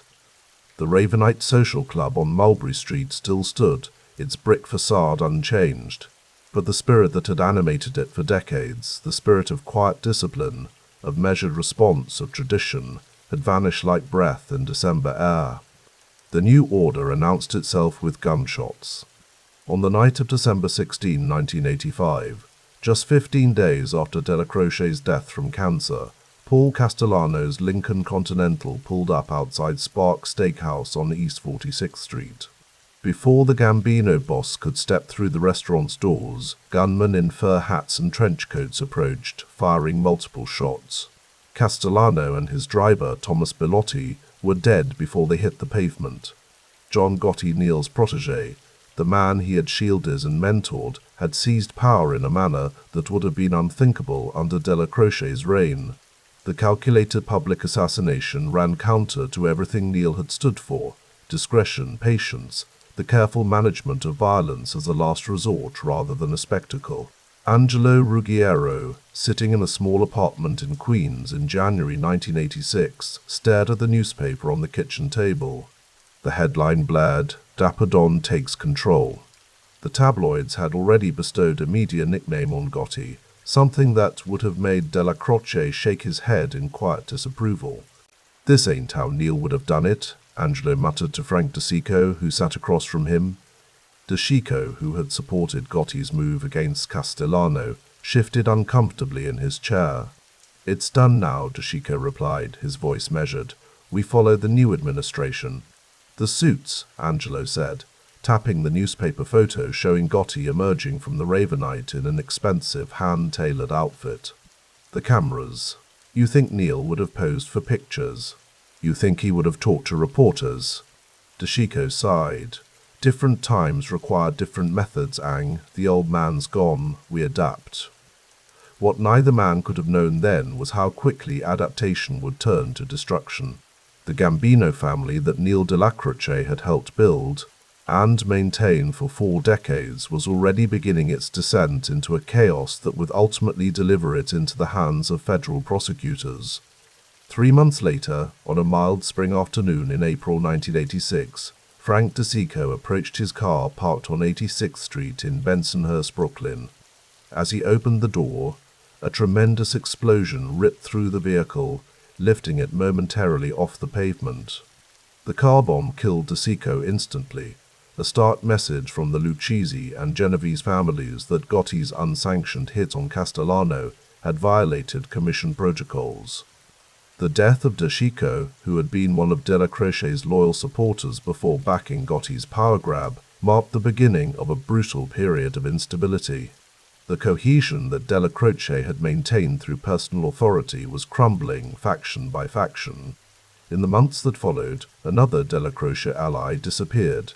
Robert Di Bernardo, who had built a profitable pornography business under Neil's protection, was summoned to a meeting in June 1986. He never returned. Later testimonies would reveal that Sammy Gravano had killed him on Gotti's orders, eliminating a wealthy earner whose loyalty was suddenly in question. The streets of Little Italy seemed to sense the change. The rhythms of commerce continued. Espresso machines hissed in cafes. Tourists wandered through Mulberry Street examining cannoli in bakery windows. But long-time residents noticed how the traditional figures who had maintained the neighborhood's invisible order were vanishing or transforming before their eyes. On a bench in a small park near the old neighborhood, Joseph N. Gallo, once consigliere to Carlo Gambino and a contemporary of Dellacroce, sat watching pigeons scatter breadcrumbs. His lined face, weathered by decades of navigating the family's complex politics, betrayed little emotion. But those who knew him well could see the resignation in his eyes. "They don't understand what they've lost," he told a long-time associate in a near whisper. Neil was the balance. He kept the street crews in line without making headlines. He knew when to push and when to talk. These new ones, they think being famous is the same as being respected. By November 1986, the consequences of the new regime's high-profile approach were becoming clear. In the federal courthouse downtown, prosecutors were delivering closing arguments in the commission trial, the most ambitious RICO case ever brought against the American Mafia's leadership. The defendants included the bosses of New York's 5 families, men who had maintained a careful distance from street operations until federal prosecutors developed the legal tools to connect them to their subordinates' crimes. The commission trial represented exactly what Dellacroce had feared and prepared against his entire career: the ability of prosecutors to pierce the layers of insulation that protected family leadership. On November 19, 1986, the jury returned guilty verdicts against all defendants, including Fat Tony Salerno of the Genovese family and Carmine Persico of the Colombo family.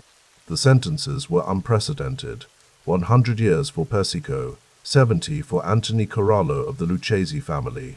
The trial's outcome vindicated the cautious approach Dellacroce had maintained. The old underboss had understood that survival meant invisibility, that power exercised quietly lasted longer than power flaunted in public. John Gotti, by contrast, seemed to court attention, appearing regularly at nightclubs and restaurants, speaking openly to reporters, and cultivating the image of a celebrity gangster. By early 1987, the FBI had focused its full attention on the Gambino family's new administration. Agents established surveillance posts in an apartment above the Ravenite social club, installing microphones and cameras to monitor conversations. They placed bugs in Gotti's widow's peak car, in restaurants he frequented, even in the hallway of the Ravenite where Gotti and his captains would walk to avoid indoor listening devices. The technical capabilities of federal law enforcement had advanced dramatically since Dellacroce's early days. What once required human informants and witness testimony could now be accomplished through electronic surveillance. The very walls had ears, and the Gambino family's new leadership seemed oddly unconcerned about this fact. In April 1988, another chapter in the Dellacroce legacy closed permanently when Neil's son, Armand, died while a fugitive from justice. Indicted in the March 1985 racketeering case that had also named his father, Armand had fled rather than face sentencing. The official cause of death was cirrhosis complicated by cocaine use, a far cry from the disciplined life his father had maintained. With Armand's passing, the direct Dellacroce bloodline within the family's operations came to an end. By 1990, the federal dragnet was tightening around John Gotti. The FBI had accumulated hundreds of hours of surveillance recordings, including damning conversations where Gotti discussed murders, rackets, and family business with a frankness that would have horrified his mentor. In the Eastern District Courthouse in December 1990, a prosecutor played a tape for the grand jury. On it, Gotti's voice could be heard clearly discussing the murder of Paul Castellano. "I was worried about Neil, rest in peace, but I shouldn't have worried. I should have just killed the motherfucker and be done with it. But I wanted to be fair with Neil. Neil wouldn't have wanted me to just blast the guy without waiting." The irony was profound. Gotti had justified the assassination partly as vengeance for Castellano's disrespect toward Dellacroce skipping his wake, planning to dismantle his crew, yet the manner of the hit represented everything Dellacroce had stood against: public, flashy, drawing attention to the family's internal affairs. On December 11, 1990, federal agents arrested John Gotti, Sammy Gravano, and Frank Locascio on a comprehensive RICO indictment charging murder, conspiracy, gambling, loan sharking, and obstruction of justice. The evidence included the damning surveillance tapes that captured Gotti discussing multiple murders, including those of Paul Castellano and Robert DiBernardo. What happened next would have been unthinkable in Dellacroce's day. Sammy Gravano, Gotti's underboss and trusted killer, faced with the overwhelming evidence on the tapes, made the decision to cooperate with the government. He became a witness against Gotti, providing testimony that connected the boss directly to multiple murders. The trial began in January 1992. Day after day, Gravano testified about the inner workings of the Gambino family under Gotti, describing how they had diverged from the traditional methods that had kept the organization functioning for decades. On April 2, 1992, the jury returned guilty verdicts on all counts. John Gotti received a life sentence without the possibility of parole. From Dellacroce's death in December 1985 to Gotti's conviction in April 1992, the Gambino family had gone from a disciplined criminal organization operating largely below public awareness to a shattered hierarchy whose leadership was either imprisoned, dead, or cooperating with authorities. Throughout the 1990s, as Rudolph Giuliani became mayor of New York and implemented aggressive policing strategies like CompStat and broken windows, the remnants of the old Gambino structure struggled to maintain operations. The social clubs that had once been nerve centers of family business became too dangerous to use as federal agents documented everyone who entered and exited. The neighborhood itself was changing, as Little Italy gradually shrank, compressed by the expansion of Chinatown and the gentrification of once affordable blocks. After the September 11, 2001 attacks, federal law enforcement resources shifted dramatically toward counter-terrorism, but the foundations laid during the great RICO cases of the 1980s and 1990s ensured that the old structure of the five families could never fully recover. Informants and cooperating witnesses had become commonplace, eroding the code of silence that had protected the organization for generations. By the early 2000s, John Gotti was dying of throat cancer in federal prison in Springfield, Missouri. The man who had caught himself the last Don passed away on June 10, 2002, having spent the final decade of his life in near-total isolation, limited to 1 hour of recreation per day and minimal human contact. In the years that followed, Mulberry Street transformed almost beyond recognition. The old social clubs became boutiques selling expensive clothes or artisanal foods to tourists. The Ravenite itself, once the nerve center of Dellacroce's operation and later Gotti's headquarters, was converted into a shoe store, then a retail clothing outlet. Visitors to the neighborhood had little sense of its history, beyond what they gleaned from gangster walking tours that packaged the area's past into convenient anecdotes. Yet among law enforcement professionals, prosecutors, and serious historians of organized crime, Aniello Dellacroce's reputation endured as something distinct from the flashier figures who followed him. He was remembered as the exemplar of the old-school mafioso, a man whose word was absolute, whose presence inspired both fear and respect, and whose organizational methods had maintained the family's structure through decades of external pressure. FBI agents who had pursued him for years described him in terms that bordered on professional admiration. Dellacroce understood discipline in ways that later figures never grasped, said one retired agent in a 2005 interview. He knew that survival meant staying in the shadows, maintaining strict compartmentalization, and enforcing rules consistently.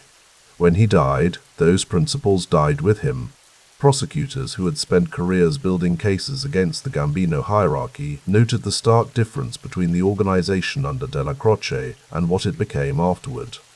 Neil was old world, a former assistant U.S. attorney commented. He didn't need to see his name in the paper. He didn't crave celebrity. That restraint was actually what made him so effective and so difficult to prosecute. The moment the family leadership started seeking the spotlight, they signed their own indictments. Perhaps the most telling aspect of Dellacroce's legacy was how quickly the organization he had helped build for 4 decades unraveled after his death. The structures of loyalty, discipline, and operational security that he had maintained through personal authority and consistent enforcement collapsed within years of his passing. The factional crisis that erupted immediately after his death, culminating in the Sparks Steakhouse assassination, triggered a chain of events that federal prosecutors had been unable to initiate during his lifetime. The pale blue eyes that had become legendary in organized crime law, the eyes that witnesses claimed could freeze a man in place with a single look, had closed forever in December 1985.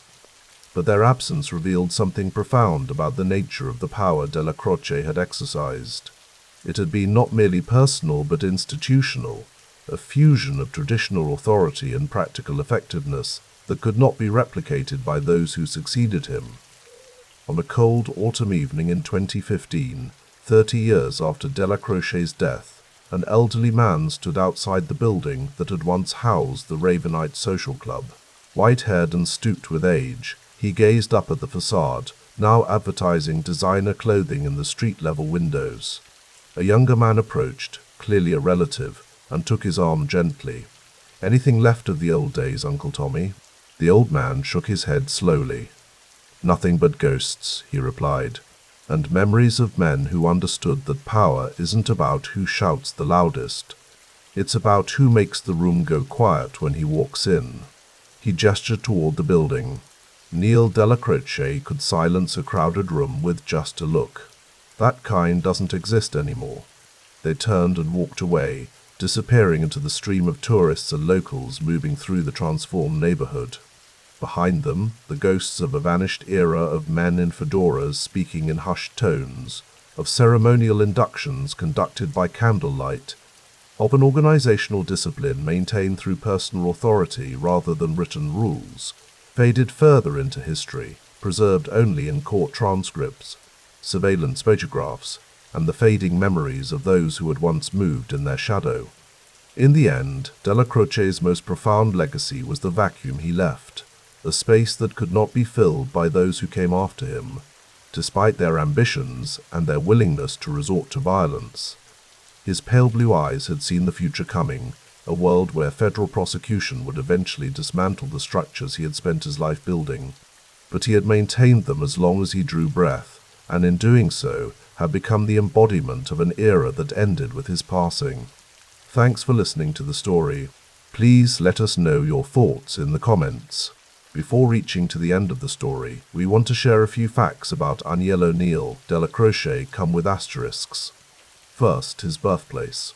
The date is firm March 15, 1914, but sources split on where some say New York City, others Italy. We'll flag it as disputed.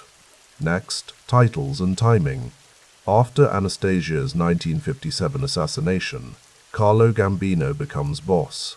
Joseph Biondo serves as underboss in the interim. Dellacroce is formally underboss by 1965, not in 1957. That sequence matters. About the Ravenite social club, it's absolutely his base on Mulberry Street, but don't picture him founding it from scratch. Safer to say, Ravenite became his daily headquarters. Legal history needs careful wording. You'll see 1971 contempt and a 1973 tax evasion conviction, with time served in the mid-70s.